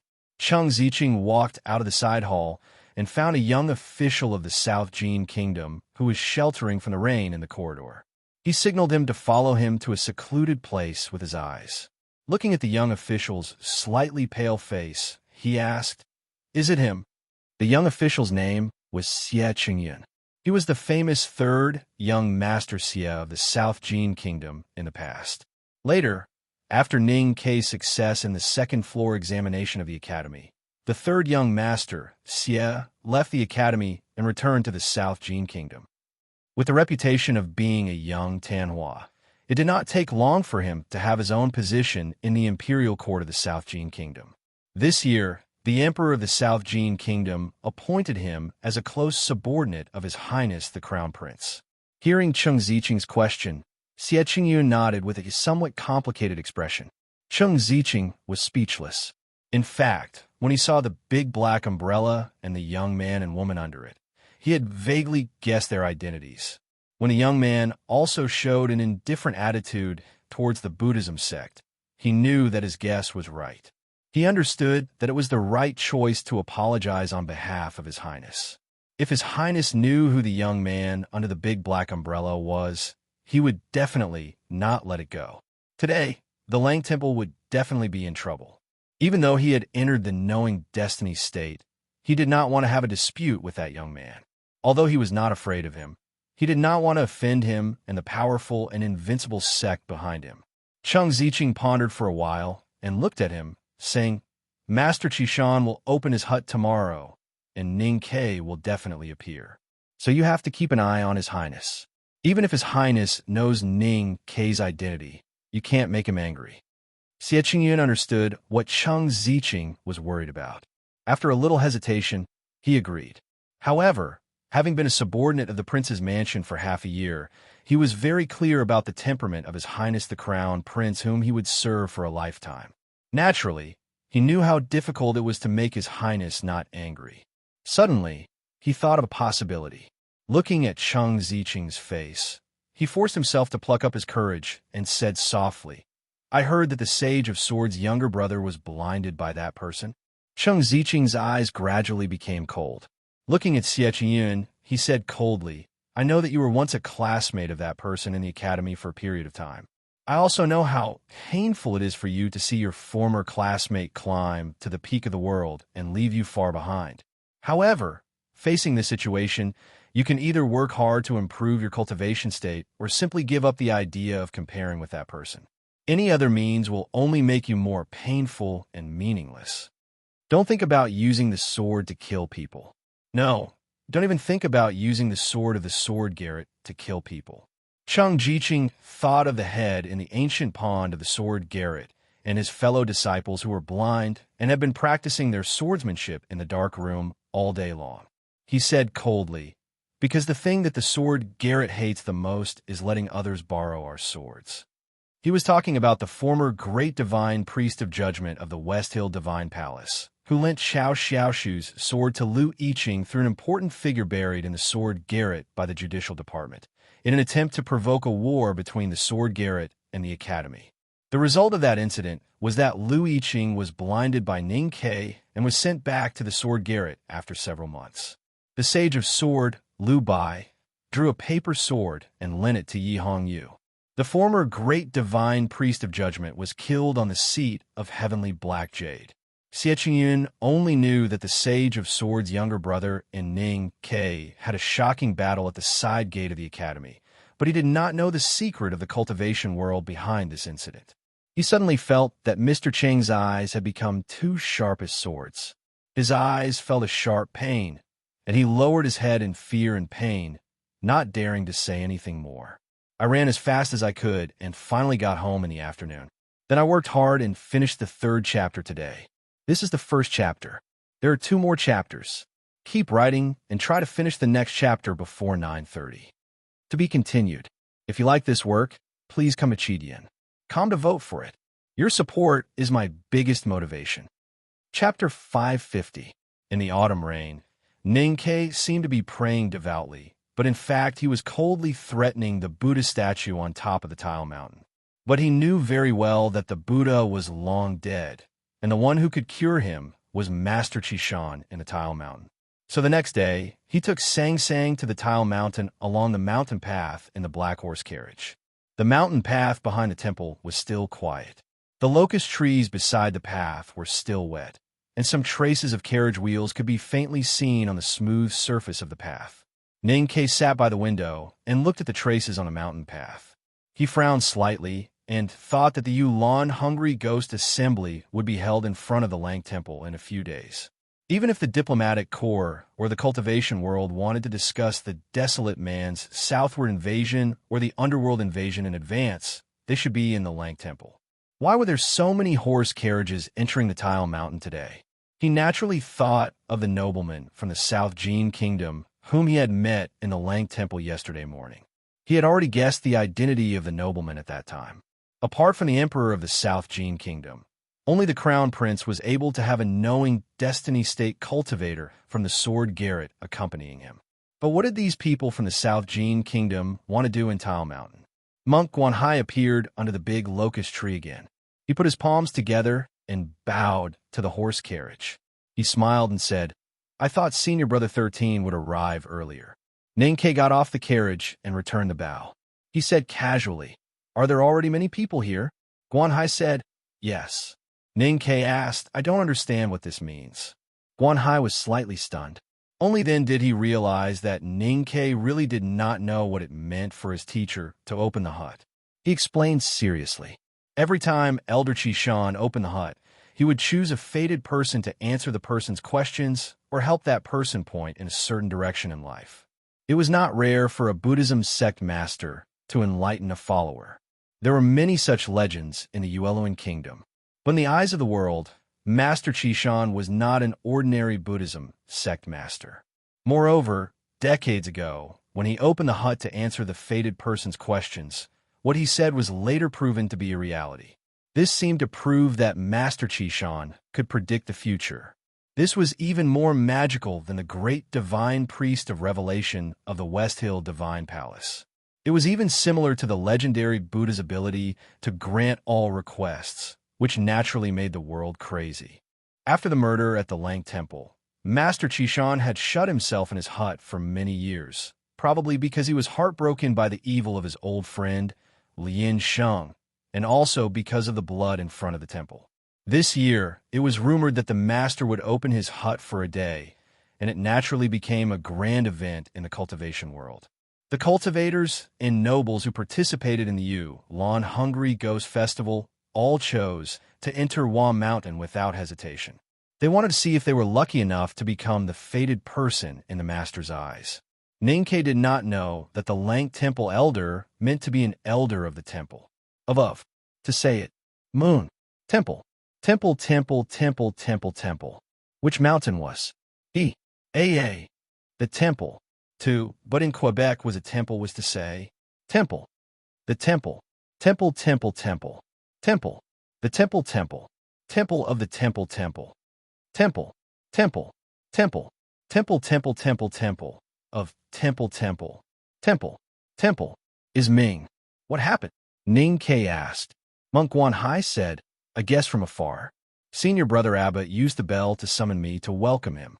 Ning Kei said, then go quickly. Monk Wan Hai was very grateful.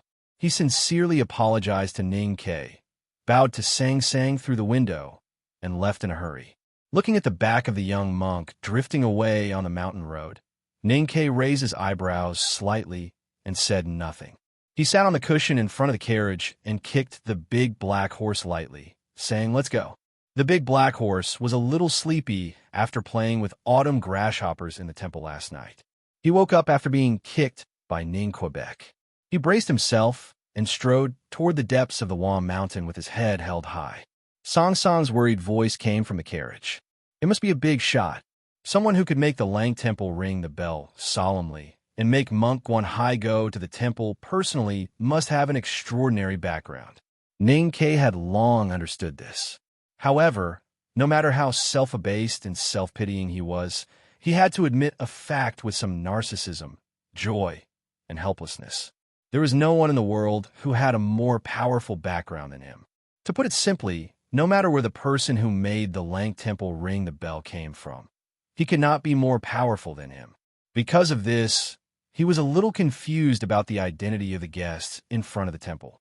Why would Monk Guan Hai accompany them instead of him, a disciple of the academy? He found it funny and confused when he heard Song Song's worry. Sang Sang had always been someone who did not care about such things. What was she worried about?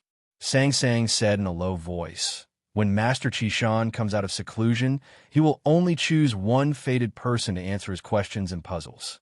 Today, so many people came to Wa Mountain, and there must be many bigwigs. I wonder if the Master will choose me as the fated person to treat my illness. Ning Kei said with a smile, it's enough that you are fated with me. Why would you be fated with an old monk who has lived for 100 years? As for the others, you don't have to worry about them. Sang Sang pushed open the front door of the horse carriage and looked at his side profile. She said, I'm just worried that it will be like when we were young, or when we entered the second floor of the academy. Young master, you will have to compete with many people. Who dares to compete with us? Even if there is a lunatic who is not afraid of death and wins against us, would the old monk dare not treat you? Not to mention that he once learned from the headmaster of the academy and has some old friendship with the academy. Even if he doesn't care about the old friendship, now we are both in the academy and the divine hall. With the great spirit and Hao Ian divine light in our chests and the headmaster's handwritten letter in our sleeves, we are really invincible. At that time, he can cure us even if he wants to. The horse carriage traveled on the quiet mountain road, and the sound of rolling over the slightly wet road was very soft. Ninkei's disrespectful voice to Tile Mountain floated among the branches and leaves of the locust tree and the autumn tree, lingering for a long time.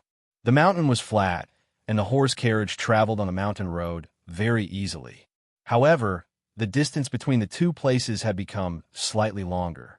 The black horse carriage arrived at the jumping tiger stream when the morning fog dissipated and the autumn sun rose from the trees. The jumping tiger stream was a famous scenery of Tile Mountain in the past. However, over the years, as more and more old monks chose to live in seclusion here, the monks in the Lang Temple had tightened the management of the Tile Mountain. They would only open it for a period of time every year. Recently, it was naturally closed, so there were no tourists by the stream. No tourists did not mean that there were no visitors. There was a stone bridge over the jumping tiger stream. On the other side of the stone bridge was a dense autumn forest. On this side of the bridge was a huge stone platform. On the stone platform, there was a green tree with a huge crown. Under the green tree, there was a small stone table. There were already dozens of people gathered under the big tree. Some were standing, some were talking in low voices, and some were silent. Through the gaps in the crowd, one could vaguely see an old monk dressed in yellow robes playing chess with someone. The black horse carriage stopped a long distance away from the big green tree. Ninkei looked from afar and sensed the strong and weak auras of those people. He confirmed that they were cultivators from many different cultivation sections. The people around the stone table under the big green tree were mostly focused on the chess game. Some of them surrounded a luxuriously dressed young man and were respectfully talking about something.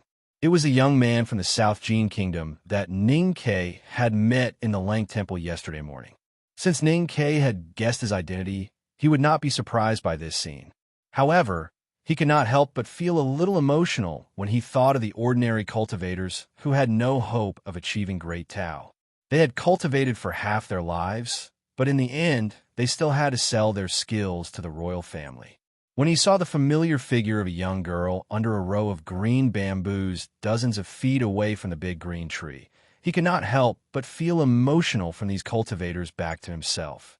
It was obvious that many cultivators tried to approach the young girl under the green bamboos, but did not dare to do so due to fear or other reasons. They only dared to greet her from afar.